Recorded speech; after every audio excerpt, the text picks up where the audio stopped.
off with an absolute banger. Had probably the most competitive lobby in years. Good nade like this before. Hold it. Off an emergency parachute. That should be good enough. The spray coming out. That's one. That's two there. Oh my. And no trades to come through. The Groza. It's sharp. It's 3 for B2. So slightly doesn't let a single shot here. Onto Axel driving by, but he hits the flick headshot with a mini. That's a little bit better. For Irrelevant. Great spotted. Top floor. They've seen him. He gets the knock on the Savvy. Does he get the second? He does! Onto the Bam Bam!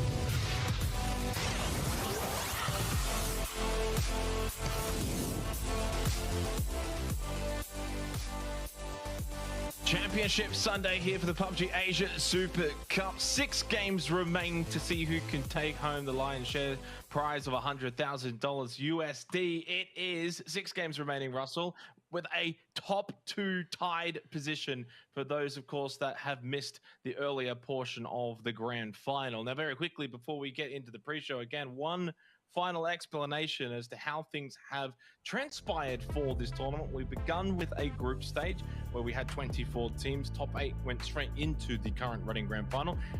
The rest of the 16 at the last chance qualifiers, and then of course it continued on. Top 8 from LCQ forming this current grand final. Yeah, we formed the grand final after everything, after all of this, including everything that happened last year. So it's been fantastic to see all the action transpire, but yeah, now we're on the final day. Yeah, what they're playing for, of course, $100,000 USD. Like I said, the lion's share of that is for 20K first, 15K for second. No PGS pathways, no PGC points or anything along those lines. This is very much a certain curtain raiser for 2024. The money on the line is still a huge amount. We go to the highlights from yesterday's action for those that were unable to miss it, or even just for the sake of a refresher. This was the 3rd day of the grand final that has played out, which means that we've now gotten to a point where we are well beyond the halfway point. This is a tournament that's now ran 75% of its course. We're very much towards the back end. We saw a really good tussle rush towards the top of the leaderboard, where the night started off with, a handful of, 6-7 teams all trying to gain an ascendancy. By the end of the night, AG, Purple Mood, they'd clearly got themselves into that top 2 pretty comfortably. Yeah, I mean, look, T5 were vying for it, Breweram were vying for it, and obviously Armory Gaming and Purple Moon kind of had their spots in that top 2. Not necessarily locked in, but they were looking pretty good. And then all of a sudden we had Fury come out of nowhere. I think you mentioned that they started the last night in 9th, and then they climbed themselves all the way up to 3rd. I was talking to Luke last night. He says he reckons he's figured out the lobby, figured out how to play, figured out what they want to do and how to abuse the lobby. But we had a lot of highlights last night. We had a decent amount of highlights, a lot of individual plays as well, except I guess tonight I'm looking for, I don't know, more silliness. I mean, tonight we get serious, but we also get a little bit more silly, There's going to be a couple of those teams that don't necessarily take tonight the same way they would have taken the first 3. Maybe they know they're out of the points, whatever it is. Either way, I'm pretty sure we're just going to get some wacky PUBG. Yeah, it's interesting you say that. 2 wins last night for Fury, a 16-kill win and a 15-kill win. For Armory Gaming, they had 3 second places with minimum 7 kills in all 3, one of them having 15 kills, so they absolutely dominated. Purple Moon were also incredibly strong, as you can clearly see here on the leaderboard. This is where things lie. With 6 games remaining, we are tied between Armory Gaming and Purple Moon, both from Thailand. Again, the Thai dominance is there. Cerberus, though, with High Mass's return, has slipped into the top 8. Very quickly, though, Russell, to really nail home the tiebreaker here, it's quite simple in this instance. Placement points is the first tiebreaker. Very simple one, hence why Armory Gaming are in first. That is, for all intents and purposes, an accurate position for them to be in. If placement points then tie there after that, it comes down to best performance from the final match, or the match prior to the tie. So we'll get into all of that later on, but to keep it simple, right, placement points is something that is going to matter, and that is something that Armory Gaming has an advantage in, even if it's a slight one. Yeah, we shouldn't necessarily need the previous or the extra steps of the tiebreaker. It should just be placement points that confirm it. We see Armory Gaming here. I mean, look, we've talked about these guys plenty. Dynasty and Riz, obviously the dynamic duo that we've talked about, but James had some real highlights last night. I think James had like a 7-kill game on a Wrangle, I believe, and so obviously he can also pull his weight, and we've also seen Shanks do a decent amount of damage as well. We talked about the deep pocket of talent for, the teams in the top 3. Armory Gaming Shanks one of them, you might not look at it as that way because Dynasty and Riz are the ones with the stats, but it seems like Jame and Shanks can pull their weight too. Yeah, they certainly can. Dynasty and Rivs, though, absolutely leading from the front in terms of the dynamic duo for this roster. If you want to highlight any particular duo at this tournament so far, Dynasty and Riz are right up there and really leading from the front. But as you said, Jame has been good. I think last night, yeah, had that 7-kill performance in one of those games. He's got 23 kills overall through the tournament thus far. We know Shanks has also had some really impactful moments, but there's nothing wrong with also Shanks and Jame kind of taking a little bit of a step back from that spotlight that Dynasty and Riz both occupy at the present. Now, speaking of spotlight, though, I have to put it on Purple Moon for their offensive prowess this tournament. And it's not a dynamic duo in this lineup, it's a dynamic trio. Those three players there with their beautiful faces, Thanawa, Thunders, and Flucky, they are 3 out of the top 4 for kills this tournament.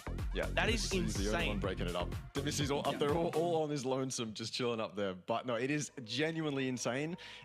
I mean, obviously we look at AG and it seems like they have the placement down pat. You look at PLM and it's very clear what not only their game plan is, but what their strategy is, or what they're most comfortable in. Just have 3 guys, let them frag out, and we'll win the tournament.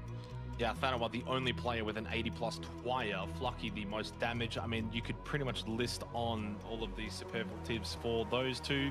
Miramar is where we begin. Of course, we ended with Miramar last night. We continue on with it tonight, which I guess there's a little bit of a talking point with this, Russell, in terms of the teams that have maybe looked to Miramar to be some of their more successful maps. But, I mean, arguably it hasn't, to me at least, struck me as the kind of tournament where we look at and say, oh, these teams 100% are going to be really good on, say, Miramar and or Gal. I think T5 may be one that has done well historically on Miramar, but I actually felt like T5 maybe didn't end the night off in the best of fashion. Sure, last night, 3rd place, 4 kills, but the position they were in, the way that the game was running, I thought maybe could have they done a little bit more, and the game prior to that was 13th with nothing. So, you know, T5's kind of the anomaly here, and we've obviously kind of opened things up immediately with Armory Gaming, Purple Mood, for good reason. Fury, Teraton 5, and Burem. They're the only other 3 teams I'm looking at, Russell, that could maybe cause an upset, a bit of a boil over with the final 6 games remaining. They're all within 30 points, 30 points, 6 games, doable mathematically. The likelihood, though, is still quite slim.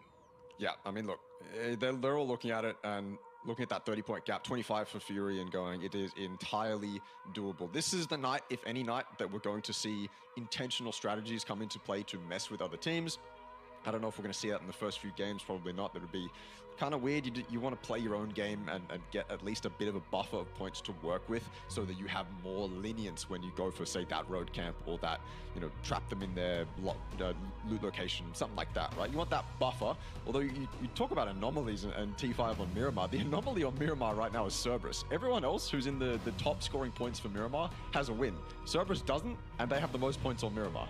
So they are deadly consistent on Miramar somehow without scoring a win.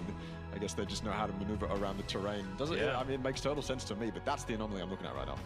Yeah, 100%. All right, let's get into this one. It's the final day, Championship Sunday here for the PUBG Asia Super Cup Grand Final. Day 4, final day, final games. 6 games to be played as we begin, not just for this one, for map 1, but for the night itself. Northern playing path slightly down towards the south side as it makes its way in, but quite far up to the north side of Miramar. Remember, that has the end of Hot Drop. It's coming to fruition once again. Q confirmed, Ramsack Esports.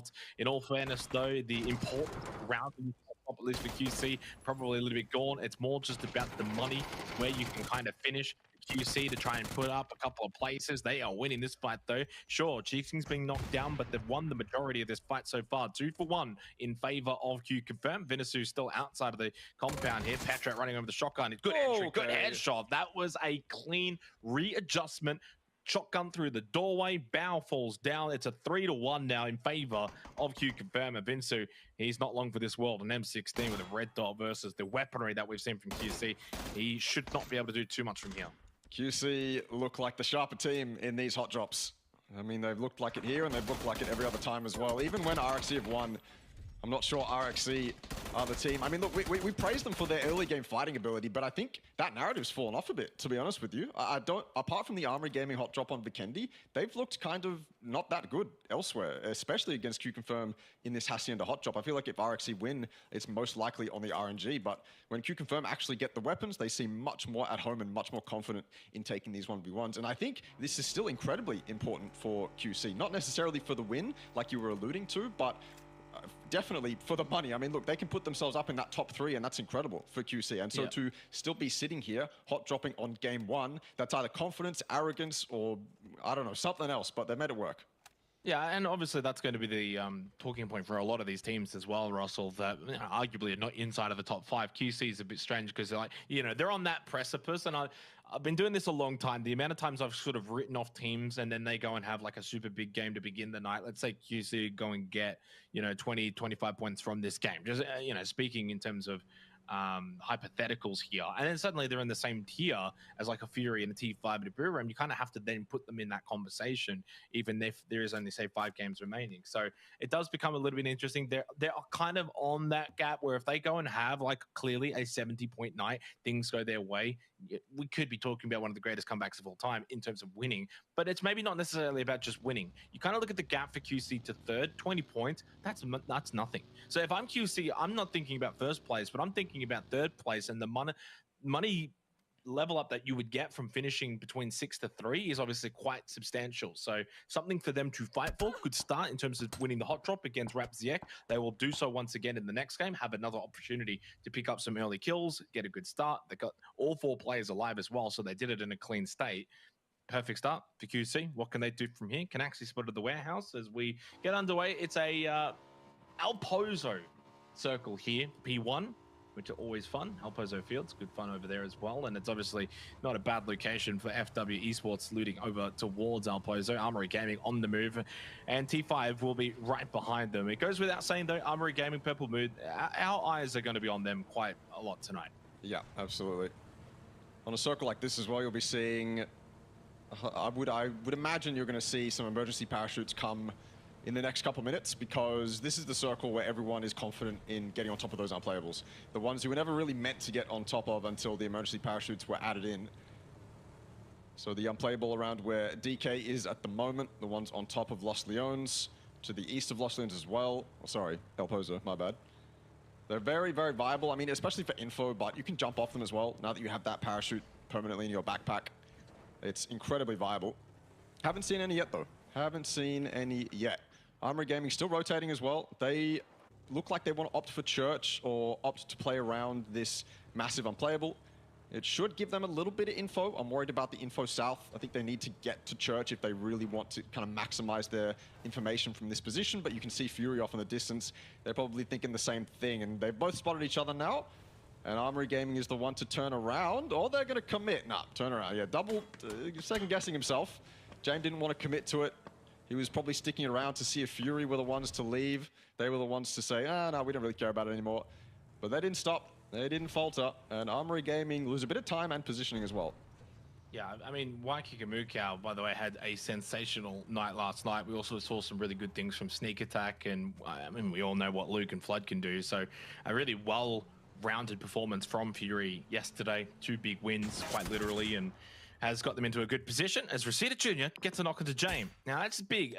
Anytime you're going to get a knock onto an AG or a PLM member, suddenly you kind of want to, get a little bit bloodthirsty and see if you can get a bit more. You want to take down the top 2. Not the best of starts for AG. Their rotation has been a bit hit and a miss. They've been all around this little area, dodging Fury, dodging T5, eventually lose 1. T5 maybe now with a bit of information here onto AG, could try and get aggressive. Thanatol struggling in this tournament. Could this be his night?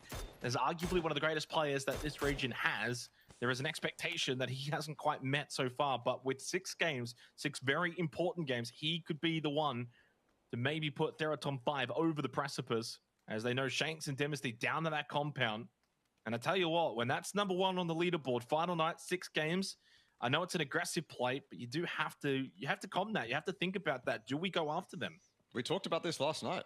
going into not only last night, but tonight as well, if you see a team that you're currently contesting for in the kill feed, better yet, if you knock and flush one of them, then you seriously need to consider that aggression. As long as it's viable, as long as the terrain is in your favor, as long as you have, as you've checked all the boxes and it makes sense. I mean, sometimes you can leave a couple of those boxes unchecked, to be honest with you, when it's the final night and you're fighting for a chance to win the tournament. I mean, that's what T5 have done. And they haven't decided to go super aggressive from this position, which I think is entirely reasonable. If they were to send it down into that compound, there's too many angles that Armory can play with. T5 have really good info from this spot, and they could probably have a fantastic game from here. So there's no reason to throw it away. Riz is the other one. He's all on his own out here trying to get info towards El Pozo and other places, and Duck is going to run straight into him. TE's woes continue, but a nice recovery, I suppose, from Armory Gaming. Yeah, my ooh there wasn't even really for Duck Juice and sending him into Riz. It was the fact that Flucky lost his life for PLM. So our top two down a player each. Damn. And PLM actually in a bit of a disastrous position. New generation esports, I think could easily kind of just sweep on this. Thunders throws out the defensive smoke, but there's an offensive frag grenade from Hakai. Tell you what, they're in a bit of bother for the top team statistically. That is a clean shot from Fat with the M416. A laser, and Hakai eventually peeks over. Shot onto Thunders. There's a very high likelihood. I think that Purple Mood are about to go out. Last place, 0 points to begin the night. As the team tied in first place, it's only Esquilusia that remains. That dynamic trio that we highlighted to start the night, all gone, all eliminated, nothing gained from this match of Miramar. This is not a good way to start the night, mentally at least. I thought when James died for Armory, that also wasn't a good way to start the night. I mean, look, you go into the night as these two top teams, and you think, okay, get a good game to start off the night, keep all four alive. I only want to see deaths when we're taking team fights and we kind of have to lose one, right? That's kind of what they're saying to each other going into tonight. They want it to be as perfect as they can be, because that at the start of the night is when you need that momentum. As long as you can gain that momentum, then the rest of the night can be pretty good. But both of them have suffered losses. PLM obviously much worse off than Armory. And so it's got to do something to the mental, knowing that not only you're giving Armory Gaming a chance with 3 up now, but you've gone into tonight with all this hype, all this, I guess, excitement. You're hyping yourselves up, you're dapping each other up, right? And then you lose 3 off the bat. It's got to do something to the mental. Yeah, potentially. And also when you kind of want to look at it from the other team's perspective, Fury T5, Buriram reading that kill feed, seeing what's kind of just transpired, it does the opposite. It does the boost for the mental for those teams. You think, hang on a second, that's one of the top 2 now basically out of this game. Suddenly opens up a pathway here. You've got to capitalize though. You've only got so many chances. You still got, that 25 to 30 point gap for those teams respectively. So you can't just kind of look at that and think, all right, well, they're not going to get anything, but we still have to go and get something from this game. Armory Gaming, of course, down a player as well. They did get that free kill from Duck Juice to Riz. Should mention, haven't touched on it, but Cerberus, by the way, have made another roster changes. Destroy cannot get away from Tanvu, but it's Tycon out, Hayasaki in, so they get their in-game leader back, and Tycon will take a seat for the final night, and that is an incredible hardship for Dankoa Gaming, NGE, and of course the solo of Esquilusia. Purple Mood would have been in a great spot had they been able to survive, keep the compound. Instead, NGE will happily take this circle. But yeah, for Serb, last night or even the earlier nights of the grand final, but you've got the IGL back in, High Masses in, Hyung Long, the star up-and-coming player from the academy, has deserved and earned his spot. It was always going to come down to Sololzi or Tycon. They've gone with Sololzi tonight, and I'm curious to see how it goes for Cerberus here with the IGL back in. The real question here is there some bond between Hayasaki and Hymas that electrifies the server, right? Is this a bond that works internationally? Yes, we know it is. So if this is the duo that they need to really push from 8th up into that top 5 or wherever else they're going to place, then you may as well bring him in. And last night wasn't super exceptional. A lot of the points gained were off the back of Hymas's performance. And so an RGL could do wonders for them now. Onto the unplayables, like I said, emergency parachutes, a couple of them have been popped in this zone already. Cerberus using one of them. They're going to go all 4 up onto that unplayable. Oh, never mind. All 3 up onto that unplayable. Sorry. Curse Lolzy there. But it's still 50-50. You have to get off these unplayables at some point. They are going to be shifted out unless the circle does something incredibly wacky, which it most of the time doesn't do. And then Cerberus have to jump down and they'll have a second chance, or give a second chance to everyone around them to get them while they're mid-air. DK, namely. And Esquilusia, if he wants to take some pot shots as well. But I guess they just have to get as many kills as they can from up here. It's risky too, though. I mean, you can see where Huang Long is. It's all flat. If he gets knocked here, the entire server's going to be able to see him. But On that same token, he can get kills like that. Hong will not be expecting someone to be all the way up here as he's rotating from building to building. And he could have lost his life, but it wasn't the case to be. X-Men on the western side, scouting out, using that as a rotational position. Hopefully they don't lose cars here, because from a spot like this, there's no running. It's only rotating when you're underneath those genuinely unplayable western rocks. I mean, those ones actually aren't playable. Also looking, I guess, for X-Men to have a redemption night. Final chance for them to show that, I guess, the players on this roster still have it in them to get something done. Show us the caliber of international player that these guys have. But I guess we'll have to see. A little bit of a lull here for phase 2. That hard shift maybe not causing as much dismay to the server. 40 more seconds until P3. Flood finds a knock onto Banana 1. I wonder how far that would have been. That probably would be a bit of a doozy of distance. Fury. I must say, this has been a tournament where, sure, there's been a lot of teams that have been quite consistent, but in terms of the large impact night that Fury had, we haven't seen many teams replicate that in back-to-back nights. No. That's my question mark here now for Fury. Can they be one of the first teams to really go and have, like, a big, 70-point night and then do it again in the second night? Because I think that's probably what they would need. Duststorm a little bit annoying there for Cheeks. He was looking to try and get a bit of a long-range knock out of that vehicle. 4 kills earlier for QC because of Rapsiak. It's annoying for the whole server. You look at the map stream right now, that Duststorm is going across every single person in the game. Or at least the ones on the eastern side. And with that circle shifting all the way to the northwest, everyone that wants to rotate, everyone that's been shifted off is inside this Duststorm. You are playing it by ear right now, playing it by sound, playing it by map knowledge. And there's just all the chances in the world you're going to run into each other. Long K can't even see Destroy. He can only hear the bike. You're actually just using echolocation right now to guide yourself into the zone and avoid taking any losses. Luckily, Destroy gets down the hill, but DK is close enough to deal some damage to Newhouse. Look at that. That's just unreal. Yeah, that's disgusting. The Duststorm certainly not helping either, and already a zone that has a large amount of unplayable. Cerberus, by the way, have another emergency pickup system from the last set of our unplayable hide terrain. So on the move again, not just going to go for that simple drop down. They will go, but I mean, you already saw they lost Solozzi earlier. There's so many eyes, so many players in this vicinity. I'll be very surprised if Cerberus keep all 3 players up coming in from that pickup system. Here they are. They drop immediately. They don't really mess around. Straight on the crossroads, looking on down. So Pout gets eliminated along with Destroy. So that's 2 gone pretty quickly there for Unicorn Cyber, team that won the final game last night. 80 points, looking to try and get into that top 11 for the extra money. Long K knocked down as well, so Newhouse not really in the best of positions, but I think revives that will come through. And the Panzer Faust from Tarnished on the Cheeks King as Cerberus all drop, all 3 make it, and a shack has been found and secured for Cerberus. If they can get in, it's a pretty open terrain around it, so provided teams don't crash in, they should be quite safe. Upchen trying to defend a bit of a position here. This is all the way to the south of the zone. I don't even think it's inside of the circle. No, this is a fight that X-Men found themselves in.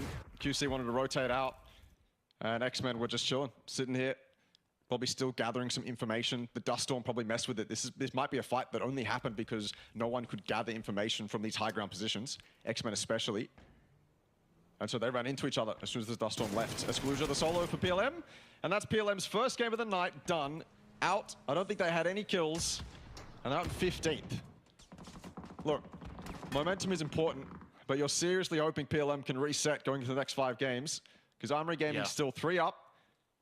Where are they even in the circle right now? I'm trying to see them. Ah, they're next to T5 on that northwestern side, or northeastern side. Okay. It's not looking super ideal for them, but definitely a chance to get some points over PLM. Well, it's going to shift probably more central onto Fury here because it has to come away from the unplayables in the western side. So I don't think they're going to be too far away. If that, they might even technically still be in P4.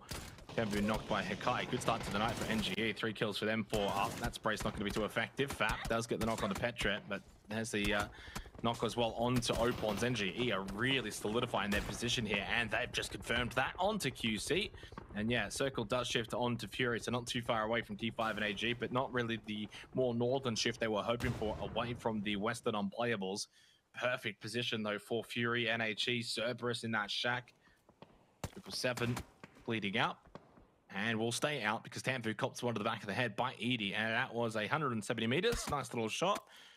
There goes TE in 11th spot. New generation though, perfect starts to the night. These are the kind of games we expect from them. 6 kills, having a bit of dominance over the lobby. Yeah. I mean, look, you look at the center of the zone, you go, okay, Fury, NHE, Cerberus, they're in decent spots. They've got an upwards chance of winning the game. But I'm looking at Buriram, EXO, and NGE as well. They're all on the south side. And on the south side of this zone, you can see the hill that NGE is kind of maneuvering around Buriram as well. That's a really good spot to not only win the game from, but first of all, just get some info across the road. That's probably going to be the premier high ground as we condense the zone more and more and more. And so NGE, EXO, and Buriram all have a decent chance to fight for that. One of those 3 teams probably has to come out on top as the game progresses. DK, though, they've survived. Only 1 kill for them so far, but Jun's doing his best to make it a couple more. Jun just makes it back over that hill, almost losing his life. And the other Jun does eventually go down to Shanks. Armory Gaming trying to just push south out of this compound with T5 at their back. It's like a blob of red towards the northern side of this circle. Yeah. It's the AWM being occupied by Smell. First shot does not quite land. And Jun D making his way back into the circle. They're on the edge, very edge of this phase 4 circle and getting very close to the Axeman. He's going to go straight past them. Hong has a good little up angle. It's a little strange from Jun G. It just looked a little bit lackadaisical and they get wiped out. Damn. He went straight past them, and then by the time he got out of the vehicle, he'd given X-Men a chance to really fight back. Nicely done. Leo's still up. He can go and make his way in to go for those revives. Depending on what NGE do, they can have an influence over X-Men getting those revives up or not. Hung Fong Du taking a couple of shots here towards the X-Men. Leo has made it, has a smoke, can't really even go for it. He's struggling to pick up his utility properly. Eventually goes for the first aid kit. He should have just thrown a smoke out as soon as he made his way in. Yeah. Now he's trying to fight. That smoke would have done wonders for him. And instead, a nade will finish him. X-Men, I mean, look, yeah, it didn't look very good, but DK kind of threw them a curveball for DK. It didn't look like they had that planned out, I suppose. Looks like kind of everyone was just doing their own thing. Didn't really look super calculated. Unicorn Cyber down as well, but they've got Demon back in tonight. So potential for them to climb a little bit higher in the following games. Fury well fed, NHE well fed, Cerberus, look, they are fed, but they're in a shack. Now they're dead center though. Better for Cerberus, a little less pressure, I suppose. If they would be put on edge, Cerberus might find themselves falling to a team pushing in. But NHE and Fury still in incredibly good positions in this game. And that Southern Hill is still very much a factor. EXO, Buriram, NGE, I think all these teams are probably going to fight for it. Edie is currently looking towards EXO, gathering information. Bot Fluke as well. He can see down to EXO's compound too, except I don't think if EXO leave and fight towards Buriram, FW is going to be able to do much. I think FW is probably just going to stay. It would be a really interesting play if when EXO leave to go fight Buriram, FW rotate into the backside of EXO's previous compound, backfill them, and then they're able to take EXO out from behind and then fight Buriram next. That'd be a really ballsy play from FW, but I don't think they're going to do it. I think they're content sitting on the northern side of the road. EXO definitely under pressure though. Not as much from FW. Buriram is the real threat they have to worry about. And EXO taking their time. It's making me very nervous that EXO is still sat in this compound when the blue is closing in. They have a threat right in front of them. They probably know their next play is that hill right in front of them, and they're not in. Monty's the only one up there right now, the only one dealing damage, and he's backing down. The zone's coming in. These guys got to pick it up a little bit, I think. Yeah, difficult. I mean, as you said, Buriram on that south side, good position. They can block a lot of positioning for EXO. The EXO can't really then go to the north. I mean, FW barely even holding on that north side anyway. Monty tried to get a bit of position to that south side and immediately just got sent back. Pretty much just saying, yeah, I don't know what to do here. Buriram have got us pretty much cornered in. They can't quite get that knock onto Nordra. It certainly would have changed the shape of things for EXO. They just go back to safety to heal up. That's the winning As play you mentioned too. before, blue is on the back. They got to get out. They got to get moving. They go north side. They're going to go straight into FW. Yeah, and that's not the winning play either. You just submit to Fury's dominance if you go north. You just started the compound eventually. The winning play is taking on Buriram. But another one gets knocked by Path and Pong. I mean, I guess that kind of helps, but that's also not good news anyway for EXO. If the team that you might be pushing into is dying to other teams, it's not really a safe location, is it? But they don't have an option. They don't have a choice. Blue pushing EXO out. Norge with the knock onto Monty. Buram are just going to feast. They're in absolute prime position. No one can look at them either. So Buram just get pretty much a free go here at EXO Clan. Too much time wasted. So much time to gather info and figure out what they actually want to do and then commit forward to it. I mean, this is just the telltale sign of a team that didn't have a plan or didn't have time to figure out a plan. They're stuck on the edge of blue, losing members to blue damage. That isn't the telltale sign of indecisiveness, and I don't know what is. EXO didn't do anything there. They left that compound only to die. Well, a little bit disappointing to start the night like that for EXO Clan, one of the top teams from Australia. No points gained as they go at 9-0 kills, so it's a donut for them to begin here on Miramar. Fury, do they copper yet another feed? Indeed they do. Cerberus still inside of that shack. FW eventually did get finished off by a combination of Territom 5 and Buram. Thailand on Thailand violence. 3 kills, by the way, for Armory Gaming as a trio this whole game. Of course, though, of that trio, their 2 superstars, Dynasty and Riz, still alive. It's a very formidable trio. Shanks, of course, still up as well. And 9-kill New Generation Esports now make their way over towards Buram. They honestly look like they've got a bit more confidence about them. The way they're just moving around the map, looking to sweep, looking to take these fights. Han is very much aware of NGE's presence, though. He's got 2 frag grenades, throws out the initial one. Pretty decent look towards that, and indeed it was. He got a double tag. But he's getting tacked up as well. 2 HP behind the rock. He's going to need to heal up. That's a grenade. Oh, a bit cooked too much. Oh, Edie up close, and I don't know if NGE were going to be quite prepared for this. He goes for a shoulder pick. Good shots. They're lined up for him. Edie gets 3 from it. 3 to the good for Edie. The first 2 lined up. He played that perfectly. Didn't over peek. He just initial shoulder peek for information. And then they line up for him on the right side. He played that perfectly. 6 kills of the 9 for Buram coming from Edie. Massive, and up into 3rd place now for Buram, overtaking Fury and keeping themselves within striking distance of that top 2. This is the perfect start to the night for Buram United. But here comes Riz and Dynasty. The dynamic duo from Armory Gaming. Riz peeks up, gets the knock on to Edie, but he's already lost Dynasty. Only one left standing for Armory Gaming. He gets shut down by Can of Buram. AG gone. Purple Mood gone.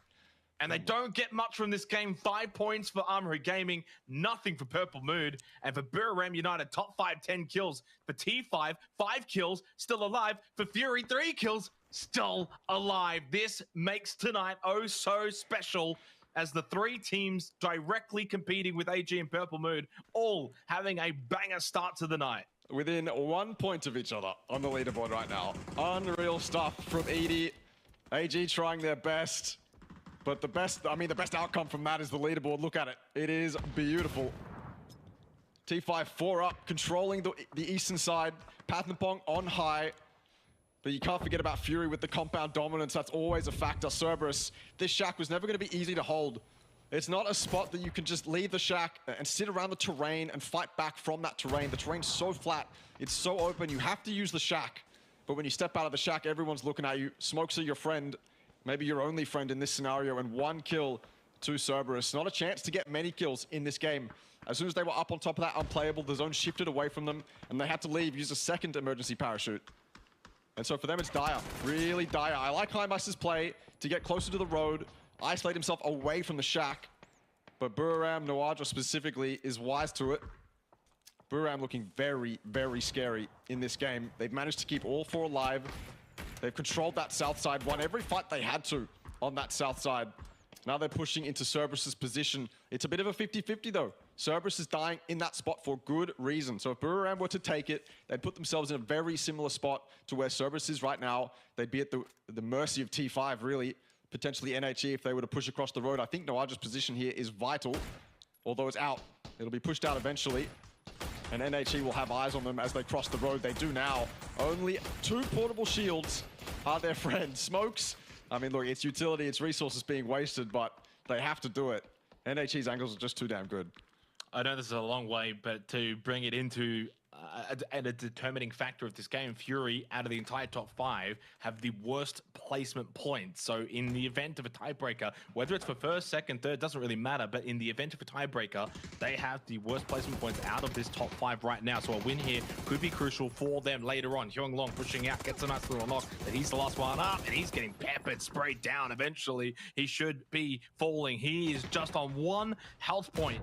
Barely still alive, but alive he is inside of the shack, trying to just hold on vigorously for Cerberus. He gets the first aid kit off. The superstar young kid out of the academy for Cerberus. He's got it all to do. Edie, the monster man with 7 kills, has been shot down. 12 kills for Biram, but they've only got the 3 up, and Ken's shot down at the rock by Long K. Oh, and here come T5. I was going to say, not a good time to do it. Not a good time to get knocked by a team that's not really a threat to you right now. NHE is just shooting at you from afar. T5 and Huang Long, they're your threats. That's what you need to focus on. Noadra down. Those NHE angles too good, and just picked apart from far and close as well. Yeah. I mean, look, a hard spot to do something from. I respect their efforts. But that knock onto Khan didn't make it any easier. And T5 continue to control this eastern side. They haven't lost, they've lost 1 member, my bad. But it's been good, very, very good. 7 kills to them. Huang Long, 1 molly into those windows and it's over. But you can see NHE, they're cresting that hill. They're the real threat at the moment. T5, they have to deal with Huang Long quickly, or NHE are going to clean this up. Nade goes in, that should do it. Eventually finished off by Reseda Jr. Fury are going to win this game. They're going to get their 3rd win in about 5 matches as Path and Pong and Banatol actually lose their lives to Newhouse. It's just down to Reseda Jr.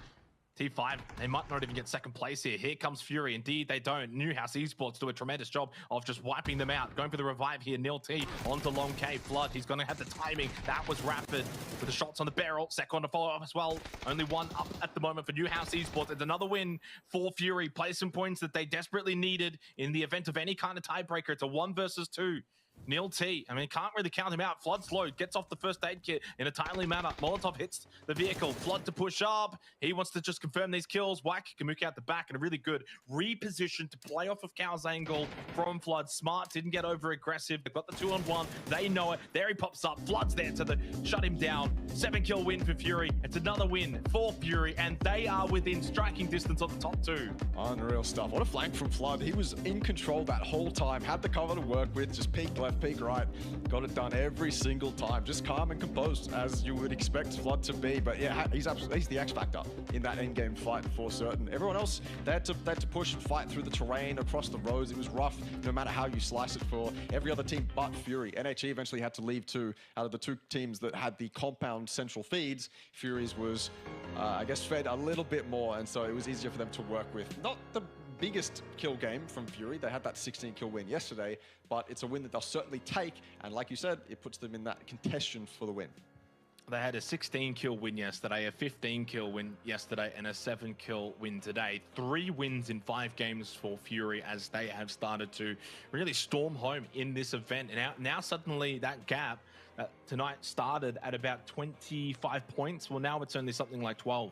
And with 5 games to go, that's really not a whole lot. Armory Gaming, Purple Mood, both succumbing early there on Miramar to kickstart the final night of the grand final of the PUBG Asia Super Cup. We go to a break. On the other side, it will be our final game of Miramar for the tournament.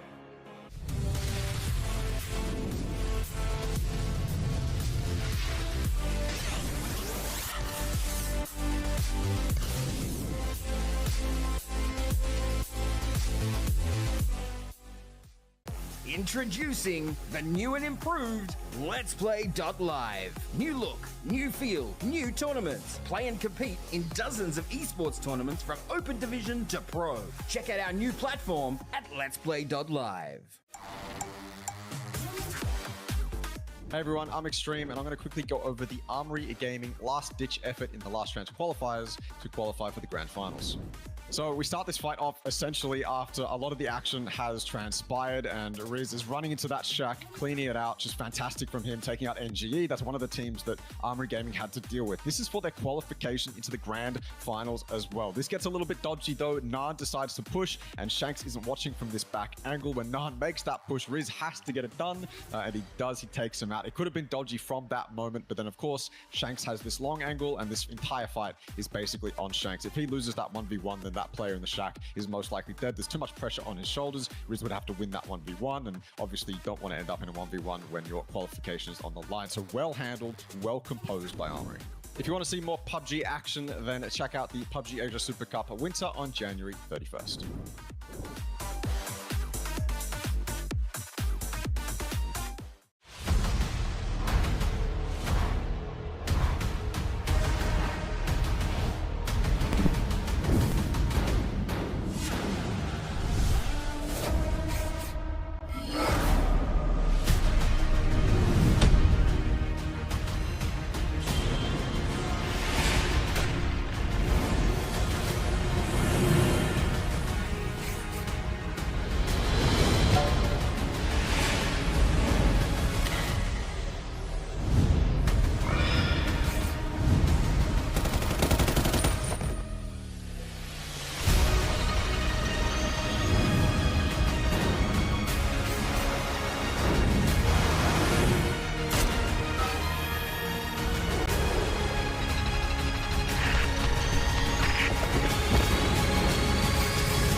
Hey everyone, I'm Extreme, and I'm going to quickly go over the Armory Gaming last-ditch effort in the last chance qualifiers to qualify for the grand finals.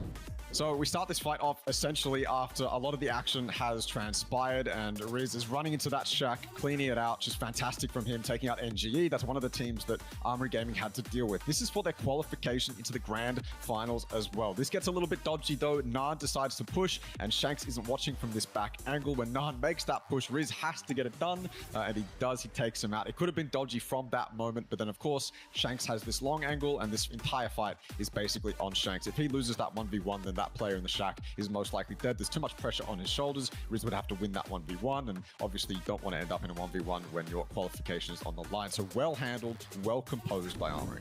If you want to see more PUBG action, then check out the PUBG Asia Super Cup Winter on January 31st.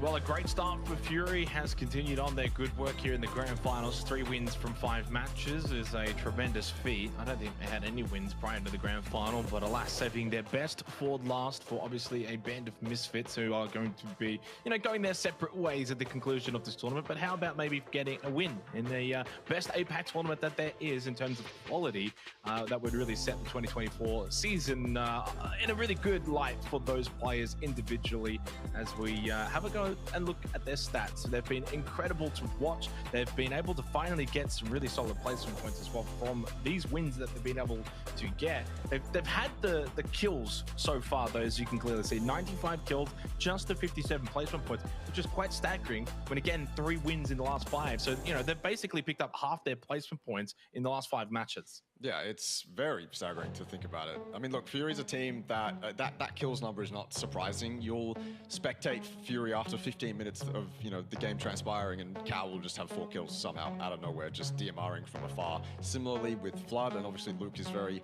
good with the DMR as well. I don't know much about Sneak Attack. All I know is that he's been playing very solid this tournament, and so getting someone like that in, even if he's just subbing for it, look, it's fantastic. There's always a little bit of an unknown factor when you get someone to sub in that you haven't played with before. But Sneak Attack's been pulling his weight, absolutely pulling his weight. I think before we went into yesterday, he was even top fragging for them.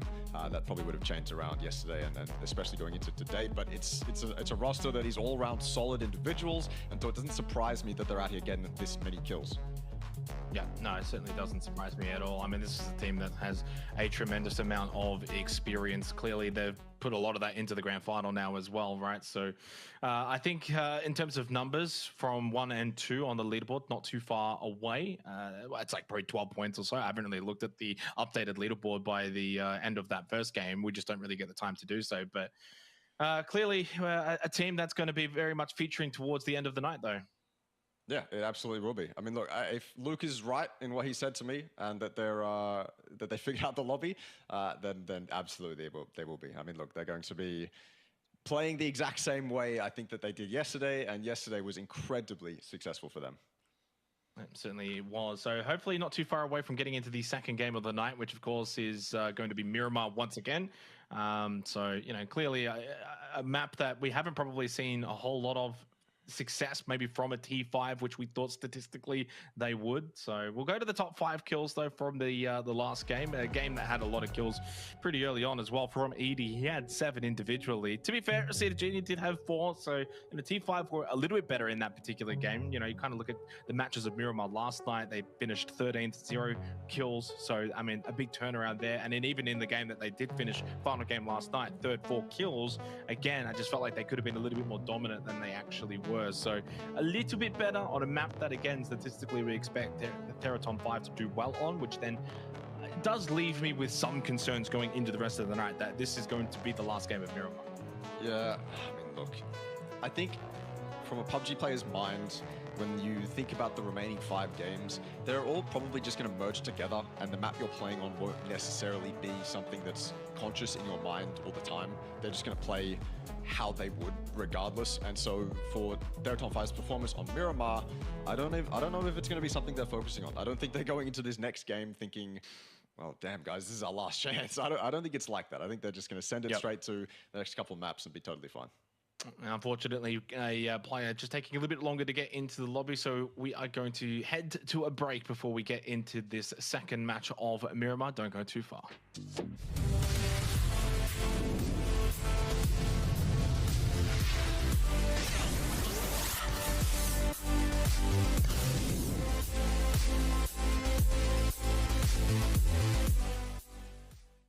Introducing the new and improved Let's Play Live. New look, new feel, new tournaments. Play and compete in dozens of esports tournaments from Open Division to Pro. Check out our new platform at Let's Play Live. Hey everyone, I'm Extreme, and I'm going to quickly go over the Armory Gaming last-ditch effort in the last round of qualifiers to qualify for the grand finals. So we start this fight off essentially after a lot of the action has transpired, and Riz is running into that shack, cleaning it out. Just fantastic from him, taking out NGE. That's one of the teams that Armory Gaming had to deal with. This is for their qualification into the grand finals as well. This gets a little bit dodgy though. Naan decides to push, and Shanks isn't watching from this back angle. When Naan makes that push, Riz has to get it done, and he does. He takes him out. It could have been dodgy from that moment, but then of course Shanks has this long angle, and this entire fight is basically on Shanks. If he loses that 1v1, then that player in the shack is most likely dead. There's too much pressure on his shoulders. Riz would have to win that 1v1, and obviously you don't want to end up in a 1v1 when your qualification is on the line. So well handled, well composed by Armory. If you want to see more PUBG action, then check out the PUBG Asia Super Cup Winter on January 31st.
Hey everyone, I'm Extreme, and I'm going to quickly go over the Armory Gaming last-ditch effort in the last round of qualifiers to qualify for the grand finals.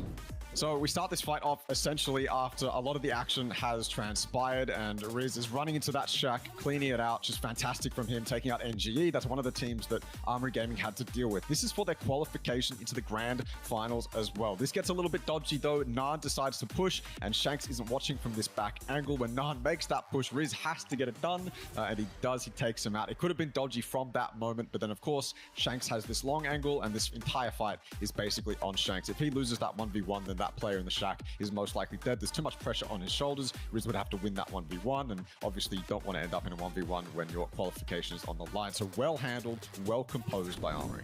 If you want to see more PUBG action, then check out the PUBG Asia Super Cup Winter on January 31st.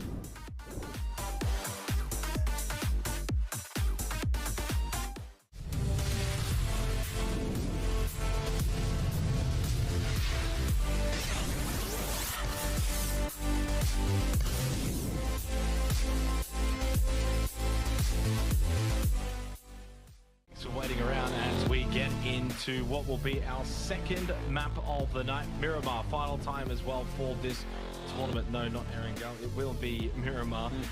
As we head into this, though, again, another opportunity for the likes of T5, any of the other teams as well that, you know, realistically do prefer the old sandy map, because after this we then head to Takeover, Kendi, Erangel to close things out. 5 games remain. Fury with another win, they close that gap. It's pretty much 10 points or so, and around that mark now to Armory Gaming and Purple Mood. T5 and Buram, though, not that far away either. Certainly good games from them too, and probably got what we wanted, Ross, which was the 3 to 5 teams, Fury, T5 and Buram, all having big games, and then also the top 2 bowing out with nothing and 5 points respectively. Yeah, you beat me to the punch. That's exactly what I was going to say. Perfect start for not only the audience, but for the teams below the top 2 as well. I don't know what I'd want for my final Miramar game of our final Miramar game of this tournament. I'm thinking an island circle would be fantastic, but I'll settle for a prison circle or a Val de Mar, something like that. I want to see some real chaos on this final Miramar. I want to see the teams that truly know how to suffer through that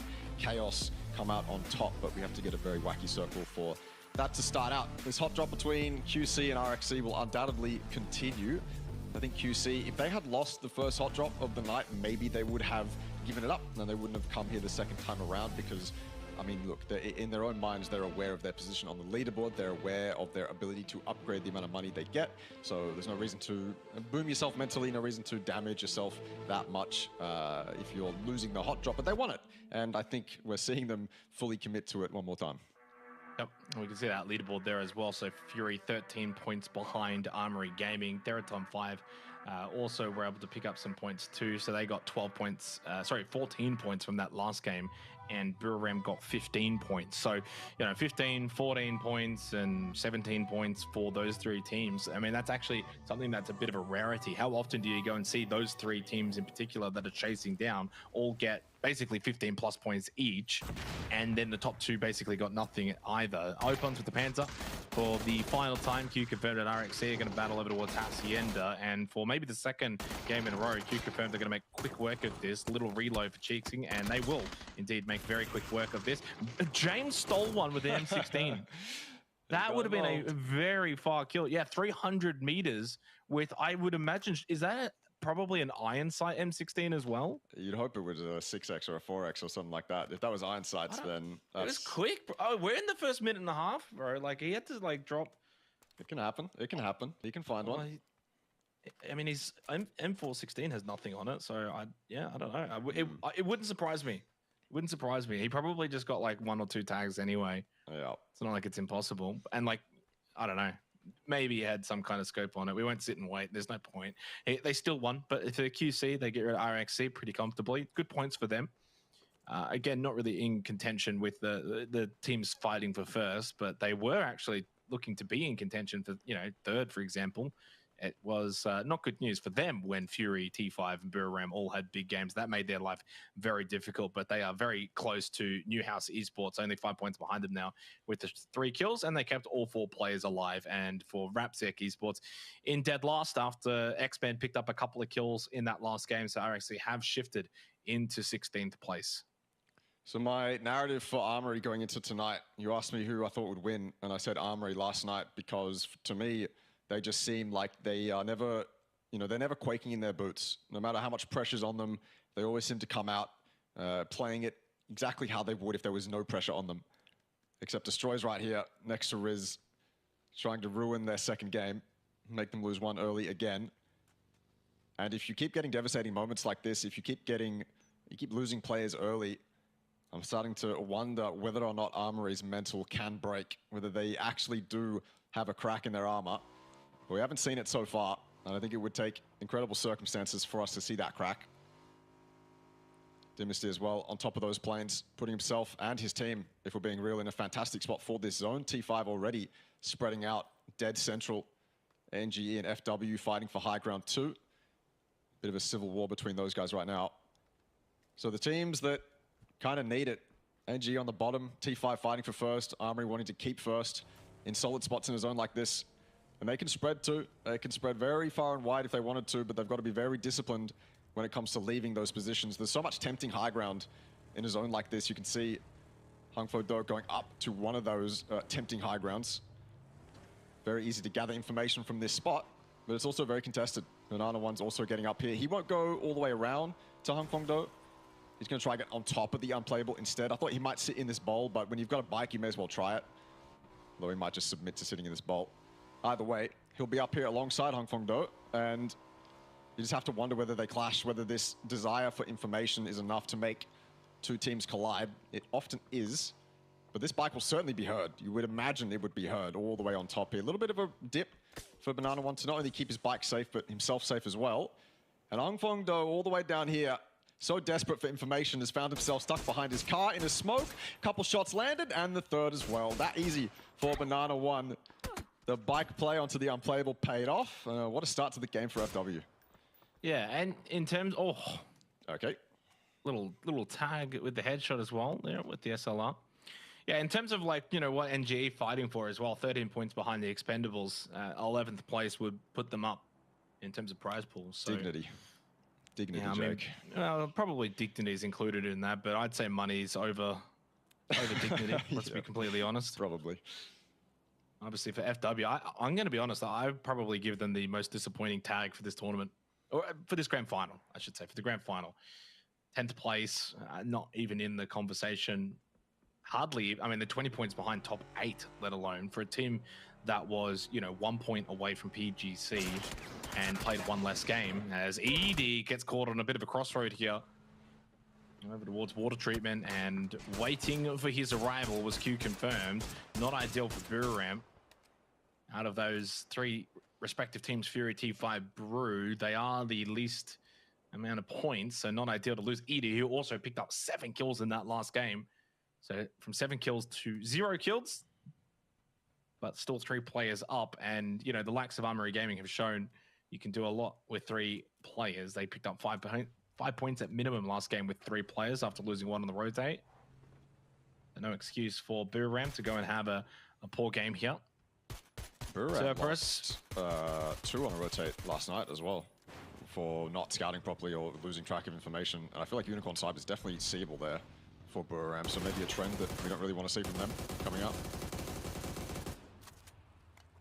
Isaki trying to get something there with the Org on the drive-by. Curious to see how this iteration of the Cerberus roster does work tonight with the IGL back in after sitting out last night. So last night was a bit hit and miss. I think you probably penned it best. It was a good night only because of high mass. As Destroy has to reload that barrel. No initial tags, but a lot onto the vehicle for Sololzi. It's a rough moment. Hisaki, though, finally gets to a bit of safety, pulls out the Draken off after a good spray with the Org onto Demon. He gets taken out. Of course, Demon back in tonight as well for Unicorn Cyber. You said that earlier as well, Ross. And to the left, Hisaki gets saved. High Mass gets that one onto Destroy, who was just lurking at the tree line. That was 400 meters away that High Mass was able to spot that. Good tags again with Hisaki. And this is the Cerberus that we are used to seeing at their best. Cleaning up these kind of scrappy fights really quick and really cleanly. It is scrappy. You're certainly right about that. Keeping 4 alive too for Cerberus. Pretty damn good. Yeah, I mean, Demon back, but straight back to the lobby after 2 games as well. So 0 impact for him so far. And you'd think when you get your star player back in, something will click and you'll be able to perform a lot better. Turns out Miramar isn't Unicorn Cyber's best map, or at least not tonight. And yeah, a little more composure, I guess, from Cerberus in a fight like that. Maybe it's Haisaki reeling the players in, telling them to pull up in certain spots. Maybe he micros a little bit more. I'd love to know what Haisaki's RGLing style is. It seems to me like he's happy giving players freedom, especially Highmass, but who knows? Definitely useful for that voice. Sometimes players can get lost in the source and you need that voice off in the distance to tell you to reel it back in. And Haisaki looks to be that voice. Exo scouting from the Minas high grounds. X-Men setting up, T5 already set up, as they have been for the last few minutes. FW, actually, if you look on the map stream, LPL_play, for when we make the references to that, FW is split very far. Each one of those players can get breached and taken out. A couple of those are on top of the unplayables, I suppose. Armory Gaming haven't lost any either. They're still sitting pretty on top of planes. They don't want to overextend. They're just going to take the priority positions, set themselves up in a nice, I suppose it's a 1-2-1. Dynasty on the south and Jam on the north. Dust Storm won't affect anyone either, which is fantastic. I love to see the RNG being kind to these players. But as it's been for most of the time on Miramar, everyone's finding a spot. We have lost 8 players. Granted, 4 of those were to a hot drop. But everyone's finding a spot. Everyone's just sitting still, waiting for the circle to transpire. Although I think, while everyone does survive phase 1, when it comes to phase 2, phase 3, I feel like people don't value their lives as much. We go a little bit crazy when it comes time to fight for spots in the zone. 10 seconds until phase 2. Purple Mood actually the one that's coming in the absolute latest. All eyes on them and Armory Gaming. Good start at least for AG. Better position. All 4 players alive. Early kill as well. And we get the circle pot though. And it's going to be the east of El Pozo, in between El Pozo and San Martin. Smack bang in the middle, which is exactly where Cerberus are currently located. A lot of kill play around this area, especially around that kind of bowl of the El Pozo fields that Newhouse Esports have kind of got occupied. You can play in and around power grid hills as well. It's a lot of that kind of high terrain, a lot of ridges, so less kind of field play that you might get on the southern side of Miramar. That can certainly open things up. Highmass trying to make his way up this very high mountain. And Sapao, the Mark 12, has found a nice little angle. It's like an ant running up the hill. Ooh, little spin. Nice. So you have to do that jump there. If you're Highmass, if you keep running down the hill, you just get knocked and you get flushed. If you do the jump, you actually survive. You say that, but I feel like every time you jump, you probably end up dying. Well, so the thing is, right, you jump and you let your knocked self land in the bowl in safety. But if you keep running and you get knocked, then you have to crawl to the bowl and you're certain to get flushed. Yep. 300 IQ. Smell just watching on for Dankoa Gaming. There's Newhouse pulling up in towards El Pozo. They've got an interesting 2-2 split. Both sides of the El Pozo field rather than grouping up. It's like they're playing it, looking to play for high terrain. It's like they're playing it for the circle to go that way, which I understand, but it's almost like this circle's going to shift towards them. That they're doing a 2-2 split to a ground that doesn't need to be accommodated. So yeah, I'm kind of with you. I'm wondering if this is going to be resources spread too thin. Still a minute and a half until phase 3 as Q confirmed make the drop quite literally on Highmass's head. He can't really do a whole lot, and he's getting shot at by Hudat. Not ideal. Does get eventually one, but he's going to be outgunned, outpositioned, and then Sololzi gets knocked as well by Sapao. Cerberus might have brought their IGL back in tonight, but so far the first 2 games of Miramar have been quite hot and cold. Sololzi gets flushed by Opons, who does get shot in the little crevice there by Hudat. Unicorn Cyber getting involved here. Only the 2 players. Hyung Long, not even remotely close. He's driving down at the very bottom of this hill. Hans with the knock on to Raze. Earlier, we lost Path and Pong as well for T5, so they're down to 3, along with Buriram. And Purple Moods just lost Thunders. South side near Power Grid, pushing in towards Exo Clan. Akita gets the opening kill. Akita and Insight, the two front men, whereas for Monty and Hiker, they're a little bit further back. You can see on the minimap there, Monty's just made his way in. Insight spray, long distance, not easy. Now pulls out the mini, certainly better suited for the job. Flood just got a 400-meter kill onto Raze. And that's Escaluzia that just gets completely overwhelmed. Not sure what he was doing, just standing there. Freebie for Akita. And Thanawa inside of the compound. Purple Mood might just be on the verge of back-to-back donuts, Russell, to start this championship night. Wouldn't be ideal, to put it lightly. Exo applied way too much pressure here for Purple Mood to deal with. That said, Monty gets knocked. Flucky trying to recover it. And Insight might suffer 1-2. No way. He's got such a tiny dip there in the rocks to work with. And it's not enough. As soon as he throws a smoke, Thanawa takes his arm down. And Exo now recovery mode. This was theirs. This was that. They had them trapped inside the compound, trapped next to the unplayables, and they've thrown it away. Monty with the first knock, and then Insight caught. As soon as Monty's knocked, Insight's dead up on that unplayable. Thunters is trying to get his flushes. Thanawa on the roof. Now that the unplayable player's knocked, you have this freedom to get the high ground on Exo, who previously owned it. And the flash is decent enough. It didn't blind Akita, but he goes down regardless. TE, yeah, TE are inside Power Grid right now. Hiker left Power Grid. TE backfilled him, so it's looking even worse now for Exo. Yeah, Circle, by the way, has gone up central onto Cerberus and T5. These guys now fighting outside of the zone here for phase 3. Shots from Flucky with the Mark 12, but again, shot out now by Monty, who got revived earlier. Moldy to go in. Insight never got brought back up. Thanawa has, though, so he's been revived. Purple Mood, certainly now with the numbers. Can they get Insight close to bleeding out? Hiker's just going to go for it. He's gotten the call. He has to make his way up. You can vault that and then climb. But Insight's dead. He's running out of time, bleeding too quickly. Monty then getting pushed by Flucky. Good little trade here with the barrel. Insight's eventually going to go down, and so is Monty. Loses that battle. Exo Clan have just been outplayed here by Purple Mood Esport. Even with the marginal help from Darwin and the Expendables, Exo have still lost this, though. Purple Mood, to be fair, Thanawa, Flucky, and Thunders, they are 3 of the top 4 in terms of kills. A very formidable, dynamic trio. And it's only High Command now as the solo for Exo, and a night that has not gone their way. It's a snowball for Exo all the way down the hill. As soon as Monty's knocked close up, it leaves PLM the opportunity to aim towards that unplayable that Insight's sitting on, and he's immediately put under pressure. It's a very quick couple knocks from PLM to turn that into their favor, but absolute mistakes from Exo. Not an easy fight to win, but if the team that you're up against is going to hand you mistakes, then you may as well punish them. It almost was a donut for PLM, almost disaster, but they'll take the couple kills. Puts them closer to Armory Gaming, who, by the way, still sitting pretty at Plains, controlling their eastern side. They've decided to play a little bit of edge, no reason to move just yet. They've got terrain to fight in towards. And Hiker the solo now, scouting out things that are free. That warehouse is free, the side of that unplayable hill is free. This compound is certainly not free. Newhouse 4-man sitting inside it, as you would expect Newhouse Esports to be doing. But Ark been spotted and taken down. Finally, PLM get the full suite of revenge onto Exo. Hiker flushed out, and yeah, you said it. A night that Exo, at least for the first couple games, want to forget. Hopefully they can reset for the next ones. Yeah, 1 point from the 2 games of Miramar, not ideal.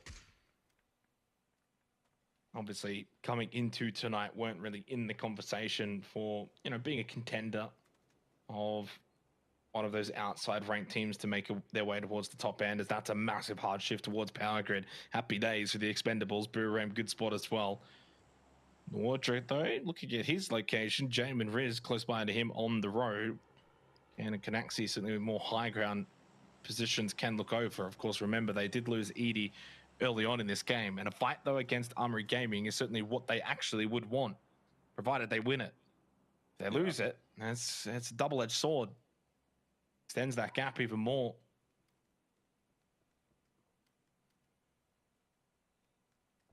Armory could fall apart here, to be honest with you. They're 2-2ing right now, which is what they should be doing. But there's a couple teams on the north, FW and X-Men, who could send themselves in between this 2-2 split and turn into chaos all of a sudden. And Armory could go out left, right, and center. Buram will then peek over the hill. So, I mean, as soon as they see Armory in the kill feed, like you said, Buram are going to peek over, especially if they get knocked, get into a fight. Fury put themselves up on top of this hill, cuddling very closely to the unplayable rocks, as I think their only option really is you have to use these rocks right now. There is a bowl that they can go to, but T5 occupies it at the moment. They have full control of it. My worry here for Fury is if they get too occupied with NGE, they get too laser focused, too tunnel visioned on taking out teams around them, T5 will then push up and take them out from behind. Because T5, they're kind of an unknown factor for Fury right now. They would have scouted, they would have seen probably at least one, maybe two. But there's three of them here, and they can spread out, get a lot of damage done onto Fury if Fury keep themselves exposed. Right now, though, both teams sitting still, not wanting to risk anything. I think in a spot like this, you want to be the last team to engage. Even though it's just phase 4, you still want to be the team that's third-partying. You still want to be the team that is kind of taking the fight on your own terms. But I'm not sure Fury has that liberty at the moment. They certainly don't. But I would like to see them be aggressive and go after DK, depending on if they can. Because T5, if they get an angle looking in that direction, look, 12. Oh, I mean, maybe DK is going to come in towards them. Cow gets a knock onto Fap. Can he confirm it? Almost, yes, indeed he does. That's a second kill now for Fury. Sneak attack gets knocked by Jundi. Then Koa, they have to make the push up towards this hill. Blue's moving, they're not in. They can't just stay there forever. They've got to get these knocks in a second to follow. Big shots from Dankoa Gaming. Team in the bottom 4. As Van Nye will, though, be the recipient. He gets the kill onto Count. Smell gets rid of sneak attack. And it's not looking like there's going to be a win for Fury. There goes Purple Mood, though. 4 kills for them, but out here in the second game of Miramar. Ouch. Smell falling as well to Hekai. He gets quickly flushed. Only Flood left standing for Fury to see if he can pick up some very valuable points. Currently 12 points behind Armory Gaming, but it's an early exit. Molotov could do some damage to block the outside of that shack. Good headshot. They're deep into the blue as well. Blues are thrown in that direction by somebody else. It was from Van Nye. They get the kill onto John. Dankoa almost getting eliminated here. Running out of time. It's only Jun D. Flood picks up the kill. Handy point. Now towards Hakai, who's so low. Flood would get the kill. Van Nye's above, but there goes Hakai. Flood gets eliminated. So does Theraton 5. And just like that, all of the rivals for Armory Gaming go on Purple Moon, Fury, T5 out, and Buram with 3 players. This is an opportunity for Armory Gaming to extend their lead going into the final 4 games of the tournament. A golden one at that. Buram as well on the south side. Armory, I think they've got control over Buram. They have the high ground on Buram. Buram are submitting themselves to ridges and dips on the south side of the road. Armory Gaming certainly in control. Hakai trying to do his best. 4 kills to him so far. Q confirm his next target. But it's a target that's fighting back. Not giving up so easily. Van Nye on the high ground though. What a spray. We've had some laser sprays from these ARs. Especially the 5-6 ARs this tournament. Van Nye putting the AUG to good use.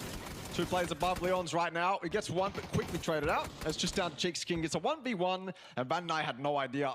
Very well dealt with from QC, up to 8 kills. They'll lose a couple people in the process, but to survive, the only team to survive out of that intense battle on that hill, that's pretty damn good. Opons eventually goes down. Placement points now up for grabs as well as we're down to the final 8 teams remaining in this game. Canaxi knocked by Whodat. Not good again for Buram. Already now down to just 2 players. No kills either. Sure, placement points can start to stack up if they can stay alive down to that road, main portion of this map. Phase 5, another minute and 10 seconds or so. Is Armory Gaming in a position to really capitalize now. On this northeastern side, it's isolated. There's no one else really contesting them. They got good high ground position, good zone control. They can pick up a couple of kills here as well onto FW. They get rid of 6 sacks. There's 2 now for Jame. Tell you what, this might just be their game. That could solidify them as the champions of APAC, provided they can really pick up the points and then maintain that advantage going into the final 4 games. This is one of those moments where we'll probably see Armory be incredibly disciplined. There's a fight about to transpire here between X-Men and FW. It's very quickly dealt with, though, by FW. And I would not be surprised if we see Armory Gaming just sit still and wait. Other teams might get aggressive. Other teams might overextend themselves to try get the kills that they just missed out on, try kind of redeem themselves. They missed out on that third party. They didn't get it. So a couple other players would try and, you know, go that extra mile to get the kills that they just missed out on, but not Armory. Not Armory. They are sitting still, realizing that that fight's over. No more opportunity there anymore. And the quick decision was made to stop moving up. FW could have probably been caught off guard, probably caught out of position, but Armory doesn't want to risk it. They do not want to risk it at all. Placement points on the line for every team right now. Armory's out of zone. Boomerang, by the way, in zone. But 3 up, 1 knocked. Where's that player knocked? Canaxi's not getting rezzed. I wonder if Noadra doesn't want to go for it. Canaxi's too far out. Noadra's got a slim margin of cover to work with. I'm still looking at the minimap. I don't think Canaxi's going to get rezzed, and I wonder why. Either DC'd or, yeah, no, he's in a shack. No reason for Noadra to extend. Canaxi goes down, and Noadra just says, nah, man, I can't do it. I'm so sorry. Can't get it done, and Can definitely couldn't have done it either. He's got a decent spot on the other side of the road. So Buram lose 1. There's only 2 of them in the zone right now. And Armory Gaming have 4 outside the zone. Those are the 2 teams we're focusing on, I suppose. FW, though, they've got a challenge in front of them. And it's a little rat sitting next to the rocks. Cheeks King, ever present, but traded just like the previous fight against X-Men. And Bot Fluke, he's going to have to leave his buddy behind as well. He's got the blue zone bag, so time to work with, but he's currently out of the zone. Yeah, a little bit better from FW this game. 5 kills for them into the top 6. But, you know, clearly not going to get too much more from this. Banana 1 goes down to the blue. He'll be left behind. Bot Fluke into the vehicle and getting away. Armory Gaming still just the 2 kills, but really solid position now into the top 6 and continuing to build a bit of a lead. There goes Bot Fluke. Couldn't even really make it out of the blue, in fact. Damn. Couldn't get past the rocks. Yeah, just couldn't make his way up. Terrain too difficult, and now we go down to 5 remaining teams. Obviously, most of the emphasis here now is on Armory Gaming and how much they can extend their lead over the rest of the lobby. 6 points now over Purple Mood.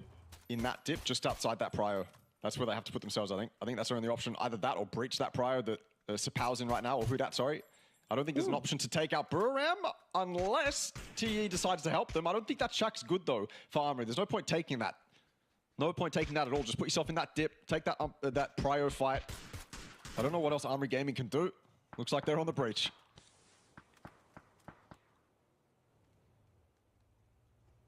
20 seconds until phase 7. AJ have made their way down in towards this compound. UNC haven't really been able to stop them because they are only a duo. Cerberus also only a duo. The only other team with all 4 players up in the Expendables now no longer have real good sightlines onto Armory Gaming. They're taking this slow, very calculated approach. They get themselves in towards this dip. And again, not really met with resistance, although the mortar strike lands right next to James. He cops the brunt of the damage.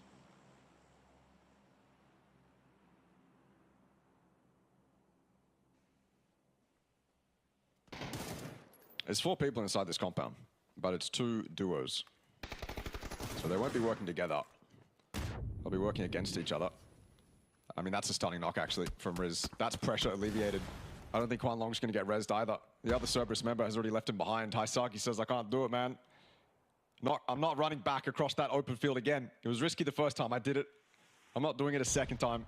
So it's just 1 up for Cerberus. Unicorn Cyber. They're the ones with the opportunity to damage Armory Gaming a lot here. Make it easier for Buram and the Expendables when it comes time for them to get activated in this endgame. But Armory Gaming still inside zone. They can still sit in that dip.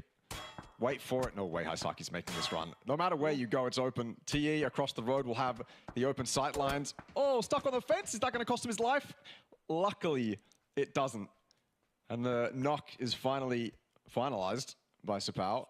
So no reason for Haisaki to risk his life anymore. He's still in that warehouse too. He can sit still, sit pretty.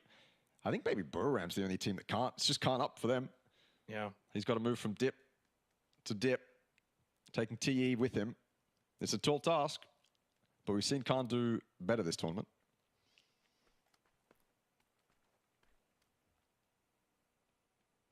Yeah, I mean, the lobby's quiet right now because Armory Gaming are clearly playing with a very defensive-minded approach, not wanting to over-aggress. They don't have a lot of information. They've come into this position late. Others have been here before them. There's a lot on the line for the top spot. They don't want to just oversend it and then lose players. Good name from 777. Damn, not even a chance. And this is where now the Expendables will turn their attention towards that warehouse. 7 kills for them, big game. And they're the gatekeepers as well of that bottom 5 who are obviously trying to get into the top 11 for the money reasons. And to the final 4 teams. I wonder if Armory have info here, that it's just 2-man and a 1-man. I wonder if they're thinking there's, 3 or 4 inside this prio. They probably haven't kept info in this zone. They've been focused on themselves. It could change the fight. but they're going to enter it, and that's a nice nade to start it off, and that molly might knock Riz, it won't, but that one will. Oh no my way. God. I said it, Unicorn Cyber, the only ones available to actually deal damage to Armory in this zone, and they've absolutely dealt damage, too much damage to Armory Gaming. That nade will finish off Dynasty, and it's just James. Certainly James time. Last one up, no saving this time though. He's got to go for it. Haisaki, the solo, and he wins it, to be fair. That's a big kill. That's a two-pointer. They go up a place in terms of the placing points, and he gets the kill as well. 173 points for AG. Look, it's not the most massive game from them in terms of points. Could have won it. But yeah, I think that's the biggest thing, right? In terms of what could have been. So far, only 8 points gained from this match for AG, and James does go out. So 5 points in game 1 tonight, 8 points in game 2. Not bad, keeping that scoreboard ticking over. The gap to Fury now 18 points, to Purple Mood 9 points. Still with 4 games to go, in striking distance of everyone from Buram up, but you know, these are the kind of games you look back on. If your Erangel doesn't go well, if your Tago and Vikendi's don't go well, and you got to remember Vikendi drop, RXC, Lumberyard, something to keep in mind on. So, big moment as well for Unicorn Cyber. Gets them a lot closer to extra money. I'd love to take out the Expendables, but can they win another 2 versus 4 back to back? It's a difficult ask when the Expendables have outside control now, and they're not pushing into Unicorn Cyber. Unicorn Cyber have to push into TE. TE have all the control that matters. They'd have to take out the 2 warehouse players before they can turn their attention across the road. And doesn't look like that's going to happen. Nades, mollies thrown into the prio, into the open, into the garages as well. The TE players expose themselves, they could get it done. That's one, almost a second onto 777, but the utility will probably finish it off. At least it will for Sapao. And Hudat alone behind that rock with absolutely 0 chance at winning this, back inside the warehouse. He might be able to get an extra kill, flush out 777 and Tanvu if he wanted to, but I think that's it. Nothing more he can get done here. 777 will finish it off. Expendables move up into the top 10 with that win. 9-kill performance. FW dropped down into 11th, and their tournament is continuing to just go from worse to worse, as that's, though, a nice win for TE. Although, of course, a tournament that hasn't really been, you know, filled with a lot of excitement for them. They've got some really talented players, and I think that win really, you know, sort of highlighting what we maybe were expecting a little bit more from them in this tournament, in this grand final, but leaving probably their best, at least into the last couple of games, is not going to, you know, fill them with much joy. But the real story was Armory Gaming. 8 points from that game. Could have they got a little bit more? I mean, it's hard to be too critical. 8 points is still a decent amount when we think about the averages in terms of these top teams. How many do they want to average? If AG are averaging 8 points a game for the rest of the night, they probably win this tournament.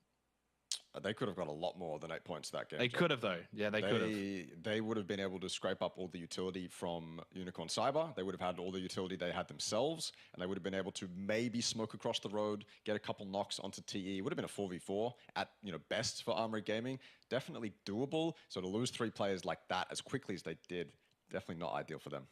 Yeah. All right. Well, that's Miramar done here for the grand final, the PUBG Asia Super Cup. We come back from the break and we head to Tago.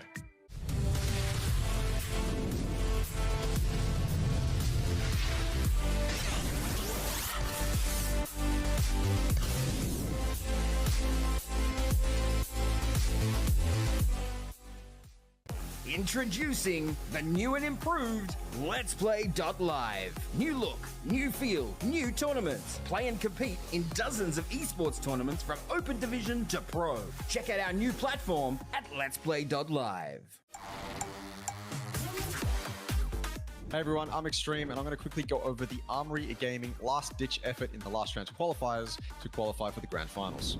So we start this fight off essentially after a lot of the action has transpired, and Riz is running into that shack, cleaning it out. Just fantastic from him, taking out NGE. That's one of the teams that Armory Gaming had to deal with. This is for their qualification into the grand finals as well. This gets a little bit dodgy though. Naan decides to push, and Shanks isn't watching from this back angle. When Naan makes that push, Riz has to get it done, and he does. He takes him out. It could have been dodgy from that moment, but then of course, Shanks has this long angle, and this entire fight is basically on Shanks. If he loses that 1v1, then that player in the shack is most likely dead. There's too much pressure on his shoulders. Riz would have to win that 1v1, and obviously you don't want to end up in a 1v1 when your qualification is on the line. So well handled, well composed by Armory. If you want to see more PUBG action, then check out the PUBG Asia Super Cup Winter on January 31st.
Hey everyone, I'm Extreme, and I'm going to quickly go over the Armory Gaming last-ditch effort in the last round qualifiers to qualify for the grand finals. So we start this fight off essentially after a lot of the action has transpired, and Riz is running into that shack, cleaning it out. Just fantastic from him, taking out NGE. That's one of the teams that Armory Gaming had to deal with. This is for their qualification into the grand finals as well. This gets a little bit dodgy though. Naan decides to push, and Shanks isn't watching from this back angle. When Naan makes that push, Riz has to get it done, and he does. He takes him out. It could have been dodgy from that moment, but then of course, Shanks has this long angle, and this entire fight is basically on Shanks. If he loses that 1v1, then that player in the shack is most likely dead. There's too much pressure on his shoulders. Riz would have to win that 1v1, and obviously you don't want to end up in a 1v1 when your qualification is on the line. So well handled, well composed by Armory. If you want to see more PUBG action, then check out the PUBG Asia Super Cup Winter on January 31st.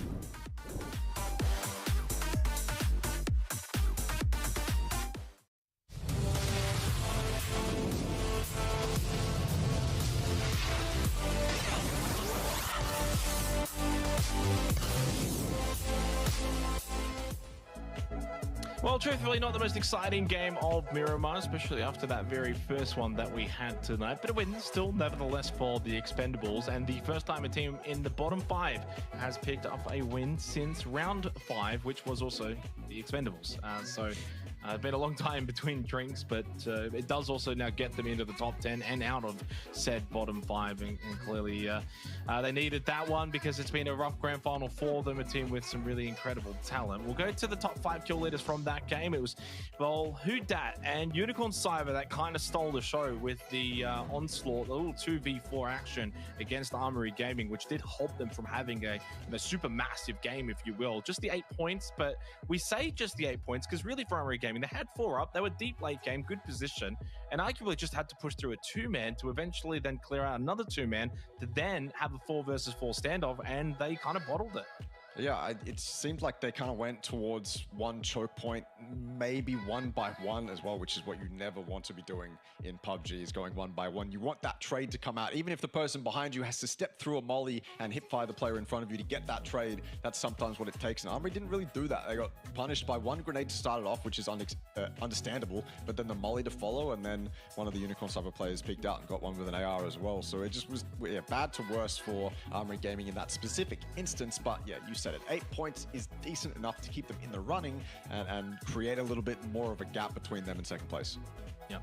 As we have a look at the map order here in terms of the scheduling, so Fury, the Expendables, they'll share the wins there on Miramar. We move forward, 4 games remain, Tago, Vikendi, and then we close out on Erangel. It's the Armory Gaming show in terms of the chase. Clearly now the onus is very much going to remain on them coming into the night, all tied up on 160 points with Purple Mood. They have now gotten a 9-point lead to Purple Mood, and something like, I think, 15 points to Fury, something along those lines after getting those 8 points. And I got to say as well, the one thing that concerns me for the other teams, Armory Gaming are picking up points without playing super amazingly, right? 5 points first game, 8 points second game, certainly some stumbles along the way. We know how good Dynasty and Riz have been as well.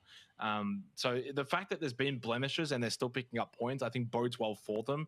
The one concern will be Vikendi, or either concern or an opportunity, because Rapsiak lost both Hassi and the battle Hot Drops really comfortably to Q confirm. So maybe tonight's the night that we see Armory Gaming actually benefit from that Lumberyard hop shot on Vikendi, and they pick up 4 easy kills to begin with. That would certainly be a boon for them. Of course, we go to Tago next, though. So before we get to Vikendi, another opportunity for them to extend the lead. But in terms of where we are at now, heading into Tago, it's hard pressed to say. Armory Gaming, I think, are the front runners here, and it would take, you know, a mighty effort from the other teams. And what I mean by mighty effort, Russ, is they need to go out and get massive wins now on Tago, on Erringar, on Vikendi. Otherwise, AG just, to me, look like they're going to be able to pick up a consistent amount of points for the remainder of the night. I was going to say, that's the buzzword, right? Consistent. We finalized last night that there's no other appropriate word for us to use, so we shall use that as much as we please. Consistency, absolutely the word to describe Armory. No matter what, they seem to be in that top 8 placement, apart from, like you said, a couple blemishes, and everyone seems to be pulling their weight in terms of getting the kills. It's incredible to see in a lobby as stacked as this, but if they go out and win this thing, you can absolutely say that they deserved it. There is no question, oh, they got fed, oh, it was an easy lobby. None of that. Absolutely none of that. There's no ifs, ands, or buts. They were absolutely the best team to play in this lobby, the most consistent team to play in this lobby. And I think when you're a PUBG team competing in any region, what your goal is, what you're aiming for, the reason you set those strategies, the reason you have those theory crafting sessions is to create consistency in a game based wholly around RNG, based wholly around luck. You want that consistency, and right now Armory's showing it. Yep. All right, we head to Tago, third game of the night for what will be the final night here for the PUBG Asia Super Cup. It's been a whole heap of fun, really good contest as well. I was actually wrong. I said Fury were 15 points behind. It's a little bit worse than that. It's 18 points now. Again, you know, those 5 and 8 points, they add up. It's something. It kind of also offsets the damage that was done by Fury, T5, Burram, Game 1 of Miramar. Those teams respectively weren't able to then kind of back it up. Brew got 3, Fury got 3, T5 got 2. So you kind of think Game 1 Miramar, those teams were all getting 15 plus. Then second game, they get 2 to 3. So AG then also pick up 13 between the two, which means they've kind of offset things a little bit coming into Tago, which is good news for Armory Gaming. They'll be going over towards Kang Yuang as we get a very central plane path to begin here. Purple Mood, though, they're going to pick up the pace, just the 4 points from the opening 2 games, an opportunity for them to also rebound as we head into the final 4 games of this tournament. I still think it's Armory Gaming's tournament to lose. I would agree. I wholeheartedly agree. That circle could shake things up, though. Majority of the teams outside of it, bit of a 50-50 on the west. The river certainly in play. But as we've discussed on Tago multiple times, there's plenty opportunity for teams to get across without losing players, whether it's the emergency parachute, the abundance of bridges, or just simply swimming across. There's a lot that these teams can do to make sure that they're in a good spot to win. Purple Mood actually in a fantastic spot already. They're dead center right now with, I mean, they're on the northern island, and so they have to choose whether or not they want to play for the north or play for the south. And obviously you want to try and do both as much as you can. Sitting in Palace right now, there's a bridge just outside Palace to their south. Do they play for that? Do they put themselves close to that? Do they keep info on that? Do they keep eyes on that? Cerberus is currently crossing that. Cerberus wants to come to the north. I guess they are opting or hoping that it does go north and putting themselves in that spot. Or maybe they're just 2-2ing. Either way, Purple Mood have the options, and it would suck to see them just sit in Palace, and if it does go south, see them out of options. In fact, honestly, all the space around Purple Mood right now is kind of being filled in. Cerberus has just crossed very quickly to do so, and T5 is above Purple Mood right now, already spreading out. If you want to see this stuff, then LPL_play is the map stream. And so honestly, Purple Mood kind of under a bit of pressure already, but I think they can sit in Palace, and as long as they keep eyes on that bridge outside Palace, they should be okay. But I'm still a bit worried because if this does go north, then all the space around them is kind of already being filled in. It's not bad to play out of Palace. You can certainly fight the terrain around it. But I'd like to see them take a bit more control over a game they have the option to do so. Yep, we'll see how that transpires for Purple Mood. They're only just 9 points behind Armory Gaming, so you think, you know, big game for PLM, bad game for AG, that then flips the top spot. It can happen, you know, pretty quickly. Even Fury, you know, they go and get, say, a 15 kill win, which they've shown they're capable of doing. That could be enough to get them into that top spot. So those top two teams certainly cannot rest on their laurels. As much as I give the favoritism tag to AG, this is a tough game for them. Very curious to see how they're going to play this. Could obviously opt for emergency parachute system, which would be a bad idea on this kind of circle for us, because you kind of want to see what the circle 2 pop's going to look like. North-south, where do we go? Like, I look at this as pretty 50-50. I mean, you could make an argument maybe mainland favored in terms of the overall percentage, but I'm kind of just looking at it from a north to south factor rather than the whole kind of sweeping out to the eastern side of that, which is where Terminal is, obviously still being quite a large landmass. Very much could center up, could go north, could go south. So I think a parachute pop for P2 is going to be strong. Well, there goes the IGL of Cerberus. Haisaki gets caught by Huang. Again, it's probably been 2 nights in a row where Cerberus have just looked a little bit off. Like, they haven't been bad. I wouldn't certainly label them as having a bad night. I mean, but 6 points into Tago, yeah, it's not great either.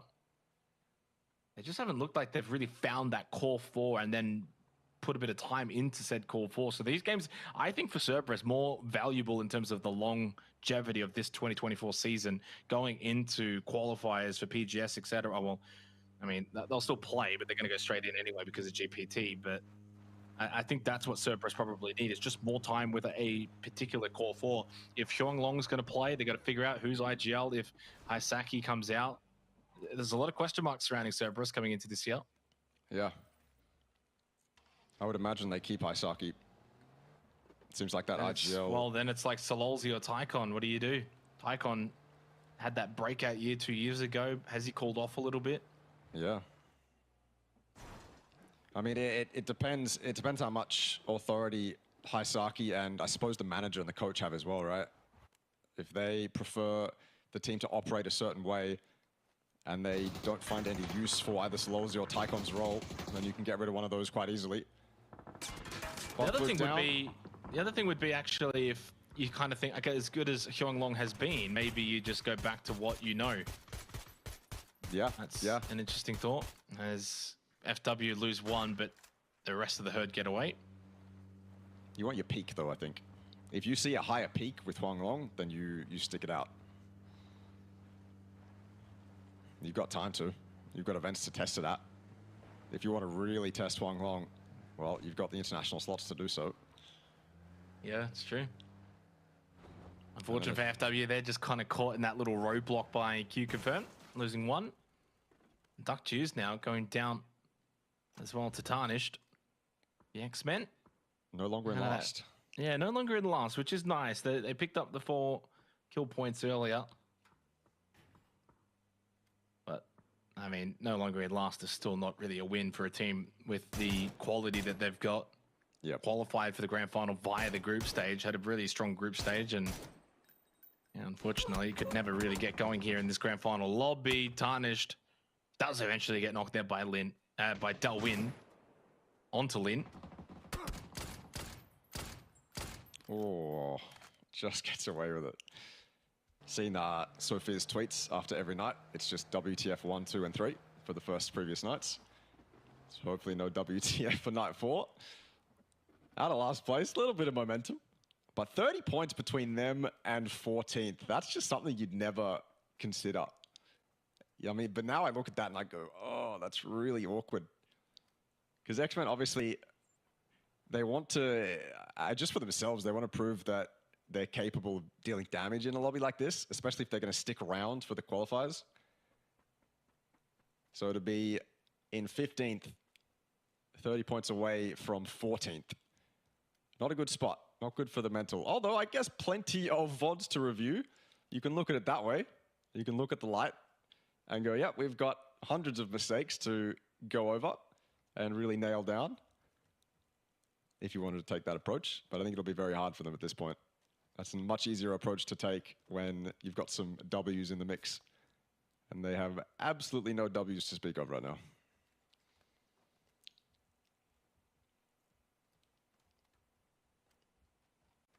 And pretty quiet start again to Tego outside of that little roadblock set up by QC.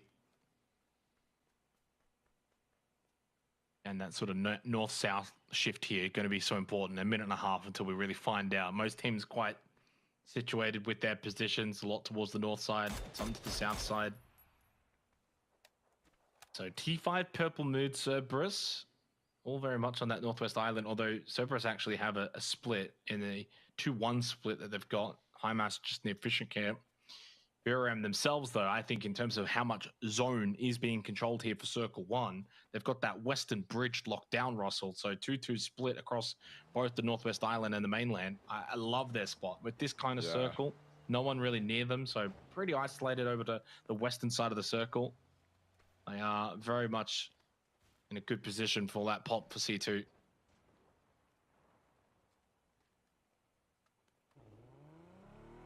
It's dominant control. You can see it getting a bit spread too thin, but I think BRM's close enough to each other to where if a team did decide to cross, even if it was a team just gunning it straight across, they'd be able to handle it. Remember, there's the verticality on that bridge too, which you don't necessarily have on the other ones, including on Miramar and Erangel, where there's the lower part and there's a road there you can drive across, and the upper part. And BRM have the liberty to play around that. But no one opting to go there yet. Fury is coming into that direction. I think they want that bridge for themselves if it goes north. And an emergency parachute from TE outside terminal, prepping themselves for what is surely to be a southern zone. Oh boy. Yeah, I like this though. I mean, it's like a 70% zone. I feel like that top 30% is not really going to be playable, not for the long haul. Nah. When you think about the water, when you think about, you know, the area near Palace, kind of where T5 is situated. Good news for TE, they had themselves the emergency pickup system. They get to use that from terminal. Now they can make their way over towards fishing camp side of things. Fury on the very south side of the circle. Armory Gaming coming out of terminal themselves. They'll have vehicles that they'll be able to take into this zone. T5 are going to have to cross that western bridge that was set up with BRM camping it. I wonder if BRM might opt for a gate camp here. T5 is going to be crossing it. They'll scout it. This is where it could get a little bit tricky for them. They've also got FW Esports, the 3-man roster, coming in behind them, coming out of Go Dock. TE make landing. And Cerberus also made their way over to HIMARS, so they've been able to group up too. So a lot of those teams that, you know, kind of split between the two lands, well, it has been beneficial for them. Very quick from Fury as well, very proactive to, I mean, they immediately turn around, which is expected, but within the last minute, they've also set up in a very nice wide split for control on the southwest to be exact. Incredibly proactive from them. They said they know how to play the lobby, and I don't doubt it. Buram, T5, they probably would have spotted each other. But T5 have to deal with FW, as you mentioned, before they can even think about crossing that bridge, and that gives Buram a lot more time to set up for T5's arrival. Potentially looking dire for them. Ungfodo close to Unicorn Cyber, but not close enough to get DMR shots off. His teammates are certainly getting them off. He's got a little bit lower ground to work with. This is T5. I like this from Rossiter. You have to kind of go wide, get an alternate angle onto FW. If you just sit in front of FW and you remain kind of parallel with them, then this fight's just going to go on for way too long. So take an angle like this, spot out the player, quickly get the headshot, but Zigzax moves just as Rossiter's mouse angled it over his head. Incredibly unlucky timing, and Raze fights back too. So Raze is the other player on the off angle. T5's plan to eliminate FW quickly isn't going to go the way they wanted it to. Rossiter back to his car, and unfortunately I think they're just going to have to wait a little bit longer. FW will eventually have to move, and I guess worst case scenario for T5 is if they take that fight inside the blue, and then Buram is nicely set up on the other side, ready to take out a very weakened T5. Certainly not the position you'd like to be in. A lot of thinking has to go into the rest of this game now for Theraton 5. Van Knight will tag there. Armory Gaming just making their way onto the south side. Unicorn Cyber has been able to drive straight past in between NGE and Armory Gaming.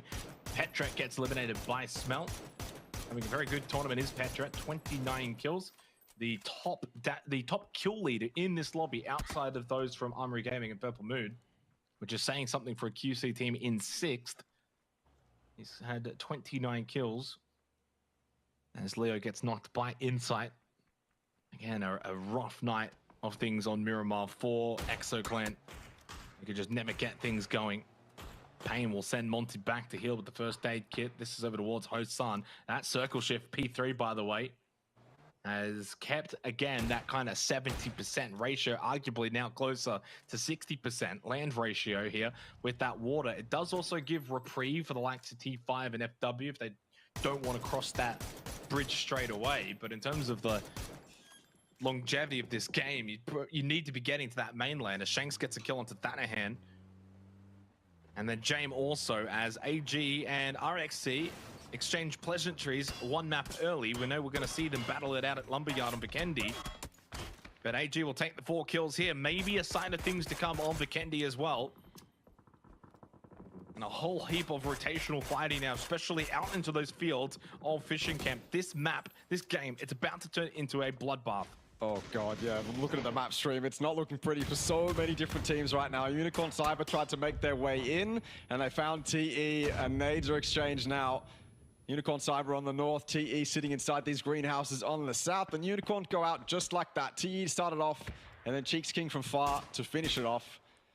X-Men as well, fighting for spots in this zone. EXO, though, trying to gatekeep them, staggering blue, fighting parallel with X-Men. Akita maybe caught out of position, but he's got lines on Leo, given the information across to his team. Mortar as well. I don't know what Akita's doing. Spectator bug or something, not quite sure, but Leo spotted him. Makes his life a lot more difficult, but saved by Insight. And X-Men have no choice but to give up on this fight, go north, find a different spot. EXO controlled this side of the zone, and you said it. There's a very decent field for so many teams to just park up inside of and use their cars for cover in the dead center of this zone. I'm thinking Upchen and Tarnish will go that way, but so much of it is occupied. And there's finally Buriram and T5. Khan gets 2. Not good for T5. It's been a rough game for them. They had to make their way over that bridge, over that western bridge near where Buriram had a really good roadblock set up. James gets knocked down by Monty. Armory Gaming down to 2. South side is where that battle's happening, outside of the circle with Exo Clan. Dynasty at the rock. James going to get finished off. Insight does get that kill.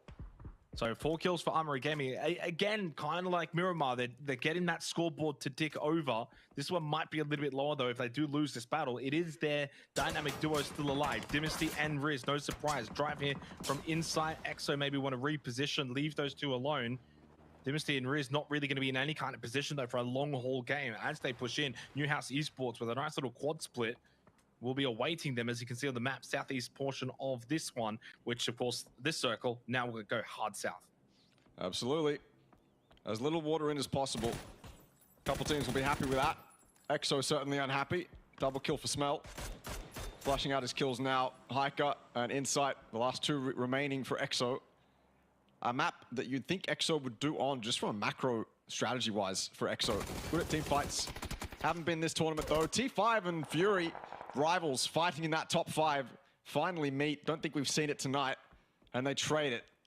Fury trying to take out T5 on the southern side. Fury kind of have high ground. T5 sent themselves into that shack. That's where both those teams want. And High Mass sitting on the north. Of course, they're going to be here. They've been here this whole time. PLM now arriving. Another team we have to keep our eyes on. Potentially in a good spot to do a lot more this game. With the high ground. I mean, high ground in a zone like this isn't that high. It's kind of little mounds that these guys are going to have to work with. FW, DK, half a DK in cars. Trying to get out of here potentially. Yep, FW says no. Yeah, Raze, though, I think a little bit cautious to keep pushing over. Smoke blocking some of that sight line, but the nade did the job. Knows that they're likely to just be sitting inside of that smoke, but as soon as he did peek over, and it's kind of you know, symptoms of similar to like a Miramar, where you kind of peek over these ridges, you get shot them from a distance, makes it difficult. You want to be greedy, you want to try and push down, confirm these kills. I mean, Smelt, he's not even there. Nemesis and Riz, by the way, found their way into the zone, very south side of this for Armory Gaming as a duo, and very much by themselves. Anawa gets the kill on to Jun. 500-meter knock. Well, that small little vertical advantage does pay dividends for him. Smell with the M416 couldn't get anything more onto Banana One. He is able to drive away safely for FW Esports. Into the fields they go. All very low, all in beaten up vehicles with nowhere really to send it besides maybe an odd little ridge line. Raise 5 HP, takes a shot, does survive, throws out the smoke. So many eyes and so many shots. You could just see on the map stream as well, all the lines in the direction of FW, of teams shooting at them or trying to shoot at them.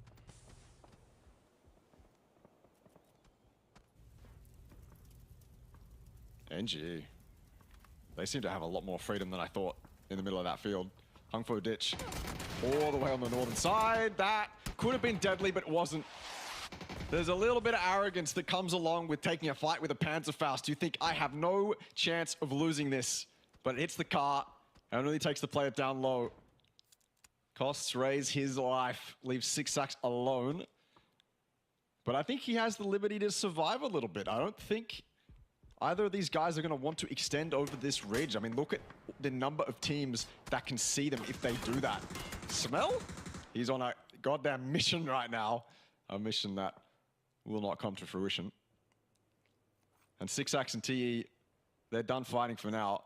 They will have a truce, at least for the moment, both of them with placement points available. PLM and Cerberus, this is a fight I want to see. Up on the north, it's been a bit fed as well. Whoever controls this terrain is in good chance to deal some real damage this game. But we have to see who wins this fight first. Nade here from Esquilucia has good distance to it, but Hayamas is able to just run away from it anyway. Hurry up still for Purple Mood. Duo for Armory Gaming have made their way, made their home next to New House on the south side of the circle, and they're gone. Nil T, really solid work from him by himself. He got pushed in by those two members of AG. They're out, 4 points for them. So 5, 8, and 4 points respectively. Again, just getting that scoreboard to tick over. No T5 this game. Brew down to 1. Fury, PLM both wounded. So our leaderboard leaders going into Vikendi looking strong.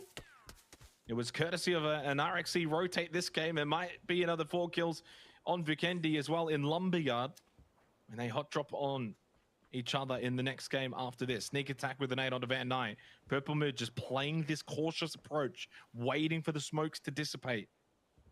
Danawa maybe opting to just push out a little bit, get some information. Knows that Highmass is going to be running off into the background. That's sharp from Highmass. Esquilucia wants to go for the quick trade, catch him off guard, pushing out what's going long right into the sight lines though of Esquilucia. Flucky coming around the back. Esquilucia doesn't have to get over aggressive here. Doesn't have to give him the 1v1s. Flucky is here. They can push together 2-on-1 against Highmass. Flucky though, he just goes himself. Flucky gets the kills. Cerberus dealt with. PLM, much needed kills, and they can get the revive onto Thanawa as well. And looking to close that gap to Armory Gaming as a trio, north side of the zone. Honestly, pretty isolated from the rest of this lobby. They can pick up points now into placement point territory as well. There's every chance Purple Mood could take top spot by the end of this game. I think the best thing that Purple Mood have right now is FAP dominates Fury in this ridge is information. Purple Mood have so much info on everything that's going on in this zone. They will be able to make the best choice possible for them when it comes time to do so. FAP, a highlight player, and has absolutely been a highlight player throughout this tournament. We've seen him carry NGE in fights, get them out of dodge, and he's carrying them again. Fury out, only to utility as well. FAP didn't even need to use his mechanical skill, just hold down mouse 1, throw that grenade, and it's done the job. He has lost his life for it, but NGE were on a recovery mission regardless. They were hoping for any points that they could get, so 3 from FAP, just like that, they'll certainly take it. 22.5 minutes here into Tago. Circle well and truly on top of the Expendables, and QC no longer good for New House. Their current house now needs to be vacated. They are the only team with all 4 players still intact. High Command, good little tag onto Edie. Little 1 versus 1 battle between Exo and Brute. They're around that gap to first place, 27 points. Is that doable with 3 games after this? Yes, but becomes very, very difficult with each game remaining. These could be handy points for Edie. This is a 2-pointer here. If you get rid of High Command, you get the kill plus the placement point by going into the top 6. So a little 2-point up for grabs for Edie if he can make it work. But 5 seconds time, that blue starts moving and it's already right at his doorstep. Same for Hiker. They both need to move. Yeah, and they've used their cars for cover. So I'm pretty sure Hiker's car is going to be at least a little bit damaged, if not a couple tires lost. Oh my god, the mortar's so close.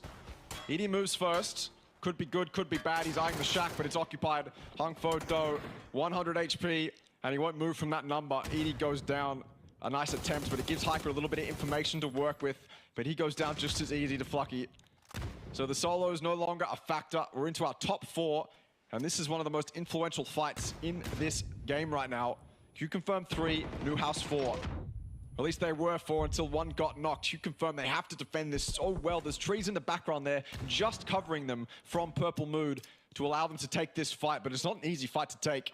It's not like they have much cover, just smokes right now. Smokes and foldable shields, that's it. And some bushes that they can work with, hide themselves in. NHE, they're the ones pushing, but I think they've got the front foot. Purple Mood started the night tied with Armory Gaming. AG got out to a 9-point lead, but that lead has now evaporated down to 4 points, the difference, and into the top 4 for Purple Mood with 3 players up. This could be an opportunity for them to just sneak into that number 1 position. Leons bleeds out to Long K. New House Esports wanting to leapfrog back over Q confirmed. Flucky with a good angle. New Dirt as well, but he can't convert the way that Flucky was able onto Cheeksking. Purple Mood trying to utilize as much of that high ground and open space to their advantage as much as possible. Not looking to get into that nitty gritty close quarter combat position is the way that QC and New House Esports are in. 777 as this one of the duos for the Expendables as well has actually gotten a bit of an angle onto Flucky. You can see over to the western side of the map. He actually has taken some shots at Flucky, forced him back, which is helping Tanvu as well, and 777 to just stay alive here on the western side of the zone. Here goes NHE, though, looking to wipe out Q Confirm, to send them out here in 4th place. It's only the solo remaining, and that's Opons that goes down to Long K. 5 kills for NHE. That's another placement point for Purple Mood. It's a 3-point gap now to AG, and Flucky with a knock on a U-Dirt. Opons a monitor, pure white there. Perfect flashes. PLM, they've been a little bit fed, little bit graced by the circle. Not entirely, though. They have to move in. None of them are inside it right now.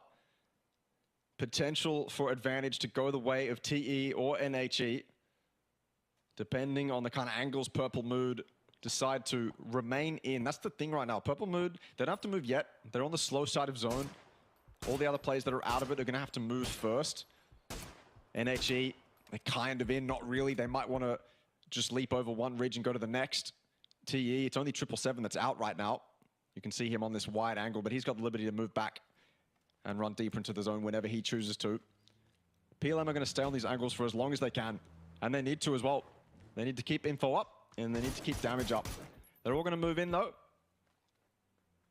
Get into their cars, set themselves off on a play. I think they've identified the weakness, and I think that weakness is TE. Yeah, good headshot. I think Purple Moon could be in some trouble here. No frag grenade for Tanvu, just throws out the Molotov, looking to make life difficult for PLM as soon as they get into that landing position. Neil T has an angle, NHE on the move as well, pushing into this circle. Purple Moon, they are the target at the moment.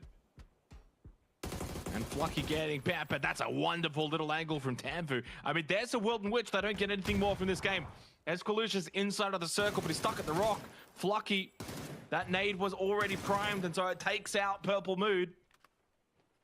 Much to the chagrin of the Expendables, they go up to 9 kills now in 9th place. Escalucia as the solo, and honestly, needs a big effort if they're going to be able to at least secure 2nd place.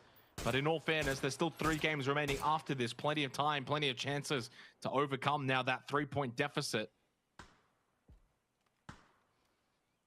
I wonder what he's got to play with. He doesn't have a car. He was the one covering. Only his little feet and his legs to run into the zone with. Maybe if he could take out Long K, it gives himself a bit of timing to work with. He's been pushed out as well. He has really got to hope for a miracle here. NHE and TE have to go at it, and it has to be a delayed fight where both those teams have to delegate resources to that fight. But I don't think Escallusion is going to get that chance. I think the priority for both TE and NHE is to take out Escallusion first and then deal with each other. 777 on the angle. If Escallusion moves to his right, 777 takes him out, and he's just lost his car too. I don't think it's viable to get in that car regardless. He keeps peeking, he keeps taking damage. He's trying. You got to give him credit for that. He realizes Long K is step one, but step one is more of a barrier than he would like. Long K's got to run though, got to move into the open field. Now's a chance, and he takes it. Never mind, it's 777, helping out Escallusion a little bit. He'll still kill. Yeah, very good for PLM. Still difficult though for him to get any more damage done this game. 777 is on him like a hawk. He's not going to let him slip out of this. I mean, that's still a handy point. That could be a difference maker by the end of the night. Escallusion trying to see if he can get some space here with the foldable shield. Nicely done. Still 45 seconds till P9 and 777. I mean, eventually goes down. Now 777 can turn his attention over towards Newhouse and help out Tanvu in a 2 versus 3. And the Expendables make it back-to-back wins here. A massive turnaround in their tournament fortunes for the final night of the grand final. 6 kills from Tanvu. Not really surprised by that. Smokes are up. Makes it very difficult for 777 to see, but he's getting himself in position to just find something on the back of that smoke. He got a headshot, but eventually got sprayed down by U-Dirt. He just did better. Now a 1 versus 3 for Tanvu. He's up close. Spots one, takes his shots. Now they know he's very close. I think they knew anyway. The shotgun's not going to do it. And Newhouse Esports will find the 9-kill win. They go to 145 points. They get a bit closer to Buram. And for the Expendables, it's not going to be back-to-back chicken dinners as Tago goes the way of NHE. That's their 3rd win of the grand finals, which is, again, a significant amount. These guys just know how to find wins, Russell. It's in their DNA. Gotta remember, they had the 3rd most winner chicken dinners back in the Vietnam series of 4 last year. So this is a team that can get wins. They can get to the late game. Are they a super dominant team that can go and get 16 kills and you know, a whole bunch of second places along the way? Probably not, but they know how to get wins. They do, and that's not like their previous couple wins either. That was a win where they had to fight outside of their compound. The circle wasn't super gracious for them. They had to earn that one. They had to fight their way through QC, which I think was a pretty decent obstacle to get through at first. So all the way through the field, all the way through the greenhouses and the tarps and the ridges and the dips, and survive all the long angles as well. And HE 4 for that one. Well, that's us halfway done for the night already. It goes quickly, especially for these teams. Not that many opportunities remaining. Head to the break. It's Vikendi on the other side.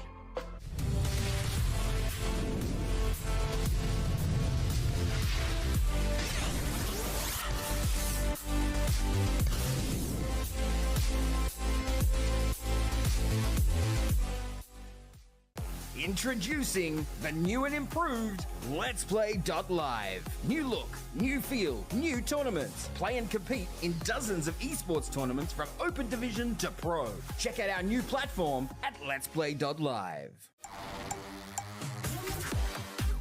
Hey everyone, I'm Extreme, and I'm going to quickly go over the Armory Gaming last-ditch effort in the last chance qualifiers to qualify for the grand finals. So we start this fight off essentially after a lot of the action has transpired, and Riz is running into that shack, cleaning it out. Just fantastic from him, taking out NGE. That's one of the teams that Armory Gaming had to deal with. This is for their qualification into the grand finals as well. This gets a little bit dodgy though. Naan decides to push, and Shanks isn't watching from this back angle. When Naan makes that push, Riz has to get it done, and he does. He takes him out. It could have been dodgy from that moment, but then of course, Shanks has this long angle, and this entire fight is basically on Shanks. If he loses that 1v1, then that player in the shack is most likely dead. There's too much pressure on his shoulders. Riz would have to win that 1v1, and obviously you don't want to end up in a 1v1 when your qualification is on the line. So well handled, well composed by Armory. If you want to see more PUBG action, then check out the PUBG Asia Super Cup Winter on January 31st.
Hey everyone, I'm Extreme, and I'm going to quickly go over the Armory Gaming last-ditch effort in the last chance qualifiers to qualify for the grand finals. So we start this fight off essentially after a lot of the action has transpired, and Riz is running into that shack, cleaning it out. Just fantastic from him, taking out NGE. That's one of the teams that Armory Gaming had to deal with. This is for their qualification into the grand finals as well. This gets a little bit dodgy though. Naan decides to push, and Shanks isn't watching from this back angle. When Naan makes that push, Riz has to get it done, and he does. He takes him out. It could have been dodgy from that moment, but then of course, Shanks has this long angle, and this entire fight is basically on Shanks. If he loses that 1v1, then that player in the shack is most likely dead. There's too much pressure on his shoulders. Riz would have to win that 1v1, and obviously you don't want to end up in a 1v1 when your qualification is on the line. So well handled, well composed by Armory. If you want to see more PUBG action, then check out the PUBG Asia Super Cup Winter on January 31st.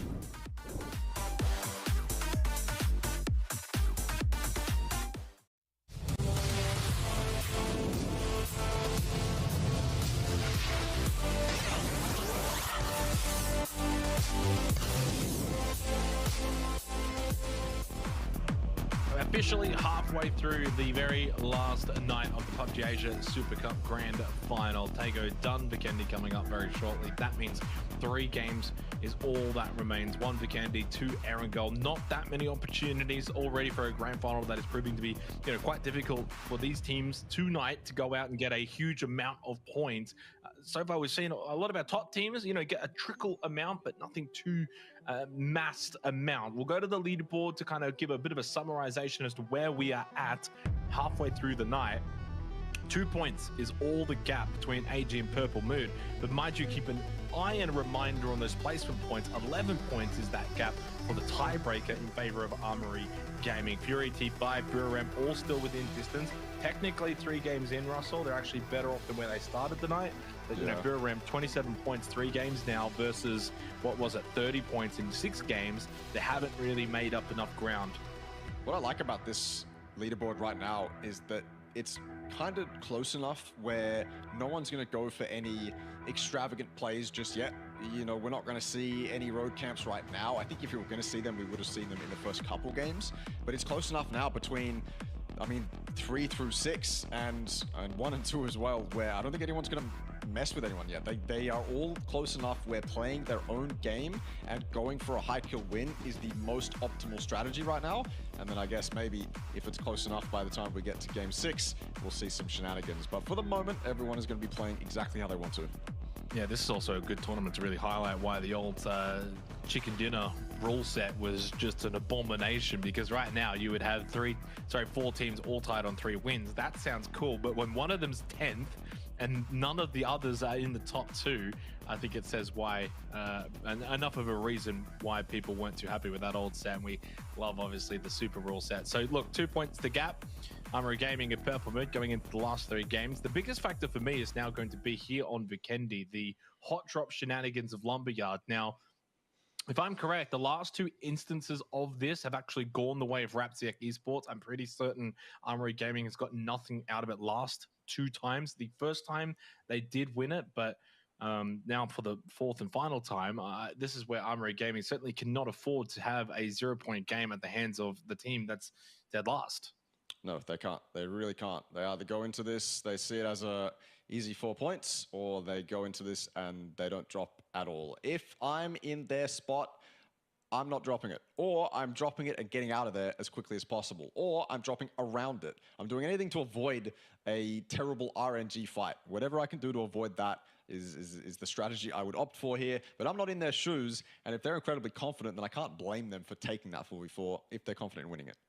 Yeah, just waiting on one player to get into the lobby before we can get things going as we go to a bit of a refresher for the night that was and what is to be. Fury, the Expendables, Newhouse, the 3 winners through the first 3 maps. The Expendables very close to coming with back-to-back wins there with that very close finish on Tago where they had a 2-on-3 opportunity, but Newhouse Esports way too good. I mean, as I said, it's Newhouse's 3rd win for the grand finals. They've been very much a large factor, arguably the best team from Vietnam in the grand finals, which is quite surprising considering HiMass has now played majority of the nights anyway.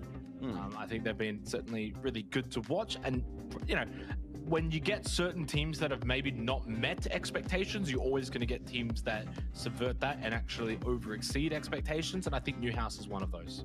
I would agree. I think Newhouse has been one of those teams where we look at them and go, okay, you would expect them to be in contention for top 8, but you would think NGE, maybe even TE would be above them, right? But they've been solid. They've been really solid. And as we keep praising them for getting those wins, they keep getting them too. And I think that one was maybe one of their most impressive ones, having to actually earn it, work for it. I mean, look, Udirt being the new guy, he's been an absolute highlight. And of course, Long K, Neil T, we all know them from the PCS days. So this is a team that's been around for a while with some players that are certainly historied. And I suppose a lot of that knowledge is incredibly helpful for Udirt right now. Yeah, Neil T, Long K from those Division X days in the PCS period of PUBG. So, you know, clearly that experience does shine through. Udirt, you know, not the first time that he's had a really solid tournament either. Top frags back in the Vietnam series of fall for this team. So, you know, clearly has shown that he's sort of that new age talent, and I think also Long K's also been quite strong for NHG. Looking at some of their numbers as well, Neil T, Udirt, both of them have top frags around that 24-25 kill mark. So, you know, clearly all three of them in terms of Neil T, Long K, Udirt pulling their weight.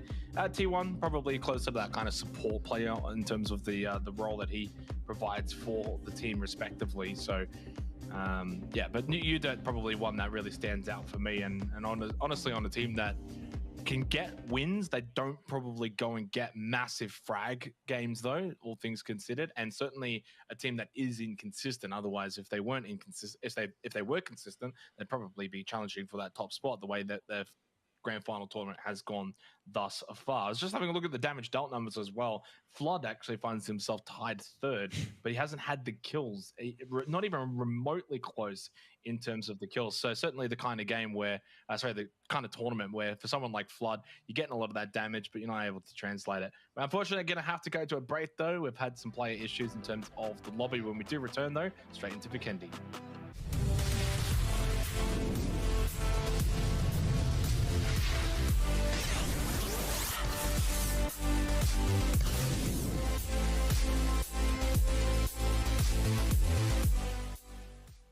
Introducing the new and improved Let's Play Live. New look, new feel, new tournaments. Play and compete in dozens of esports tournaments from Open Division to Pro. Check out our new platform at Let's Play Live. Hey everyone, I'm Extreme, and I'm going to quickly go over the Armory Gaming last-ditch effort in the last chance qualifiers to qualify for the grand finals.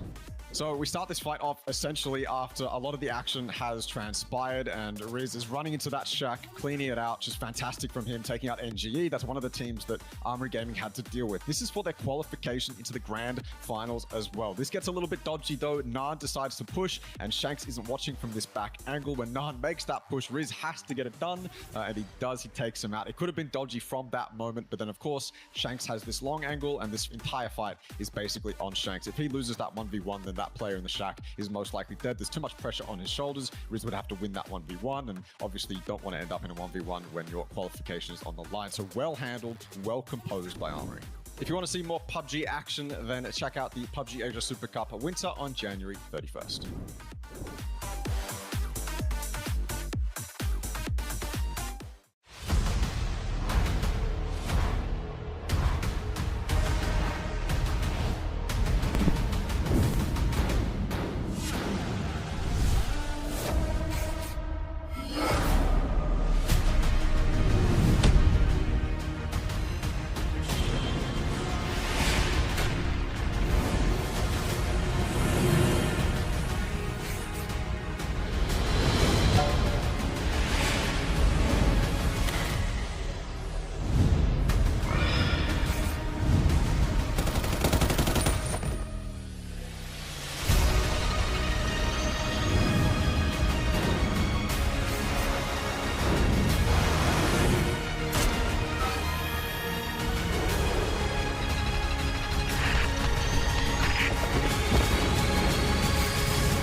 We return here for Vikendi, map number 4 of the night here for the PUBG Asia Super Cup Grand Final. Thank you very much for sticking with us, and apologies for the delays.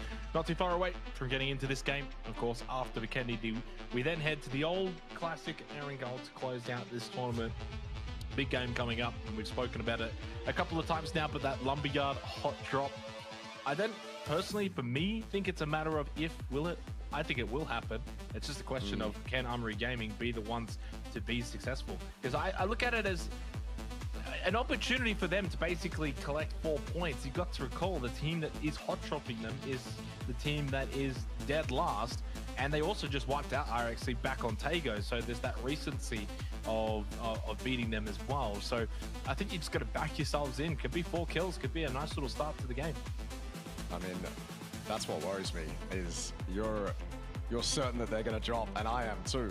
But I don't want to see it, because they're so close to securing that 20 grand for themselves and putting themselves out there for 2024, that to throw it away on a Lumberyard hot drop when there are so many other options on Vikendi, it makes me nervous.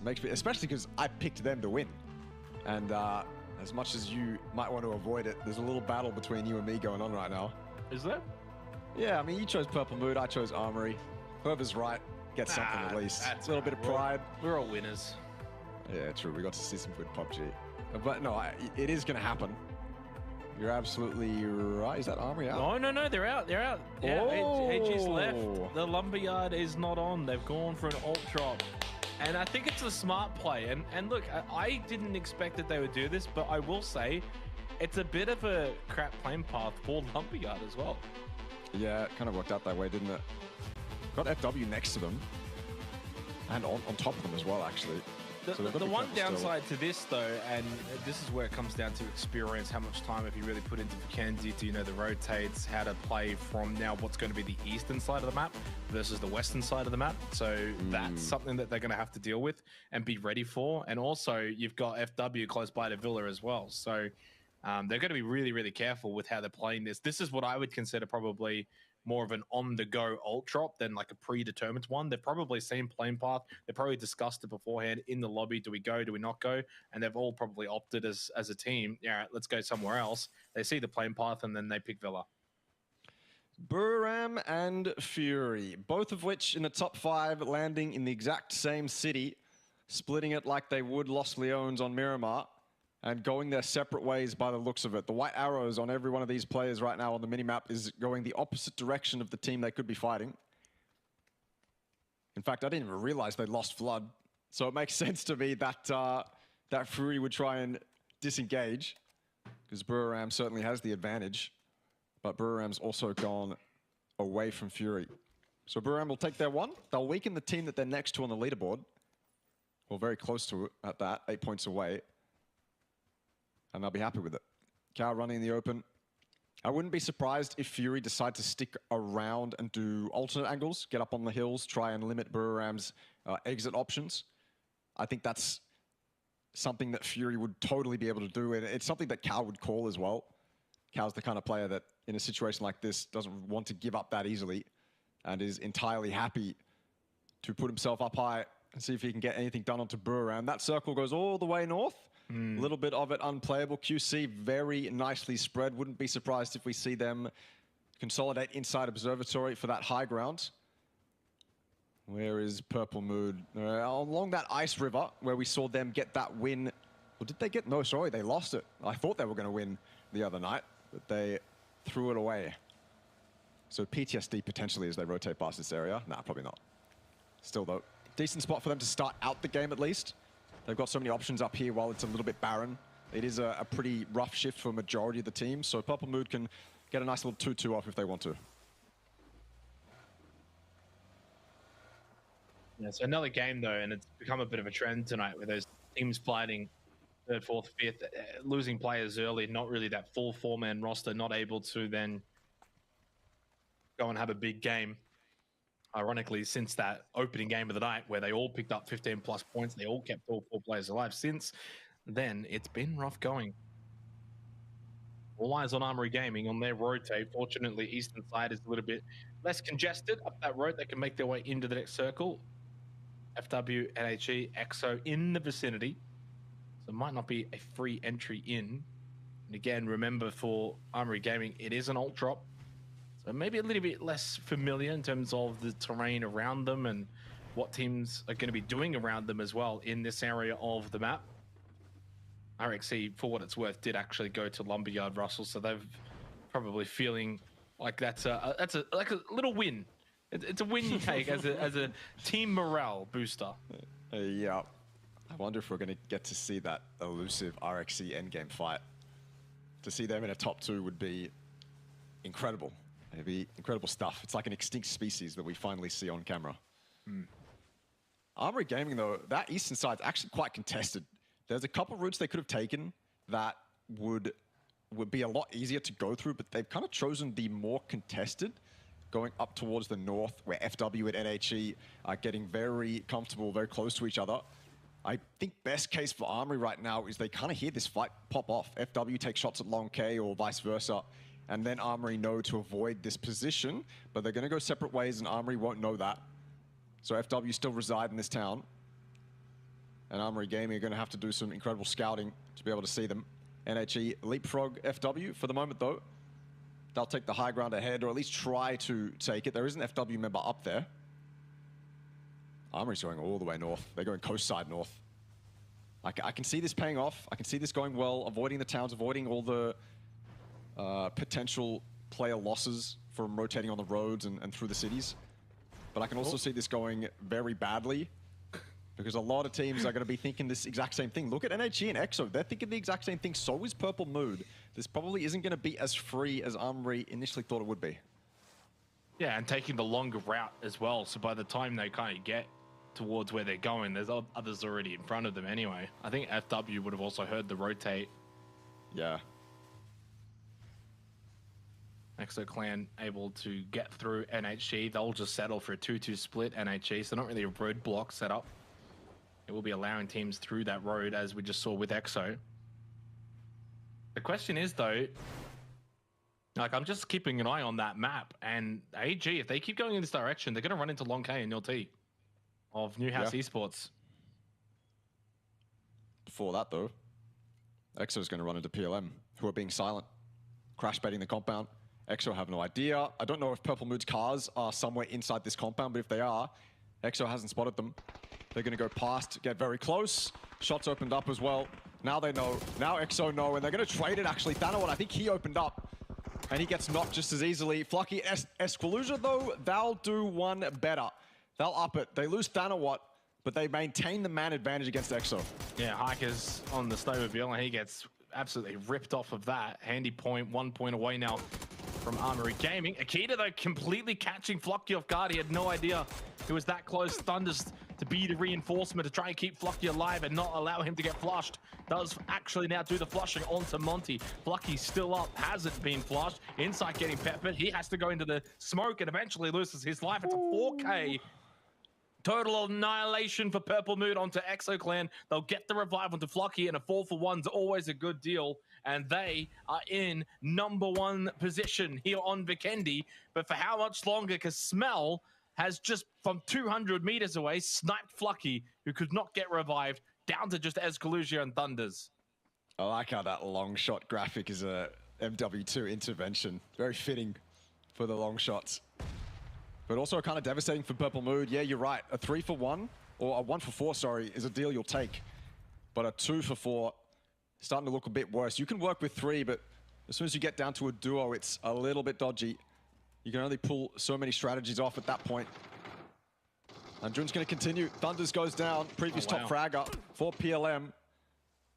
They're just so limited. DK control all the high ground around this compound. And the team that was celebrating just 30 seconds ago from taking out EXO as cleanly as they did are now going to be a little bit heavy-headed, because there's only one up, and it's only a matter of time before DK can finish it. 1 HP on Escalusia, but you don't doubt Jun in a moment like this, especially with the weakened player. The confidence to just push in is there. He gets it done. PLM, they're in first, but only by 2 points. Yeah, I mean, 4 points is handy on a map like Vikendi. Funny things can happen on it, and as you said, though, first, but only 2 points. And AG 4 players up. They've got that cliffside as well all occupied now. Newhouse Esports were occupying here in a 2-2 split. They've actually grouped back up as 4. I like the position that they're grouped up to as well, so they have given up these cliffs, which does mean then, in the end, as we were kind of talking about it earlier, AG were able to slip in uncontested. Eventually, you know, they were kind of following behind NHE and ExoClan. Well, ExoClan's gone. Oh, Purple Mood, and 2 teams that fought it out. DK Tate top spot on this hill.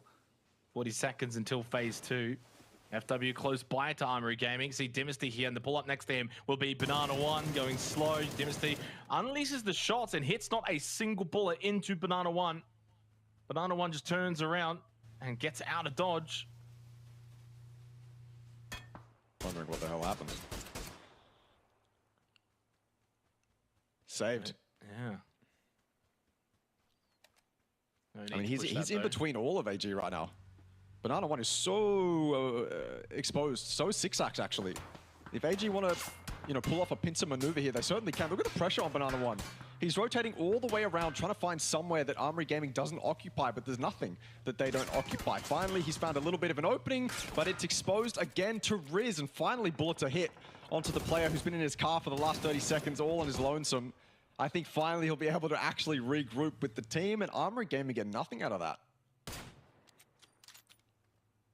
Car 98 being used by Zigzags. Seen a little bit of the old bolty action this tournament. Some interesting moments from it. Phase 2, by the way, bit of a center up in terms of that original E1 circle, yeah, slightly to the south. Does kind of take some of the shenanigans out of the cliff face on that north side. Observatory going to be a heavy factor. We had a Vikendi game that was quite similar to this earlier in the tournament. In the grand finals for us, where it went towards the Ice Lake Observatory. Remember the troll game on the bridge? It could still eventuate. Would have to go for a hard shift out to the west side for that to happen, which is where T5 are located at the moment. Q confirms the ones that occupy Observatory, so one of the more key locations. It does mean for AG now, kind of circle where they are going to be playing Edge this game. Edge on Vikendi can be quite difficult. A lot of open terrain, a lot of open sight lines.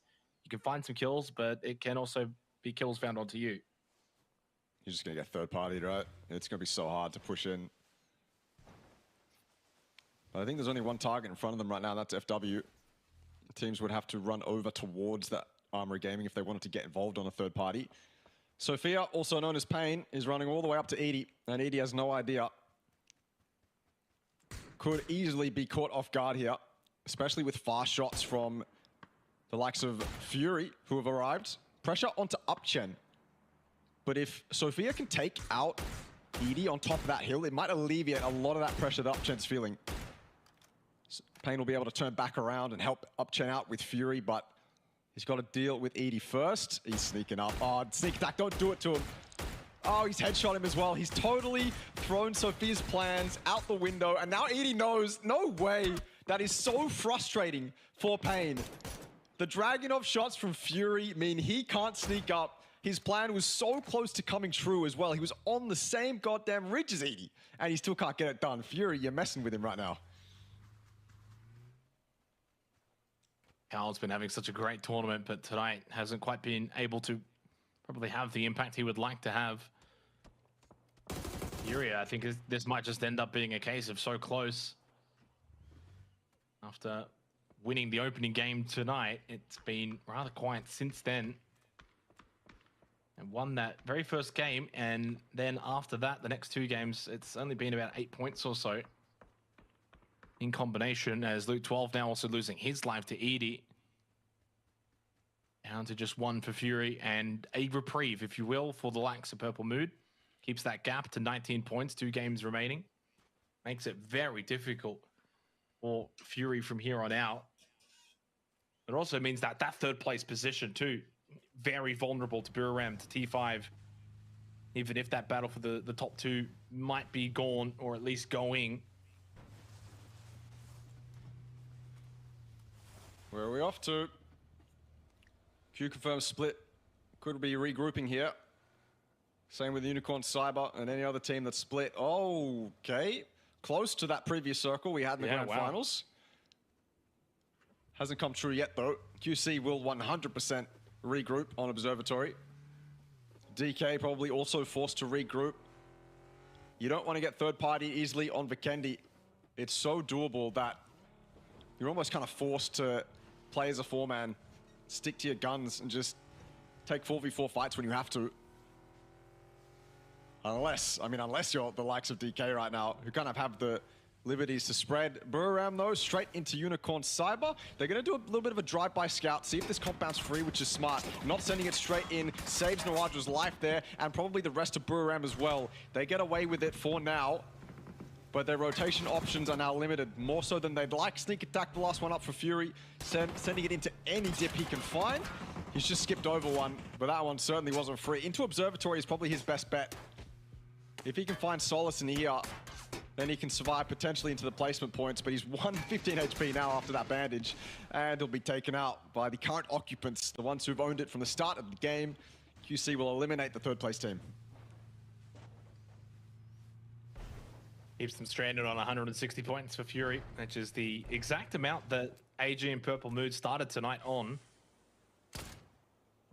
Again, it's always that sort of highlight that it's not about, having to chase to that margin. That's never enough. And the teams are still going to go and pick up points along the way. Sololzi, Haizaki both gone again. Another average game for Cerberus. Haven't been completely awful tonight. Certainly had a better game previously on Tago, but it's, again, just not really been the kind of night where it's all clicked together for the superstar team from Vietnam. I'm Asin Huang-Long. One of the, I guess, the older stars on the roster, although he's still quite young, along with the absolute youngs up-and-comer in Chuang Long. Oh boy. They're trying to take the roof. I don't know if this is going to work. There's only one there right now. He gets one, but it is traded out.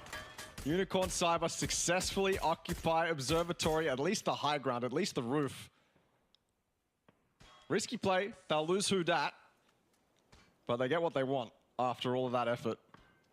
And QC devastated that probably. I mean, in 2024, you have to be wary of that. There's almost a reason you can justify putting 2 up here just to account for the emergency parachute play from a team. But they don't. And so QC now on the low ground, Unicorn Cyber on the high ground.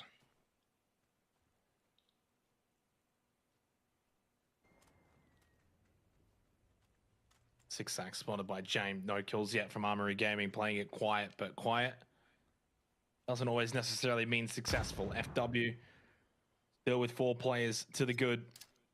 Could very much gatekeep Armory Gaming, and that circle shift for phase 4 to the south of Observatory. This position that AG find themselves in, no longer good, no longer looks nice. And suddenly they got themselves a bit of a track forward through FW into the next circle. Will they be capable? They are very much playing this like a very safe and steady kind of game as the Expendables go out to Can. Buram go to 4 kills this game. They go and overtake Theraton 5-6 points now behind Fury. And James just continued to slowly maneuver here. Banana One, does he get spotted? The blade's in the grass. James still has, now he has, and the shield goes up. And he's been spotted. Talk about timing. Tree eats the Molotov. The shots land from Banana One. Elsewhere, Path and Pong's been knocked by Hoang. Nade from Banana One towards James' location. Half health, running away. Avoids the first nade. Raze tries to get himself into a good position. This is the kind of fight that AG do not want to be losing. Dynasty and a blizzard starts to form. It's so important, this fight, for the leaderboard right now. If AG win this, they can rack up so many points in the following minutes of the game. And that's one way to start it. They haven't lost any members yet, have Armory, but they might start too soon. It's not only them getting involved, that's another one onto FW. If it's clean here for Armory, then this is a game you can see them winning with 15 plus kills if they fight for it. It's a game that they're gonna have to earn. And this is a way to start it out. Get that momentum, take out the team in front of you cleanly, which they've done so far. FW looking incredibly beaten. A rock is the only thing they have for cover, and they need these defensive knocks. And Unicorn Cyber, in the distance, is helping out Armory. It could not be going better for Armory right now. FW, so limited, stuck behind rocks, stuck behind smokes. 6-sack the last one up, and James takes him out. Sapao, though, ever present. He's not picky. He'll take anyone out. Dynasty's gone down in the meantime. But Armory do win this fight. James getting shot from another angle as well. NHE, I didn't realize that this fight would be so open to so many other angles. I thought this would be a quick one-and-done fight for AG, but two different teams have now got involved and third-partied this. Yeah, James gone, fled out. He's dead. AG down to just 2 plays, but they have at least picked up 3 kills. Again, another decent game. They've picked up averaging 4 points a game every single game so far tonight, up to 3 this game. So without really setting the lobby alight, and look at their game: 6th, 3rd, 3 kills, 3rd, 3 kills, 11th, 4 kills. Heading into this one, now 3 kills. They've just been ultra consistent. No bad games from Armory Gaming. But again, without really going and, you know, stamping a massive 20-point game. See the junior spot scoring at the back of this fight here. Nice spray with the M416. T5 only with the 3 players, no Path and Pong. But with that knock, suddenly might feel as if they can really take the fight to Dankoa Gaming. DK's been all right today. Danatel with a good knock on the Jun D. T5 need to be winning these kind of fights if they're going to have any kind of hope. A semblance of a chance going into Aaron Garcia. Junior got knocked. Oh, Jun with a double. Down to just Danatel. He loses his life as well. Jun! The 3 ends is for his 3 kills. 7 for DK. That might just be T5's championships hopes gone up into tatters. Edie with a knock onto Hakai. He can't finish because of FAP. It's all happening here on Vikendi. That is insane from Jun. Stuck behind that car, under a lot of pressure, and still gets it done. AG fall. It was destined to happen, leaving the leaderboard 1 point difference. It continues to be incredibly close, and now all eyes on Buriram. The only team out of the top 5 currently alive in this game. 4 up, 4 kills. Not a bad spot to fight in and get that number climbing upwards of 10. X-Men, I suppose, is their next target. They'll arrive loud with the cars. They'll drive by it, screw it. They don't really care anymore. No other choice for X-Men, and they'll just feed Buriram a couple kills. Even more momentum fed to a team that is deadly when they have it. Yep. NGE, or in front of them, I guess. Edie is looking for the opening. This is the kind of game now Buriram United have got themselves an opportunity. Currently, 23 points behind Armory Gaming. 7 teams remain, so a whole heap of placement points, a whole heap of kill points. This could be a massive game when it's all said and done for Buriram. Heading into Erangel, they've just got to convert now. The time is now for Brew. For T5, time might be up. With 2 games remaining, I think the job will be far too difficult for them. Fury, they're on the precipice, 20 points, 2 games. You can do the math, it's not great, but it is mathematically possible. But for Buriram United, still alive. With Fury, PLM, Armory Gaming, all gone this game. They've already picked up these 6 kills, but it's not going to be easy. Bad, not probably a bad position, but not great either. You can see they're kind of struggling to, you know, really step out onto this hill because there's a lot of sight lines onto their location. Observatory right now underneath that blizzard. That's QC in there, along with Unicorn Cyber. Petret lost his life to Demon. Up, I guess close enough that they could see inside of the blizzard. They're going to die when they come out of Observatory as well. As soon as that blizzard goes, QC will fall, just as they've now taken out Unicorn Cyber, who had the high ground, by the way.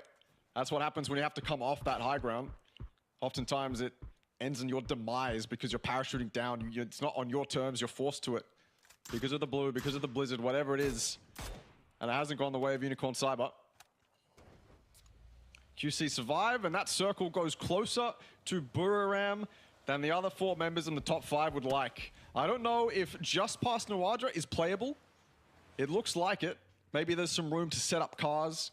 That's what they're going to have to do. Cars, foldable shield, smokes. Either that or they take the fight to NGE. And that could be the better play, if I'm being honest. For Buriram right now, I wonder if they're going for the winning play or the play that's going to secure them just a little bit more points. I think the winning play is take out NGE, drive into their bowls, if they have information on them, that is. Get that quick 4K, and then you can move on to defending yourself from DK. You can start to look across the road, start to turn your head towards Cerberus and NHE and every other person in this game. It's not going to be easy for Buriram from this spot. I don't think they can sit on top of that hill. If they continue to sit on top of this hill, they're just going to lose, I mean, everything. They're going to lose cars, they'll lose their foldable shield, they'll lose smokes, they'll lose their heads. It's not ideal, so I think they have to make a play. 23.5 minutes gone. Super important moment here for Buriram. No one with a knockdown onto Jun D. Really, all of the focus is going to be on them, rightfully so, as the last remaining team alive in this particular game that can influence the top end of this leaderboard. New House Esports still up with 4. Sure, good position, but they're on the complete other side of the zone. Not really a factor right now, at least for Buram, as we go to them now, looking to get the final kills onto the solo of QC. Cheekskin trying to make his way out of Observatory, can not do so. Hoang gets the kill. 8 now for Dankoa as Buram make their way western side zone, pushing past New Generation, and then they heal. This is so dangerous, so deadly. Nordra scouts the rocks. Van Knight has been spotted. The car moving away. Smell with a big knockdown onto Edie. Van Knight gets knocked. He'll get flushed. Point secured for Buram, but they've lost Edie. So you lose 1 for 1. Not clean for Buram United in that push. So smart, though. So smart. Going past NGE, setting yourself up on the high ground to take care of NGE. Incredibly proactive from Buram. But it's not like this spot is, guaranteeing them the win. They have to fight from here. NGE still factor. DK, they were getting knocks. They're absolutely a factor as well. Didn't realize it, but Buram's probably got a little bit more on their plate than they'd like. And they're stuck on the edge as well, forced to move in. DK with the high ground, that's probably going to determine what happens to Buram, but at least the utility for Buram is good. It's good enough to not only take out Hoang, but also take out Fap. Smell as well, helping Buram. It seems like everyone wants to help out Buram in this game. Give them, a sliver of a chance to win it. NGE dealt with by DK. 11 kills for them just quietly. Having a fantastic game. Up into 12th. But yeah, Buram, got to focus on them. The dip that NGE previously occupied is now free. But Buram also know DK have full control over that. So what do Buram choose to do? 17 points behind Armory Gaming. Remember, there's still 2 matches after this game. Can, in his second official ever tournament, having himself a very impactful game. Nordra gets knocked by a high mass. It's like the old rivalry just to re-ensue momentarily here, and he gets the quick flush as well. 200-meter shot. Can knock onto Smell. They need to get more from this. No frag grenades. Might not need them. Prone goes Jun D. Jun heals back up with the first aid kit. Flash to get thrown out. Canaxi, he's got the nades. Jun's got a couple as well. Canaxi lands the first one. Only 1 up at the moment for DK. That's not going to be enough. Still up is Jun. Canaxi, this is so crazy. 4 HP. Jun landed a couple of shots, but he eventually will go down. Danko wiped out by Buram United. They go to 12 kills, but their chance of winning this game looks very unlikely. With only 1 up at the moment in Canaxi. He'll get caught. He's now taken low. 2 nades available for Neil T. It's looking very likely to be a 3rd place finish. Indeed it will be. 167 points, 13 points behind Armory Gaming. It's good enough with 2 games to go. Ever closer. DK and Buram hogging all the kills this game. But it's the story of NHE and Cerberus now. Hymas got to that high ground all by himself and was a nuisance for Buram. The dynamic fragging duo for Cerberus that we haven't really seen all too much from this tournament. Cerberus haven't really been able to get into these late game scenarios, but this is the kind of damage they can deal when they do. They are just a duo right now, looking to 2 versus 4 Newhouse. Make it a 1v2. It's just Hymas. And if I'm Long K, if I'm Neil T, I am shaking in my boots. Hymas will get the kill onto T1, 706. Like the Master and the Apprentice, but right now the Apprentice is down. It's only the Master and Hymas that is alive. 4 of the 5 kills for Cerberus. Back into the lineup last night, and boy, did he come back in with a bang. And now a chance to win it. New House Esports, they know how to get these chicken dinners. They absolutely do. Long K, he made his presence known up close. Headshot there from Hymas was clean. Throws the molly a little too far. Second one as well, followed. Same direction, same length. Now pulls out the Mark 12. Another one up close though. New House just keep winning. They just keep finding ways to get these chicken dinners. They're 4th of the grand final alone. They are the team with the most wins so far in the grand finals of this tournament. That is a staggering feat for this team from Vietnam, and they are now tied with Fury on points. They put themselves up in 4th off the back of that win. I didn't think we'd have new top 5 teams emerging in the later stages of this tournament, but we do. And it's off the back of 2 wins from New House Esports, who continue to impress and continue to make correct decisions when the circle goes their way. I continue to be impressed by these guys, everyone in the lobby really, but Yeah, I don't know. You can't fault them. The way they play these end games, it just seems like they know what they're doing, and they don't throw it away. Other teams might get a little bit aggressive, they might get greedy, but not Newhouse. 5 kills is enough for them. It's plenty for them. They get 15 points total. Yeah, incredible for Newhouse Esports. So tremendous performance from them. And so far, it's been a night for them that's been great. That's back-to-back wins as well as they take out Tago and Vikendi. That's never an easy feat. And as I said, that's their 4th overall win now. They had a win with 13 kills, a win with 8 kills, a win with 9 kills. I didn't quite catch how many they had that game, but and again, another impressive game from Newhouse Esports. And now up onto 160 points for them, tied with Fury. That is a big turnaround. They've picked up basically 40 points or so. Actually, no, it's even more than that. They picked up 49 points through the first 4 games, so they're on for a big one. We head to a break. When we come back, though, it's our final 2 matches of the PUBG Asia Super Cup. It's Erigal on the other side.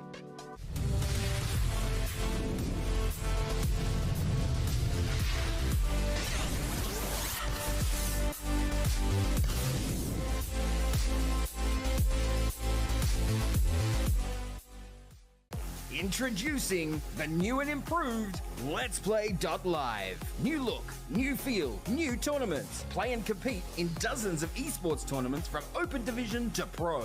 Check out our new platform at Let's Play Live. Hey everyone, I'm Extreme, and I'm going to quickly go over the Armory Gaming last-ditch effort in the last round qualifiers to qualify for the Grand Finals.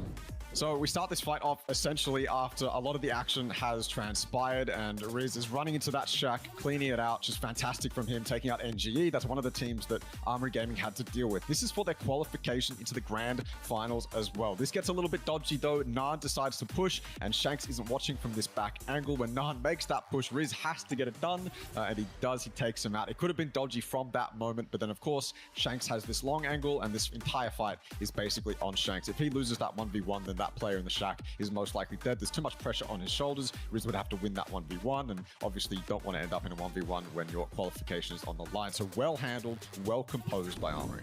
If you want to see more PUBG action, then check out the PUBG Asia Super Cup Winter on January 31st.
Hey everyone, I'm Extreme, and I'm going to quickly go over the Armory Gaming last-ditch effort in the last round qualifiers to qualify for the Grand Finals.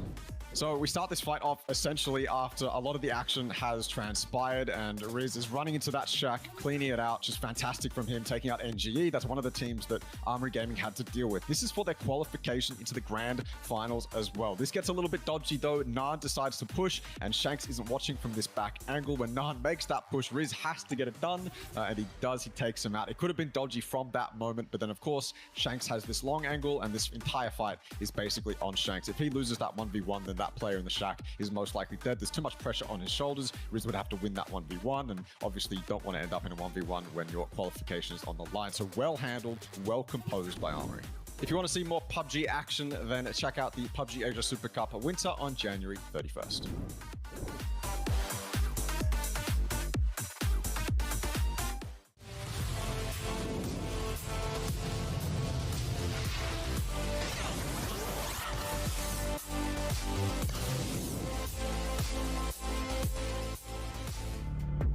Newhouse Esports continue to find ways to get these chicken dinners from seemingly out of nowhere, and they get back-to-back ones at that, 4 overall here in the grand finals, as they have actually rocketed themselves up, I believe, into about 4th place or something ridiculous like that. They're tied on points with Fury, and well, considering their 4 wins, they've clearly got more placement points. They'll have the tiebreaker. So yeah, for Newhouse Esports, it's been a great tournament so far. We'll see if they can do something crazy. Could you imagine, Russell? Could you imagine? They're 20 points behind, 2 games to go. It's almost into the realms of probably having to find at least one more win and then another really good game, but it could happen. Newhouse knows how to get wins. What's needed right now to win the tournament is wins. So you put one and one together, it makes 2. It makes total sense to me.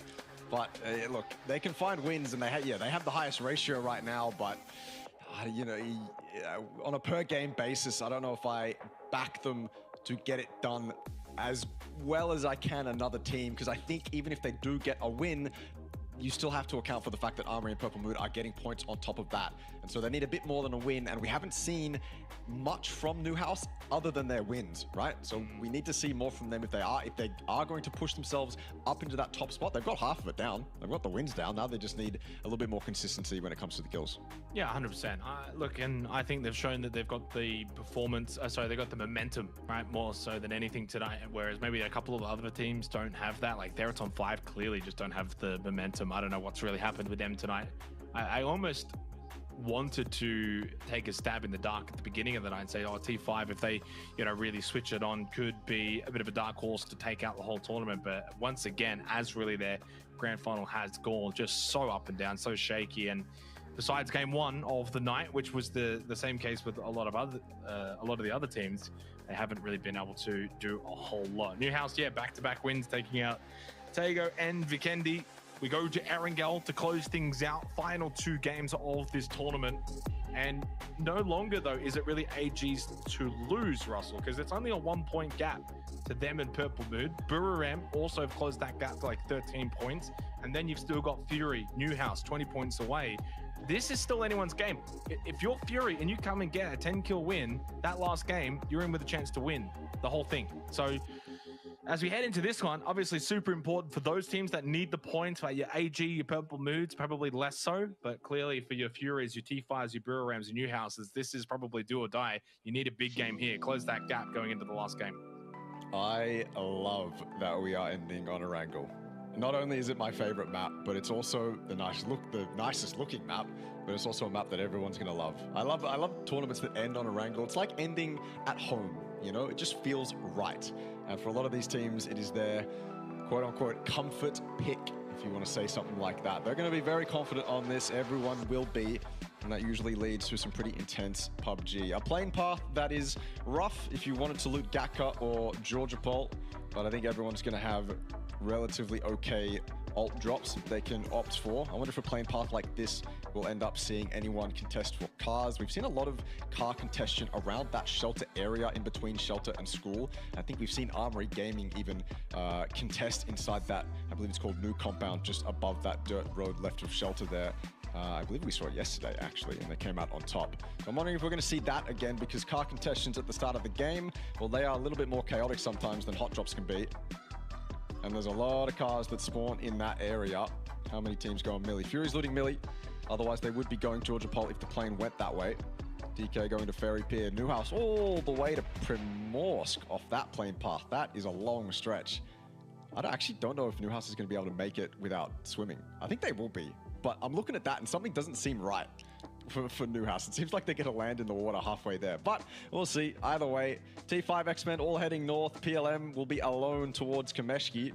Armory doing their standard split. EXO doing theirs. RXC, sad that they don't have anyone to hot drop, but they are close to QC, so they can continue the tradition if they wanted to. Purple Mood will just grab cars, loot up, and I think from there we've got a pretty static game. Yeah, T5, 27 points away from that #1 spot, 2 games to go. Basically, T5 in the last 2 games are going to have to go and get at least 40 to 50 points which is saying a lot. And they've got themselves maybe an opportunity. X-Men at the door, but it's Leo with a punch on the hat. So what, maybe just summarizing the way that this grand final has finalized for Theraton 5, when you're getting punched out by Leo of X-Men in the bottom two. T5 lose one early. There goes one of the opportunities of the 40 to 50 points they needed in the last two games. Now as a trio, I think that's Theraton 5's tournament. I'm going early here. I know it's just Hatsuot, Receded, Pathapong, Danadol. Statistically, the better of the four players anyway, but they just haven't looked like they haven't looked like they're up for the task. That to me has been both mental and just in the lobby based on their skills. They just haven't looked like they've even given themselves much of a chance. It's sad as well. I mean, maybe Thanatol's lack of presence in the server is really what's damaging T5. I mean, I don't even think it is that. We've seen great things from Pathapong and Hatsuot. We really have.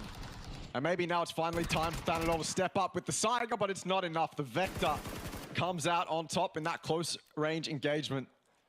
Thanatol, again, cannot show his presence, cannot show his peak. The man advantage will remain in X-Men's favor. Nades are going to come out. It could be good, but nades are also being exchanged. I don't think X-Men want to let off the gas. No reason to let Pathapong get the res. Just swarm them. Absolutely swarm them and take them out. Wow. The DBS is enough to do it. T5, I wanted to focus on them because I thought maybe they'd be able to do it. But it's just falling completely flat in hot drops, in team fights, terrain fights, macro, micro.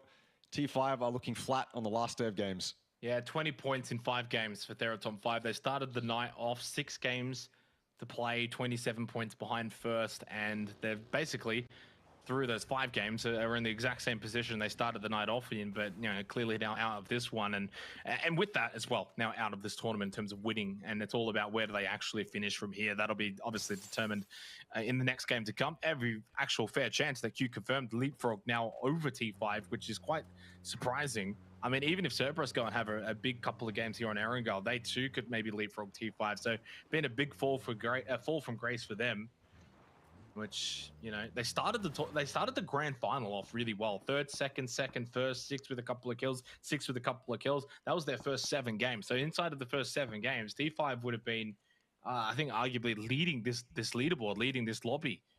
But it wasn't to be sustained, and they had a really bad stretch from round 8 to round 15 where they didn't get anything inside of the top 5.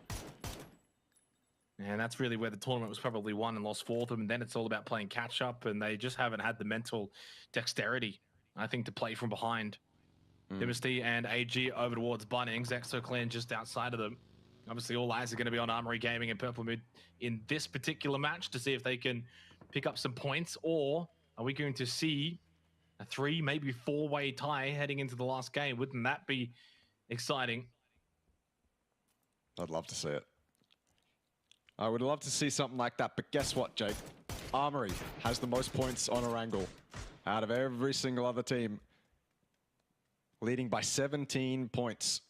More consistency than anyone else on this map. And we've seen it too. The way that they've played around this shelter position, we've seen circles end here quite often.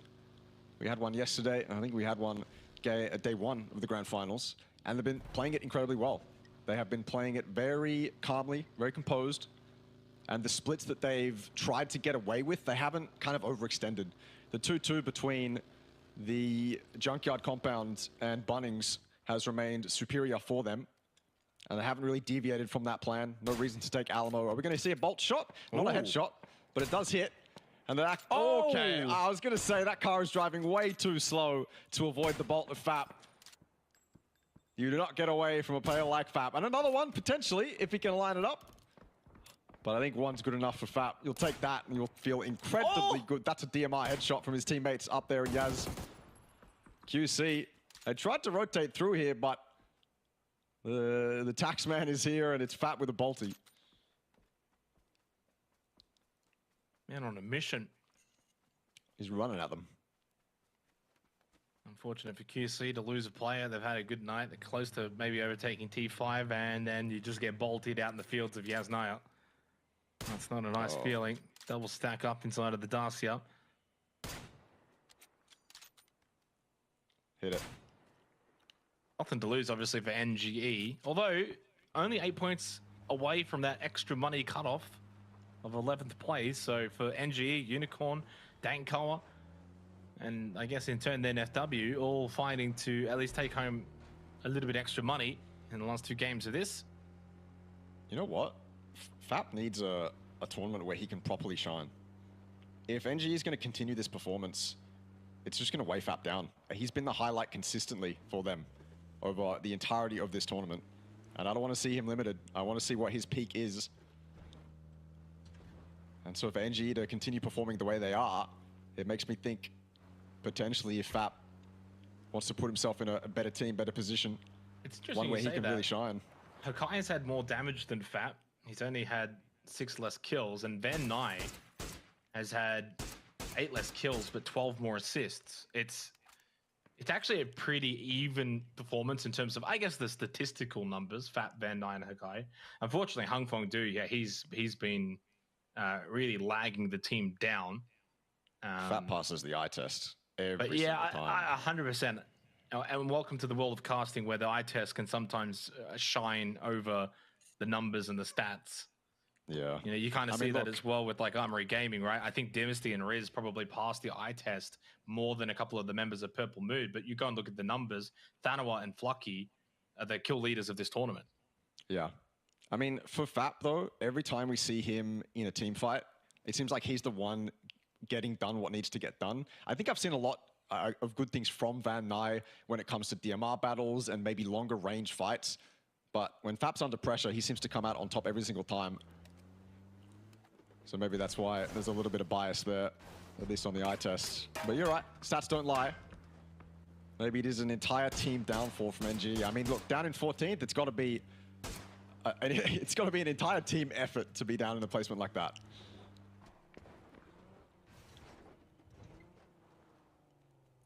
Yeah.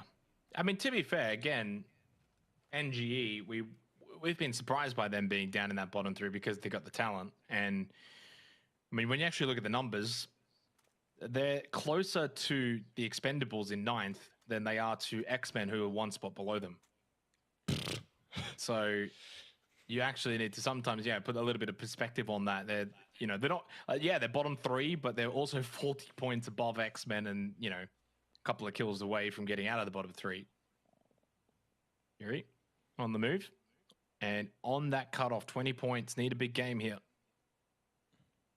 And when I say big game, I mean probably 15 points minimum. I don't even know if 10's enough, because then suddenly it's like, okay, what do AG Purple Mood get? Then there's 1 game to go. You need at least 15 plus here. You need a big one, whether that's a win or 2nd or 3rd with a bunch of kills, as we aren't too far away from going into phase 2, 15 seconds away. Waikiki Kamukau just trying to push these yellows over towards the lumberyard and see if he can spot anyone. And he does eventually spot Noordra.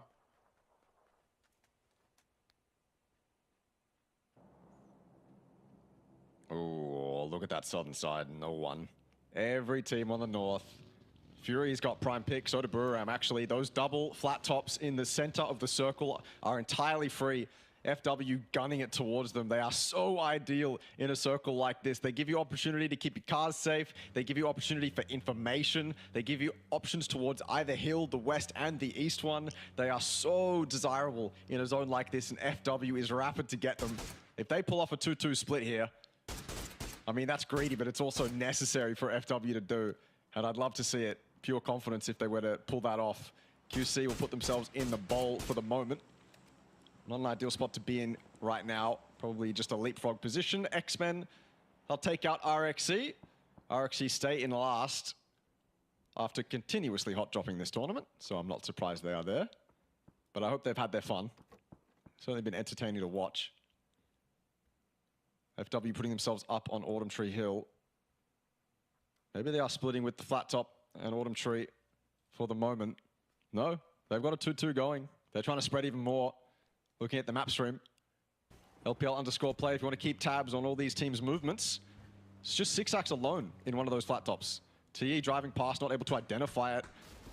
FW, I wonder what their macro plan is here. Do they want a 2-2? Do they want to just 4-man it? Looks like Sixax is getting out of there, if slowly. No, I think he's staying. I don't know what FW is doing, or Sixax in particular is doing. I think he's just parked his car in the line of sight of FW, or in the line of sight of his teammates, I suppose, to keep it a little bit safer on the backside of that mansion. But they're trying to pull this off. It's a 3-1 instead of a 2-2, but screw it. This late in the tournament, sitting in 11th, you need a big game. Yeah, and 11th being that cutoff as well for the extra money. So, I mean, and the incentive that they themselves would like to progress forward up to 10th, 9th, 8th, for example, and try and get a little bit of extra cash at the conclusion of this tournament for FW. 2-2 split will get utilized. Unicorn Cyber actually just dropping kind of close by above them, a little bit to the north off of that parachute drop. Hawang gets caught by Haisaki. He will lose his life. It's been a relatively good night from Dankoa Gaming. They've been involved in a lot of these games as Banana 1 got tagged up. Luke 12 throwing out a couple of shots with the Mini 14. Shuang Long did get knocked in response though by DK. Highmass, a bit of a fight happening still between Cerberus and Dankoa. Highmass does get the kill. Huang Long then eventually finished off by Cheeksy, and Jame with a kill onto Petret.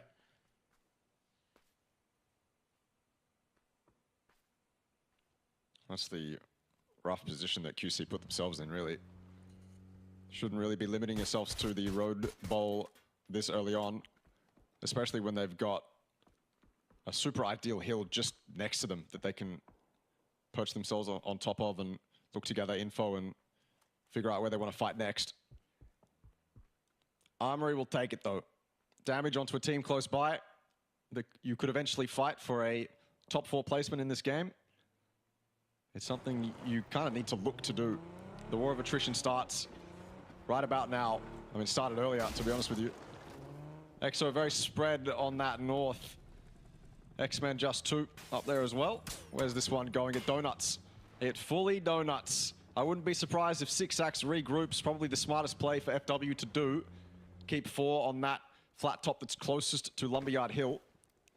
NGE will certainly be under pressure from a lot of teams on the north. Armory Gaming, one of those teams that needs to come in from the north. Not just yet. They can sit in Junkyard. Riz can take these shots at rotating players. They can gather all that info, and then when it comes time, they'll probably end up on that ridge that Riz is looking at right now.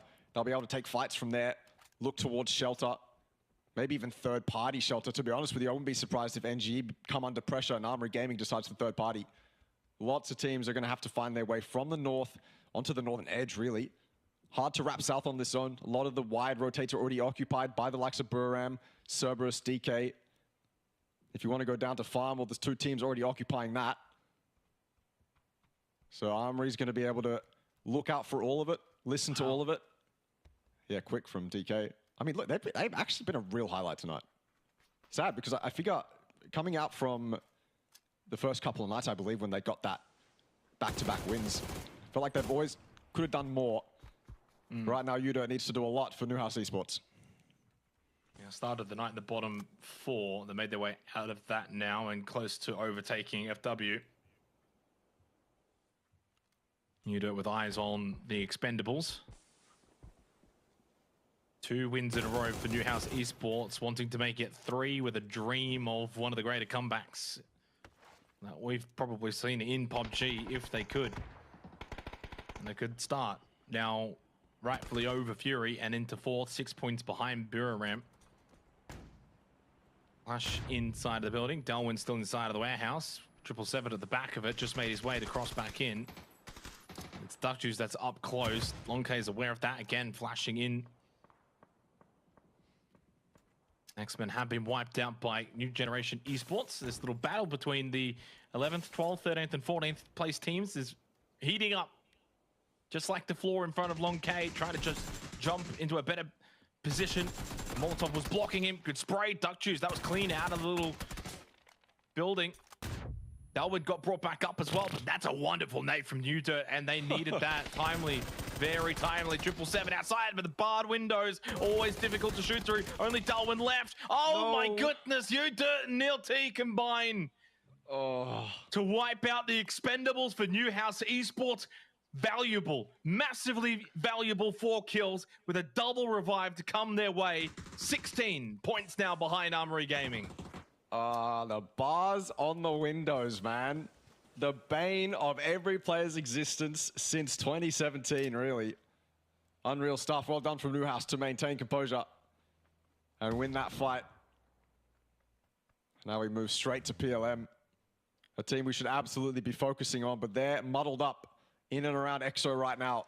EXO high, EXO low, and the first knock could be onto Monty, but he survives. Flucky needed to hit that. That would have opened it up, given them a lot of options. This is good from EXO, to be honest with you. Low ground here, it actually gives you a bit more of an advantage onto PLM. The angles are so clean when you look from low to high here. But EXO smoked off, either smoking themselves or been smoked by PLM. Either way, they're going to back off. They don't want to take this fight, and maybe that's EXO's problem from this whole tournament on. They don't want to give PLM the advantage here. Absolutely not. Smartly, though, PLM will back off, regain the high ground. Look at Buram, though. They're on the north. They want to see if they can get involved, but first, the fight will start between EXO and PLM. Flucky making up for those missed shots earlier. Akita goes down, and look at them now. High ground gained. EXO now on the back foot, and Insight's already in a car. He's already bailing. Look at that leaderboard as well. Purple Mood with that kill. That's how close it is between them and Armory Gaming. Now up into first place, tied 180 points apiece. They both started the night on 160 points, now both tied on 180 points. Again, a reminder, the tiebreaker for this tournament comes down to placement points.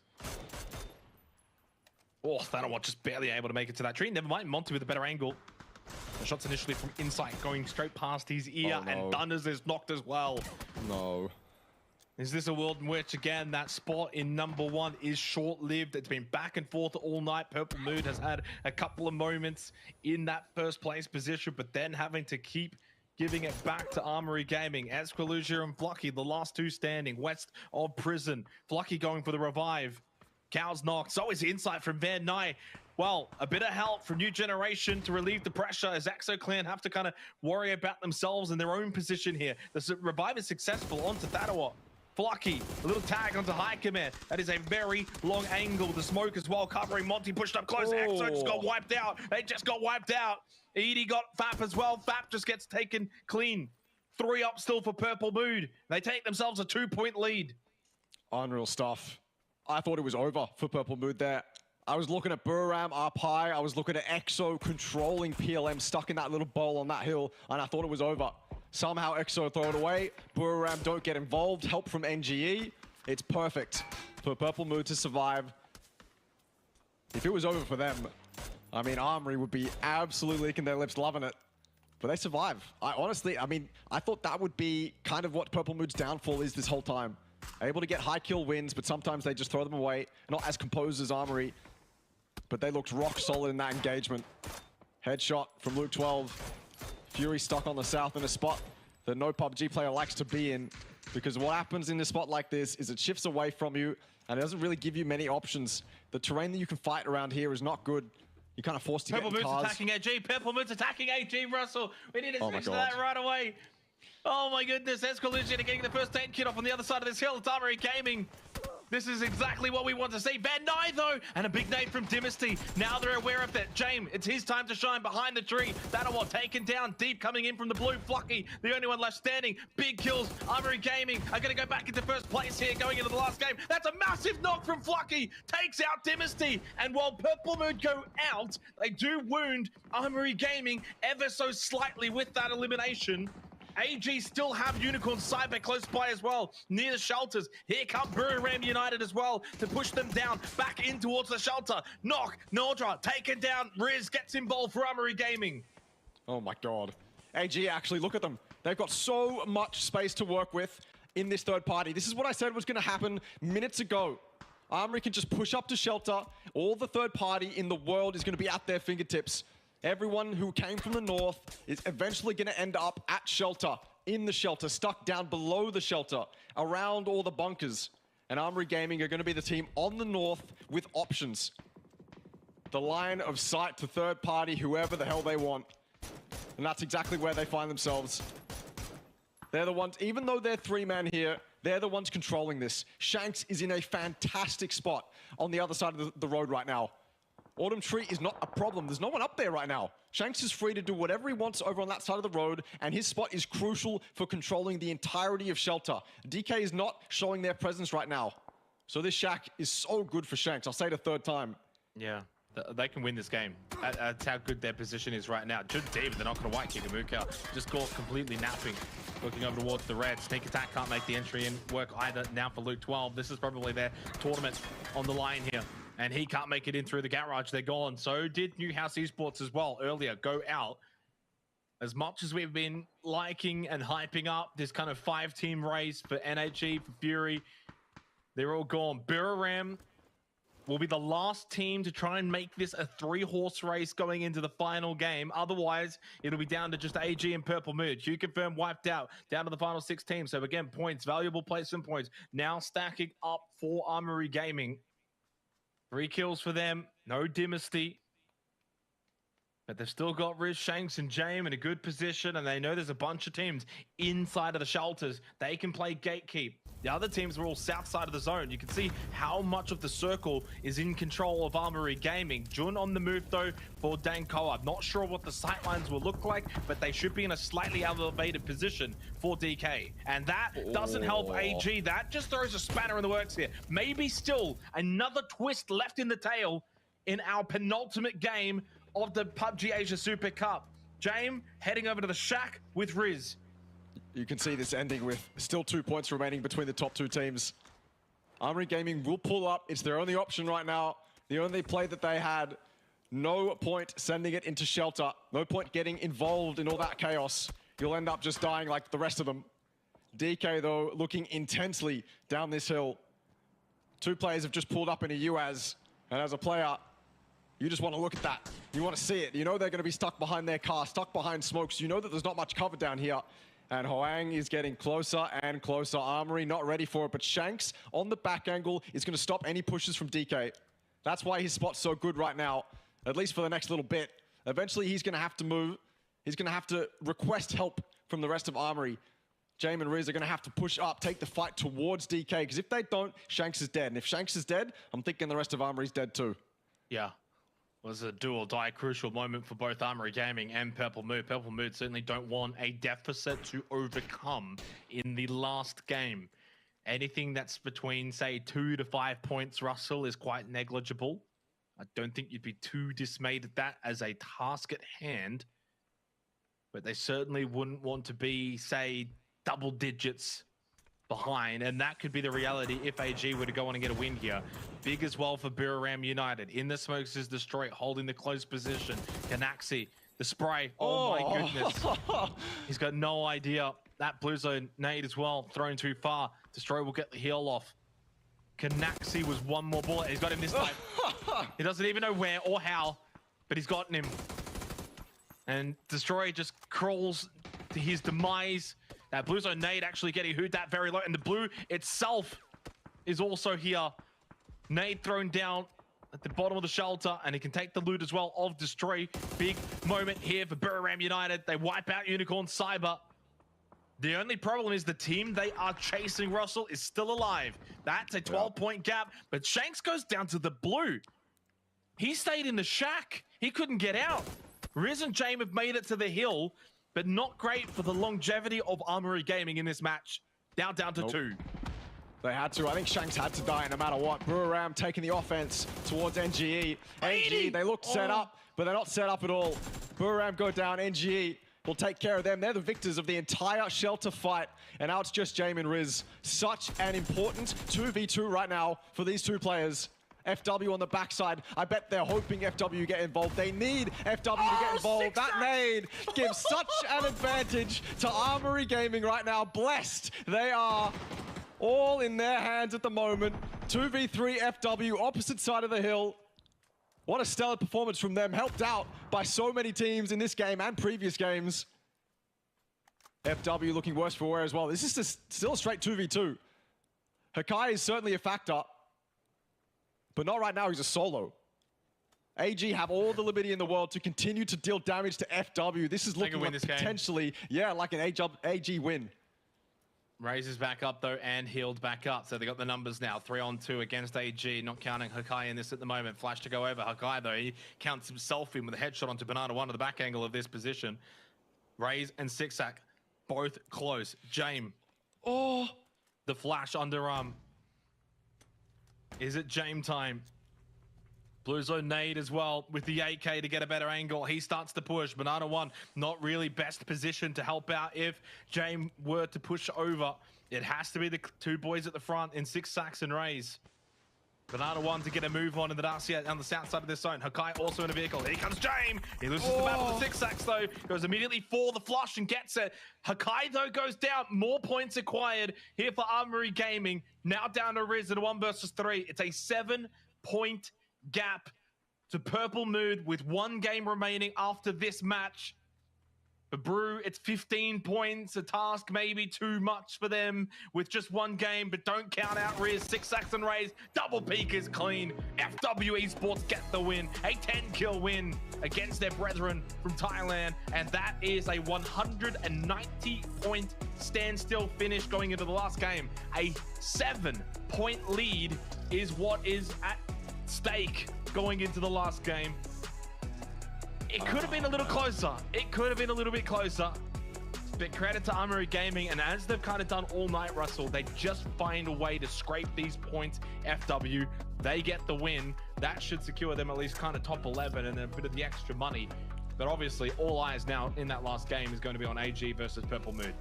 Oh, dude, these guys, I don't know how they do it. I don't know how, you said, I think there was like 2 blemishes on their record, 2 not top 8 finishes, 2 bottom 8 finishes or something like that. That's insane. The level of consistency that Armory is showing is unlike anything I've seen before. It's just fantastic.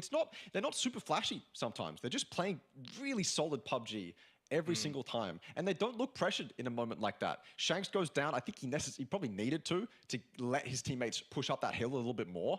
And then his teammates, while they're on that hill, they do so much work to get it done in just a 2-man situation. It's so good to watch.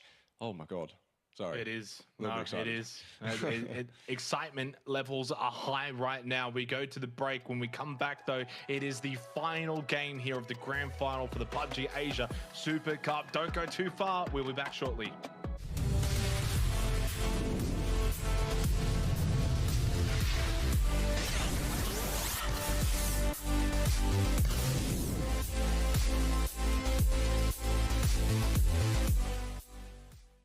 Introducing the new and improved Let's Play Live. New look, new feel, new tournaments. Play and compete in dozens of esports tournaments from Open Division to Pro. Check out our new platform at Let's Play Live. Hey everyone, I'm Extreme, and I'm going to quickly go over the Armory Gaming last-ditch effort in the last round qualifiers to qualify for the grand finals.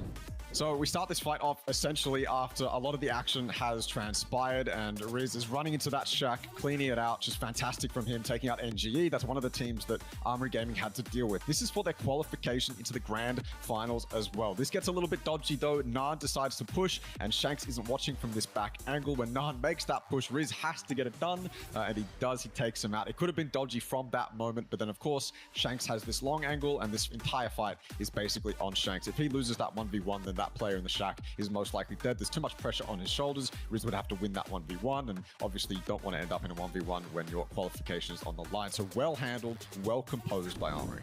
If you want to see more PUBG action, then check out the PUBG Asia Super Cup Winter on January 31st.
Hey everyone, I'm Extreme, and I'm going to quickly go over the Armory Gaming last-ditch effort in the last round qualifiers to qualify for the grand finals. So we start this fight off essentially after a lot of the action has transpired, and Riz is running into that shack, cleaning it out. Just fantastic from him, taking out NGE. That's one of the teams that Armory Gaming had to deal with. This is for their qualification into the grand finals as well. This gets a little bit dodgy though. Naan decides to push, and Shanks isn't watching from this back angle. When Naan makes that push, Riz has to get it done, and he does. He takes him out. It could have been dodgy from that moment, but then of course, Shanks has this long angle, and this entire fight is basically on Shanks. If he loses that 1v1, then that player in the shack is most likely dead. There's too much pressure on his shoulders. Riz would have to win that 1v1, and obviously you don't want to end up in a 1v1 when your qualification is on the line. So well handled, well composed by Armory. If you want to see more PUBG action, then check out the PUBG Asia Super Cup Winter on January 31st.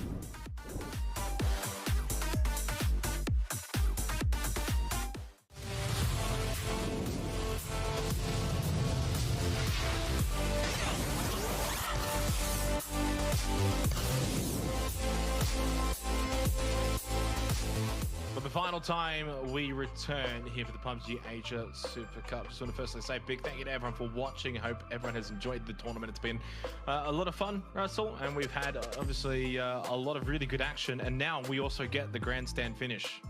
Yeah, we get the ideal finish that we wanted ever since the group stage started. In fact, we kind of have, it's not necessarily a 3-horse race, but Burram can certainly do it. I'll have a look at that in a minute, I'm sure. But yeah, look, it's the ideal finish. It's two teams that we've praised the entire tournament long. One's a bit more explosive, the other one's deadly consistent. So look, this final game on Erangel, I'm just keen to get it started. Yeah, I mean, obviously, we all know it's between Purple Mood and Armory Gaming. Armory Gaming have got themselves a 7-point lead going into the last game, so they've got that little cushion. Not only do they have that, they also have the tiebreaker cushion too. So there's no world in which Purple Mood can get more placement points. That means that for Purple Mood, a tie is not good enough. They need to win this outright. What makes it even more interesting, though, is the team in third, Buriram United. Well, they actually do kind of have a decent amount of placement points. So if there is a world in which Buriram go and get like a 15-kill win, they can win this whole tournament. They're going to rely, obviously, on Armory Gaming and Purple Mood to clearly not have the best of games as well. But there is every chance that Buriram can make it happen. Outside of the top three, though, Russell, I think we're both, fairly consensual with this, that we probably put a line through the rest in terms of being able to win this tournament. Yeah, I am putting a line through most of those teams down there when it comes to winning the tournament. I don't think it's possible. Not only do I not think it's possible because of the number gap, I don't think it's possible because of the consistency we've seen from the top two teams. I don't think even in the final game they're going to let up. I can see Purple Mood crumbling. Honestly, I can see Armory crumbling, but I don't see Armory crumbling nearly as much as I see Purple Mood crumbling, and that's why I still have Armory. But I mean, look, Buriram, if they wanted to do something to put themselves in a good spot to win the tournament, now would be the game. There's only one more game left. If you want to road camp, if you want to do something risky or frisky, whatever you want to say, then now's the time. Only one game. So if we want to see a hot drop or a road camp, then now's the time. Yeah, I don't know. Is it hot drop territory though, right? It's a 7-point. I don't know. I was stupid to say. Road camp, sure, or mess with them, sure, but not. I mean, no. I guess maybe for your Buriram, I think Buriram is certainly more in the conversation of do they go to AG, do they go for a camp, rotate camp? 25 points 15 points. Kind of a lot. Like it's at that level where it's like, that's a decent amount. We can't really allow Armory Gaming to go and have a decent game. Where if Armory Gaming go and get 10 points, then we've got to get 26 points, right? So, yeah, I don't know. How often do we ever really see it actually work out, Russell? That's the biggest thing. I've been saying it for years and years and years and years, and it's always been kind of a debate. I'd say the last time I saw it effectively work was probably against you back in 2019 in phase 1, unfortunately, when Incognito hit a really nice little camp rotate. We've been over this before. I'm just saying. Sorry. Yeah, that's right. I forget. Luckily for you. But either way, it doesn't happen that often. Unfortunately, though, we are having some lobby issues. So while I said it was the final time we'll return from the break, I lied. We're going to have to go to a break. But when we do come back, it will be the final game of the PUBG Asia Super Cup.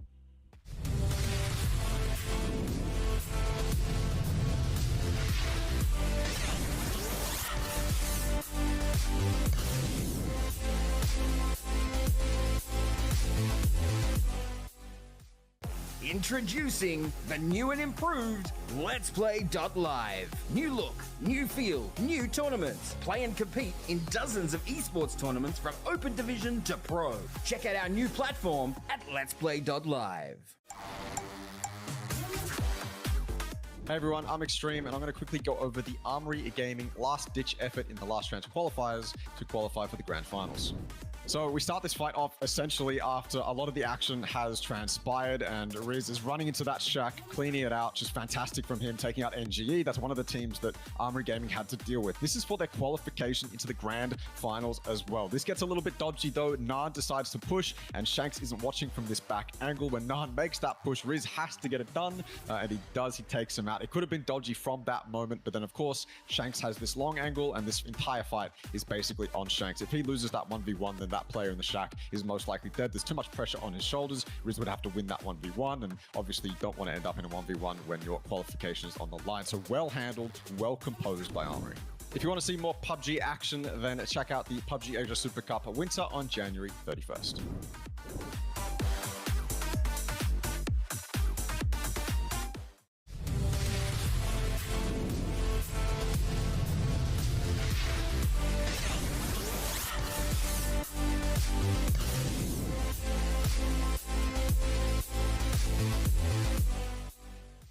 Return for the last time here, the PUBG Asia Super Cup. It's Aaron Gull. It's game number 24, game 6 of the night, the final match. However you want to phrase it and frame it, this is it. It is Purple Mood. It is Armory Gaming, a 7-point lead for AG, and we will see now if they can hold on and secure themselves a massive victory. This is a big tournament when you consider the lobby, when you consider the quality. It may not give you PGS, it may not give you PGC. The money is nice, but when it comes to the respect that you would earn for winning this kind of tournament, Russell, it's endless. It sets the tone for 2024 for you and your band of misfits. It sets the tone when it comes to every other team around you as well. I mean, look, if we're talking tangibilities, then I wouldn't be surprised if teams that do well here are more dominant when it comes to taking ideal drop spots in their respective regions, if you want to talk about something that they can actually get from this other than the money. But yes, respect absolutely is what they will earn. A lot of these teams have definitely earned my respect, a lot of the players as well. A lot of these names previous to this were unknown to me, but they are certainly known quantities now, not only to me, but to the entire APAC region. And that is a playing path opposite of what we had last game. If you want to go Primorsk, even Gatka, you're going to be a little bit disappointed. Military as well. Fury's going to have to fly if they want to go that way. Purple Mood out on the north, NHE, X-Men along with them. T5 flying towards probably Georgia Pole. And I'm looking to see if there's any tomfoolery that's going to happen, but I don't think so. Armory out where you would expect Armory to go out. Same with EXO. Buram waiting until they can go towards Milta Power. Lumberyard, FW getting out along with them. Fury certainly going to go military. Cerberus out towards the Cube split. And RXC, again, unfortunate that they can't get a hot drop. One final time this tournament, and they can't give it to us. Armory Gaming, this is a roster that was put together at the start of 2023. James, Riz, Shanks all joined in January. Devasty then shortly after in June.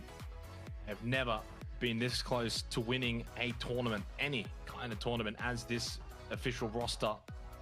Their best place to finish for all of 2023 was 5th place in the PUBG Thailand series of Phase 2. They've been on the rise. It's a formidable new roster that is leading Armory Gaming back to the forefront of PUBG in Thailand, an organization that was ever present in 2018, 2019, the early days. They attended the very first PUBG Global Championship back in 2019. Obviously, way different players, way different time, but it's been a long wait for this organization. Can they find success once again? And what kind of circle is that for our final game? On top of Bureau of Ram, we go to Milta, Mini Milta, Lumberyard, Milta Power, AG close by in Shelter, Purple Mood at Stelva. Obviously, our eyes are on them. For Bureau Ram United, though, Russell, I want your thoughts on this, because they need a lot of points this game. It's a good circle one in terms of positioning. They will get first go at sort of where they want to play this.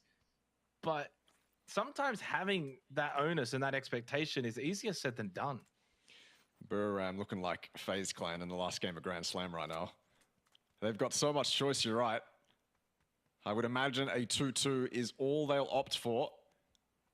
Because other than that, it's too risky. A 2-2 should give you all you want. It should net you some kills, because you'll be able to have more angles than if you were just sat in a compound as 4. And it will also give you a lot of choice if the circle decides to shift off of you. That's what I'm imagining they're going to do. And they've got time to do it. They've got time to set up. A little bit of time to loot if they wanted to loot any more. Edie going to sit inside Monkey, where the Noadra opts to pick him up and go deeper towards Miltapara or the Yellows. It's totally up to them. Looks like they're just going to sit here. Either that or they're looting up this compound before they leave. But you're right. With a lot of choice, they can throw it away very easily. In a spot like this, I mean, that choice puts a little bit of pressure on you. Maybe even the IGL as well. It's probably especially the IGL. Where do you choose? Because the choices you make now entirely affect the end game. Have a massive ripple effect. So yeah, a 2-2 split, probably most likely. Give themselves options. Armory Gaming on the move already. This is early.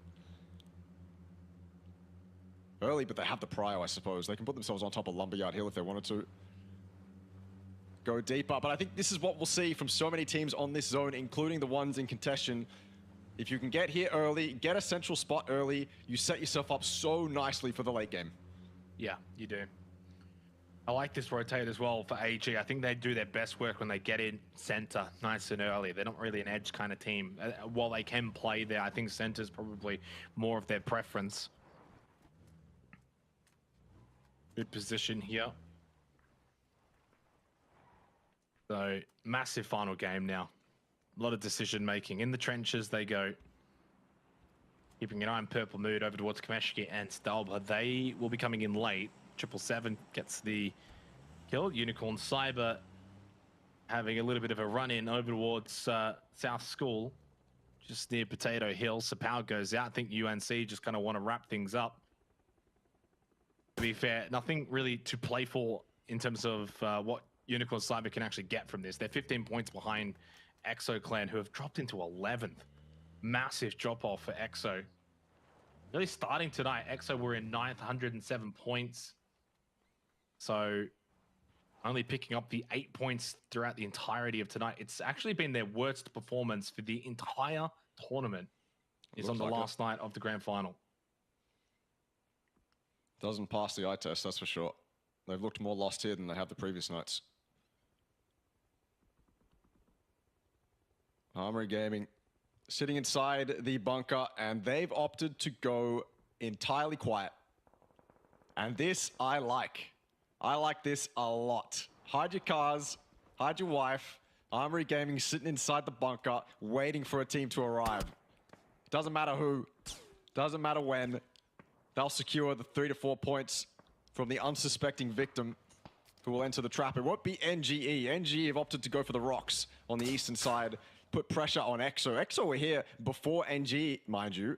So the fact that Hakai's got a knock onto EXO is incredible and probably sets them up for a future breach if they wanted to do it. And Armory Gaming still sitting still. FW looking to redeem themselves on the final game. A performance that is not what we wanted to see out of them, especially after their performance previously in the tournament.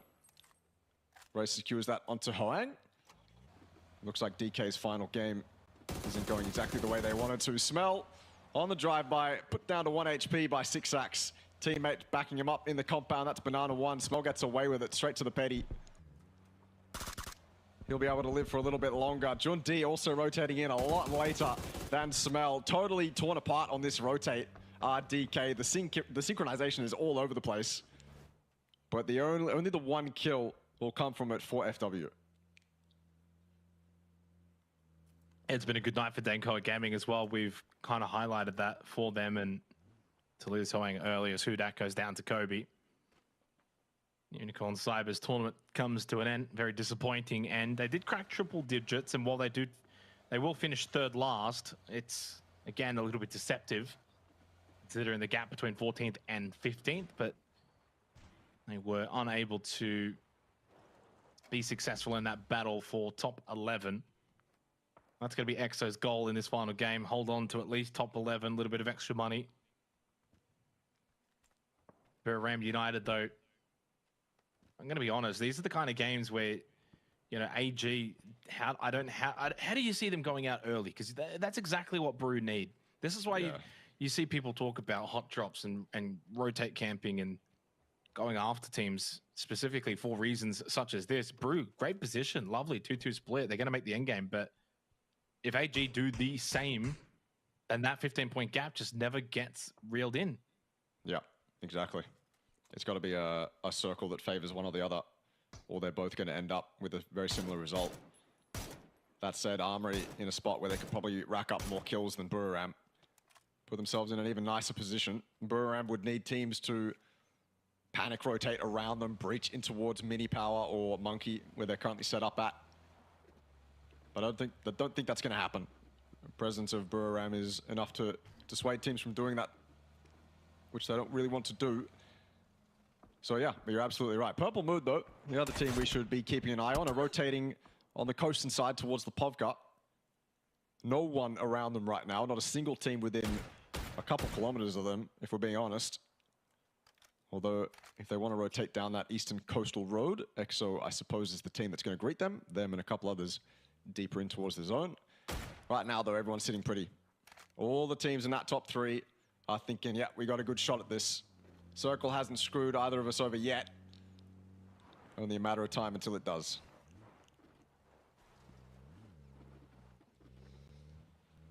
45 seconds now until phase 2, and it can have a very significant influence on this game, this next upcoming circle.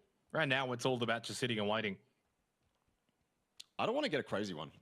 I kind of want to see it just donut up, center up, and we get that kind of climactic ending. If this goes and shifts all the way down towards military, we're going to end with a very anticlimactic winner, I think. You say that, but that's PUBG, mate. 24 games get played, and you've got to be ready for every single game. Yeah. You can understand your thought process in that regard. And it makes it exciting. And then, you know, it does happen in that way. It's an advantage for AG because of the earlier work that they've done in this tournament. Here we go. Big shift coming on up. Yeah, indeed, over to Mill to Power. I mean, to be fair, is that into the realms of craziness? I mean, a Mill to Power circle been around for a very long time in the history of PUBG. If Brew can actually get the triple rotate over to Canaxi at Mini Milter, I think they can actually win this game. Yep. Not good for Purple Mood, I know that much, although the emergency parachutes come out. Armory just going to hold their edge. There's a team running into Armory right now. Purple Mood could play top of the silo, off of the parachute, so they can actually get to the top. You'd hope they don't fall off. There it is, Armory Gaming in the kill feed. Cerberus was the team to run into them. Cerberus right on top of them. Cerberus right on top of them. Hasaki with a knockdown. Huang Long's been taken out by James. James jumping out of the Wizzy Tower up into the trenches. Dimity taken down to 20. Hymas, he can't win that battle as good as Hymas can be. He can't take out Dimity. Huge for Armory Gaming. All these points. So massive. And down to just Sololzi. One knock is all Cerberus were able to get. Sololzi throws out a frag grenade. Red Riz is taken down. He eats the brunt of that. No other teams in the vicinity, though, and Cerberus are wiped out by Armory Gaming. Handy 4 points, and that makes life difficult for PLM and for Buriram, and it's an 11-point the gap now for Purple Mood. Told ya, 4 free points. Armory Gaming set themselves up for that minutes ago. RXE's tournament ends. And Armory Gaming, okay. They'll be able to live. They'll be able to live, but... Missed it. Oh yeah, unlucky. We've seen players up here do some real damage. And rack up a ton of kills. It is probably the best high ground in this zone. But Danawat misses it. Upchen down. X-Men send it to the Wizard, which makes sense to me. It's a spot that if you can't find anywhere else to go into the zone, then... Oh, Flocky's up here. Nice. Good play to put up here. I'll say that much. Tyre's gone for EXO, making their rotates harder if they have to leave those yellows. And you definitely can't leave those yellows on foot. That's not possible. The other thing for Flocky is that he's got 200 bullets and he's got a silencer. So he's kind of in the best case scenario right now. He's also got his entire team just below him too in the event of an emergency where he has to displace and get out of here. His team has got the low ground secured. Armory Gaming though, They are praying for a phase 3 circle shift back over towards Lumberyard. That is a massive 4 kills for them, though. Cerberus, to summarize their tournament, I think really that fight just again kind of came down to Highmass. He couldn't win his ones. If Highmass wasn't winning his one, then really the rest of the team was folding.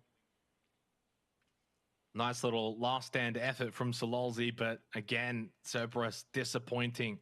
8th place, could be leapfrogged by the Expendables, depending on how this final game does transpire, but it makes life so much more difficult now for Purple Mood and Buriram. Mainly Purple Mood. For Buriram now, you're 19 points behind. This is what I was saying before, and this is why I think we maybe don't see enough teams go for these ult drops and for these, rotate camps and hot drops. This is what can happen. I know there's the risk, but the risk versus reward is there, Russell. The reward is there. It's not as if it's just risk and nothing that you don't gain anything from. So, oh well, you let them live. You don't even really give it a chance. And now, no matter what you do from here, AG have got 19 points on you. Well, problem for Buriram is the circle fed them very nicely, and they're not going to throw away a nice 2-2 split. That one goes much closer to the coast than Armory Gaming would like. This is about to be a last-ditch effort for them. Send themselves into NGE. Do they wrap? Do they have an emergency parachute that they can utilize? It hasn't been popped yet. If they do, what other plays do they have? South, I think, is the only other play. Jame right now is in a fantastic spot to gather information. He's looking south. And to be fair, the South, I mean, there's a couple spots they can sit. Use as leapfrog positions, even spots to just sit and exist. Wait for the next circle to pop. But here we come. The entire tournament, for them at least, lies on this. If this is where they die, PLM, Buriram, licking their lips. Yeah, and it also makes life a little bit more mentally less for Purple Mood and Buriram, and it gives them a bit of that hope if they have kind of a figure to catch rather than what is now essentially a live score that can continue to get updated for Armory Gaming. They have gone down to James Building, close by to Dankoa and the South Fury at the Cliffs as well. None of these players and teams that I've just mentioned are even inside of the circle, mind you, and the Blues already started to move. In terms of what is inside of the circle, there actually is buildings on the road. NGE kind of had a 4-1 split. Now they've gone for a 2-2 split. And so AG could backfill in. They've got vehicles, send it into Mini Milton, try and breach the fence line. The only issue is if you go too early, those teams on the coast will be able to shoot at you. So you kind of want to come in last if you are going to do that. They're clearly in some trouble. This position's clearly something they're going to have to really work from. If Armory Gaming get out of this position, get themselves deep into circle and are playing late game, they deserve this tournament. Oh, I thought Dynasty was scouting that flat top, but they don't want it. Instead, they're just going to go straight towards DK, straight towards Jund. He's turning around. Is there second guessing going on with Armory Gaming now? The first time we might really see it in this tournament. The worst possible time. I think the previous scouting job is what they'll opt for, though. There's ridges that they can play. There's buildings that they can play. I don't know why Dynasty is risking his life right now when the rest of his team is nowhere near him. Nawandra has to get this kill, and if he does, that's information. Nawandra immediately knows Armory Gaming are out of position. Dynasty's been knocked. It doesn't even really matter if he confirms this kill or not. I mean, ideally he wants to, but he needs to obviously save these 2 frag grenades for the other members that are coming his way. That's more important. Dynasty, I don't see how he gets out of this. He does it. Nawandra does confirm the kill. Handy here for Buriram up to their second kill of the game. They can't really push out and clear Armory Gaming. This is a nice little spot for them to hold. Defensively hides them from mill to power. Does kind of keep them open to the coastline. But, DK and Fury not really fighting, not really shooting at them. This is Buriram's opportunity, though. The team that they are fighting for first with is next to them in a bowl, low ground, susceptible to grenades.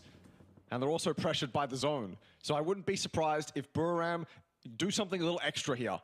Utilize all of their utility. Not just got 3 grenades. If they can identify where one of Armory Gaming is and nail down that person's position, push out. All they have to do is tag him once, and those 3 nades will do the rest of the job. They should be laser focused on them right now. I think you're a little bit bloodthirsty right now, and that's the difference between I think Buriram need to be bloodthirsty. Well, Buriram's maybe going to allow them to get out. They're clearly worried about DK. They've scouted out DK. They know if they push out of Mini Milter, that they're suddenly They don't need to push out. They don't need to push out. They just need to be... Well, then you're throwing... Yeah, but then you're throwing nades without info. This is really difficult for Buriram right now. They don't want to waste an opportunity where they got 4 players alive, plus main main position. I mean, I think you're being a little bit too hasty.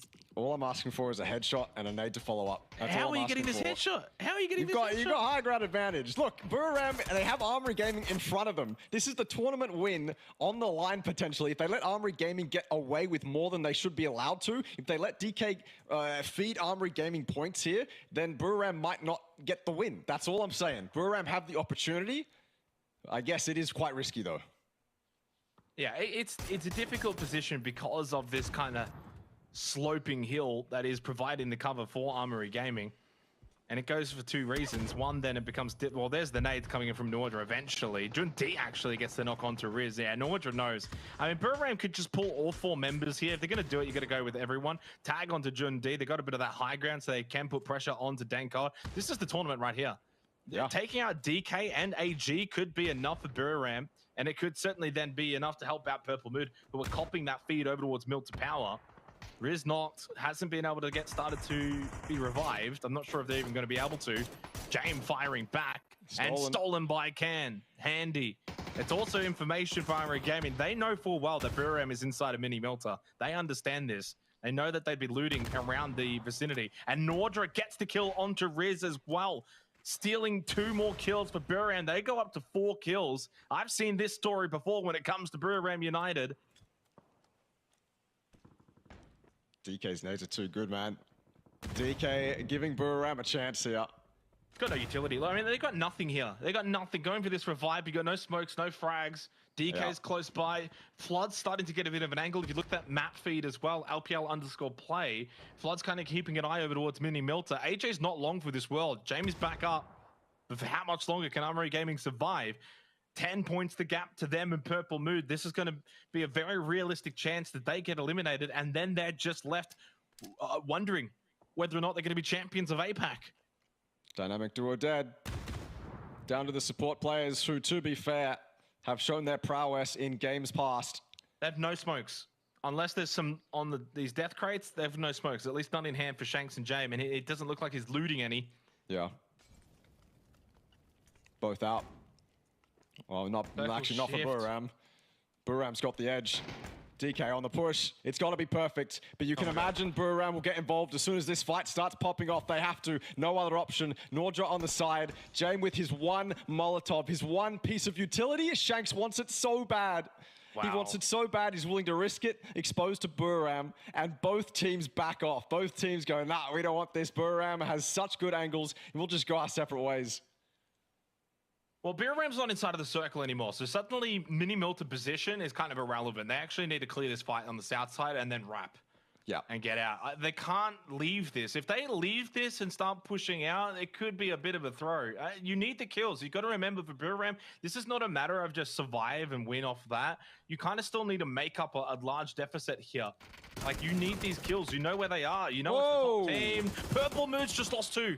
Dankoa just get wiped out as well. That'll get the kill onto Inside. It's happening on both sides of Milter, but eventually they dealt with Inside. I think he was just a pesky solo in the midst of the Milter Power region. Shanks and Jame have started to drive out. It's a spin out. It's a knock from Care. It's massive in terms of the landscape of this tournament. Down to just Jame. They got themselves that extra kill onto DK. 195 points. But will that be their final points? We will have to wait and see. He has been able to stall out momentarily. Buriram, 14 points behind. Purple Mood, 10 points behind. And they got the double res as well over at Milton Power. So hard for James to live here. This ball is not ideal. He's not in. At all. He's not in. He's not in. Not in. He goes further. He's exposed as well. That car is his only survivability, I think. Oh, you can see the roof of Mini Milter is in, but no one's looking at it right now. Khan's up there, but he's not looking. And Nawadra and Edie, the closest to the road, they can't push. They don't want to push. No reason to push. 4 people up here and you can win the tournament with enough kills, you said it. But Jame will put himself into placement points most likely. Exo's getting ripped apart in main Milter right now. Single digits. Flucky with the kill onto Akita. Mind you, Jame close to placement points. He needs the ever lovely to watch rank tank of just prone And Commando crawl your way forward into the zone. That's what he's trying to do. He can't stop. He continues to go forward. 20 seconds till phase 6. That blue very close to him. And there goes Van Knight. Placement points up for grabs. But placement points that Armory Gaming are also right now accumulating. And he can spot one at Purple Mood. He has the glance. He spots him coming down. We can see Flucky making his way down. Can he do so successfully? I think he can. High Command gets eliminated. Flucky does eventually get knocked down by Opons. James still prone. Burarem still not pushing in his direction. Flucky gets eliminated. Purple Mood down to 3. And a 9-point gap. Thanawa headshot onto QC with a P90, but he couldn't get anything else. Jumping out of the Dacia. He can't land the shots. He's got 3 frag grenades. He throws out 1. Oh my god. And a second. And James is gone. And we've got AG's final resting place. 1, 9, 6, 8 points ahead of Purple Mood.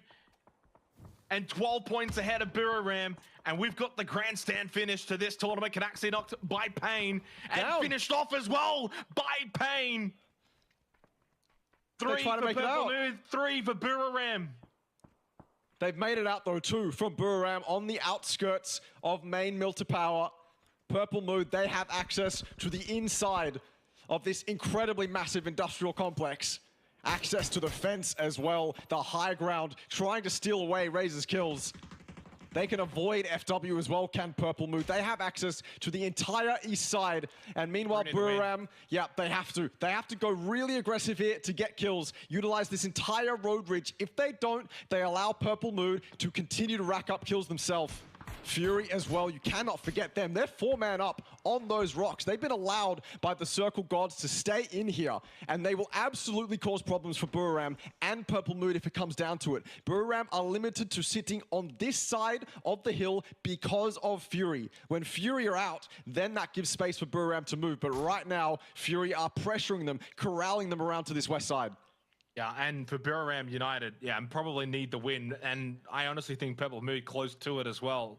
I don't know how many more kills are going to be up for grabs here. It's a bit of a wounded lobby. Everyone's quite split, and the team that is still fully stacked is Fury on the south side, away from both of these two teams. It's about perseverance here.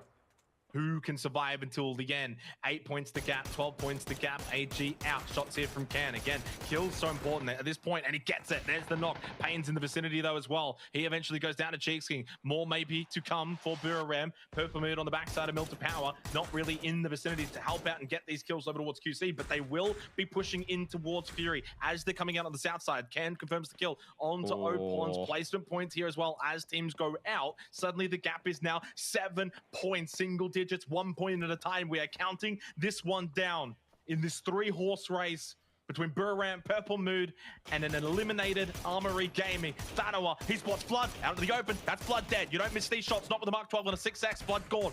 Big point again for Purple Mood. Now it's a 6-point gap. Reminder though, Purple Mood do not have the tiebreaker. They do not have the placement points, even with a win. They need 197 plus to beat Armory Gaming. They've started off well. Fury tried their best to get in front of Purple Mood, and Purple Mood deny it.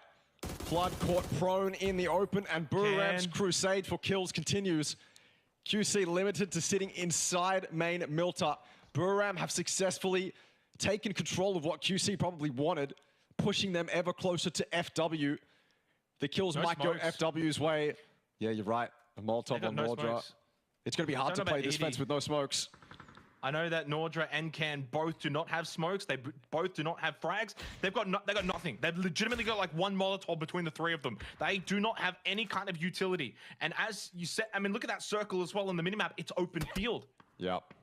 They're in some trouble here. I think best scenario for Burarem, push into Milta Power.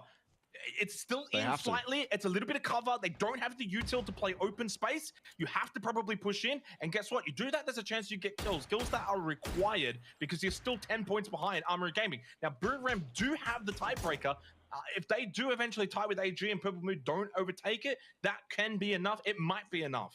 No other option but to push in. You said it. QC down to the blue. FW obviously still in it, but PLM, as soon as they realize Buriram are pushing in here, there is not much space for Buriram to sit around. It's pretty open around that fence. A little, a couple pillars here and there, maybe a barrel or two. It's not much. Fury and Purple Mood will both take advantage. Down to our top 4. Buriram allowed a little bit more space to move in now. They know it's just one team they have to contend with for now. If this comes down to a Purple Mood Buriram fight, Fury are going to push up, and then it's anyone's game. FW, the duo, are going to push out the warehouse. Whose kills are these, though? It really does come down to Purple Mood and Buriram. I don't know. I think you follow. I don't know if you shoot from here unless you. Okay, never mind. They have started to shoot. Noadra pulls out that Dragunov. Can gets knocked down by Raze.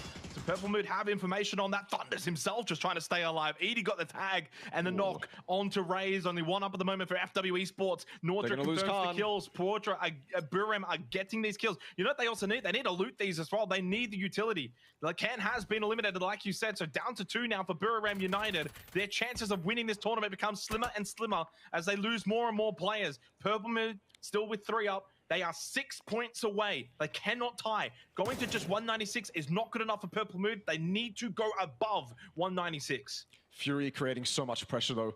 Purple Mood, they're in a good spot to get placement points, potentially win the game or come second, but Fury are denying it. 4 more points. They need 4 more points. Top 3. If they wipe Buriram, I think that might be enough. Thunders with a knockdown into Noadra. It's down to just Edie. 3 still up for Purple Mood. Luke 12 started to move in the vehicle, pushing up in the minimap. You can see they're getting space. Fury on the south side. They just need a couple of kills, second place, and that might be enough for Purple Mood Esports to take this tournament away from Armory Gaming, down to just Edie, the solo for Buriram. But the task, it seems, at this point, almost too difficult, you would think. Spray from Thunders, not connecting enough for his liking, but eventually Edie falls to a man that's a cow, and he is going to kick him out. They need 2 more points for Purple Mood. They need kills. They need to win. They need to beat Fury, essentially, or get at least 2 kills and lose. Unreal. It's come down to this. Just take the win at this point, Purple Mood. But Fury have so much control. Thanawat is known as well. Thanawat's known. The P90 has to win this long-range duel with Luke 12, and it does. He actually gets it, but it's traded back. Need to flush the kill. Need to flush the kill, but Thunders, as he does that and he runs out, he gets tagged, goes prone. I think they've still got some meds. Thanawat is gone. Luke 12 pretty far away. In fact, so far away from Waikikamu, Cow, and Sneak Attack. Esquilusia tagged. They need 1 more kill, Russell. As Luke 12 is bleeding out, that still doesn't count until he is flushed and out of here. No smoke grenade available for Thunders. He gets tagged. He's got a frag grenade. He could throw that to Luke's body. There's the move from Sneak Attack. He drives over. Purple Mood, they need to go. Purple Mood need to go now and take the left side of the field. They've done it. They've taken the left side of the field. At least one of them has. Esquilusia, not top fragging for his team, not part of that dynamic trio we mentioned at the start of the night, but certainly capable. I don't think Fury know either. A prone player in front. The kill. He has to. If he doesn't, it's over. Thunders is just going to die to the blue, die to cows. Dragunov as he runs out in the open. It should be over. Esquilusia's going to push. He's going to get the knockdown. He'll get the flush. He needs 1 kill. That's all he needs. He doesn't need the win. It says they've gone up. I don't know about that. We'll confirm it, but I'm pretty certain they will still need 1 more kill here. Don't quote me, but I'm pretty certain. We'll lock it all in later, but for now, the focus should be on, of course, getting above the tiebreaker. Purple Mood Esports down to Esquilusia, and he spots 2 of them. He knows where they both are, Russell. He's shaking. He's shaking. He can't do it. Oh, my God. He can't do it. We will confirm, of course, but it seems like it could be AG. Fury with the win. I think their 4th win for this tournament. What a conclusion. Nevertheless, this match had everything. This tournament had everything. Sorry, I was leaned back in my chair. That was insane. The fact that it comes down to those 3 teams, Fury ever present in the lobby, always a threat, and Purple Mood and Buriram fighting it out right next to each other in main Milta. I didn't think either of those teams would make it that far, but they did. They showed they're capable of that, and they put on a fantastic show. Oh, yeah, so obviously, we've spoken about this, and prior to tonight, Russell, when we were talking with production about the tiebreakers and all of that, that we know it comes down to placement points, and I'm all but certain that Armory Gaming do have the placement point tie, And yeah, they definitely do. We even spoke about it. Obviously, adrenaline running high and all of that. But coming into this final game, it was indeed the placement point difference. And as I was saying, for Purple Moon, they needed to get above 196. Russell, indeed, I can confirm it 100% that Armory Gaming have won this tournament. 196 points, tiebreaker won. But the fact that it even came down to the tiebreaker, Russell, is just insanity. It's not often modern day PUBG that we get these kind of finishes, especially with 24 games played. You know, in a lot of modern PUBG tournaments, these grand finals are like 12 games, right? So yeah. And a commendable effort from all of those teams. Buram, they were in the mix right until the end. Purple Mood, little did they know they needed one more kill. I highly doubt they actually knew that. I mean, those things are just those little micro numbers you probably just don't know. You go for the win and then hope for the best, but they were one kill short. They had that knock onto Luke. Sneak attack got the revive. They had such bad position. We obviously saw and calmed out. They had no smokes that whole end game either. What a tremendous effort from all of those teams. I wonder if they did know that they needed one more kill, where the Thunders would have ran out into the open like he did. I can imagine him sitting back there in the blue, just trying to secure 1 point on whoever exposes themselves for it. But he didn't. He ran down, had no idea, gave the point over to Fury. And in the end, yeah, 196, 196. At the start of today, you and I and production were saying, it likely won't come down to the tiebreaker. Who cares? It'll be fine. Look, they're that far away. But it did. In the end, it actually did. Yeah. Now, I should add, by the way, that the leaderboard in-game that we saw, you know, when it did the little animation and it kind of put Purple Mood into one, that leaderboard, unfortunately, did not function correctly. I should state that right away. Unfortunately, there was an issue with that leaderboard. And so it made it seem like Purple Mood got, you know, put into that first place position, but no, Armory Gaming had the placement point tie, and obviously therefore they get the first place, and we'll go to the leaderboard to confirm that off the back of everything I just said. Armory Gaming get the win, so 190 points. Well, this is actually the leaderboard from the previous game, but yeah, 190 points, and so 196 and 196. Now this leaderboard's unfortunately incorrect, but yeah, I'm looking at the correct one. But AG is in first place. Yeah, AG in first. I mean, look, I have sung their praises the whole time. I've said how great they are at team fights and consistency and whatever else, man. They just seem to be the full package. Genuinely, the full package. They looked like, you were using the term complete team back in the LCQ and group stage. That's what they looked like. They looked like the complete package, complete team. They knew what they were doing. Their game plan looked the most solid out of every other teams in the lobby, and I think that's why they won. Yeah. So we'll obviously get it. Unfortunately, a little bit of an issue here with the leaderboard at the moment, but I do have the correct leaderboard here that I'm looking at. So obviously, Armory Gaming first, Purple Mood in second, Buram in third, Fury in fourth, and Newhouse. There we go.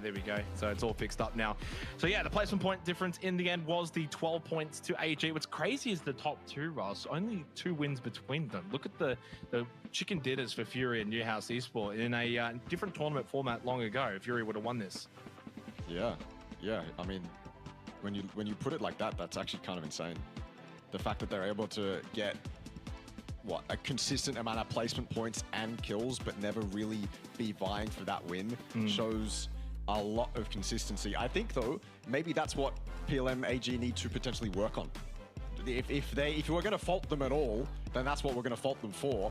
But if they manage to pick up their end game and put themselves in spots where they can win, then both of those teams probably would have been miles ahead of everyone else.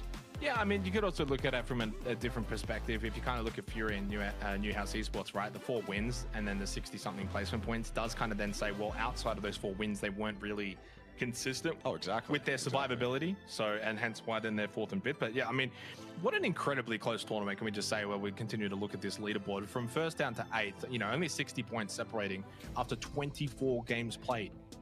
These are the kind of numbers you would maybe expect after 12 games. And in a region that in its bygone era, back in 2020, 2021, you know, we had the old 2-horse races and 3-horse races where the top 3 were, you know, triple digits above everyone else.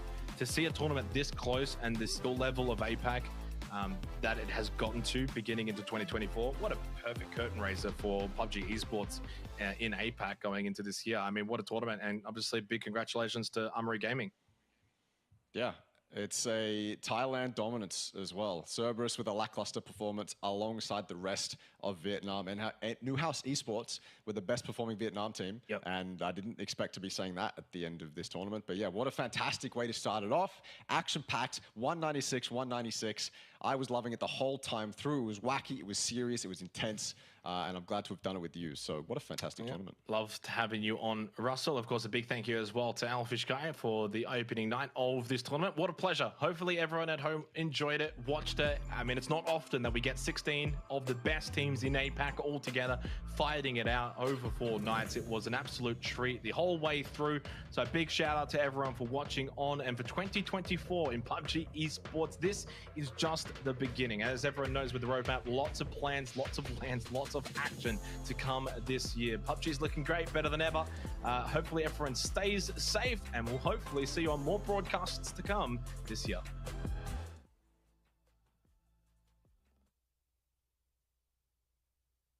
We started off with an absolute banger, had probably the most competitive lobby in years. Good nade like this before. Hold it. Off emergency parachute. That should be good enough. The spray coming out. That's 1, that's 2 there. Oh my. And no trades to come through. The Groza, it's sharp. It's 3 for B2. So slightly doesn't let a single shot here. Onto Axel driving by, but he hits the flick headshot with a mini. That's a little bit better. For Irrelevant, great spotted, top floor. They've seen him. He gets the knock onto Savvy. Does he get a second? He does! Onto the Bam Bam.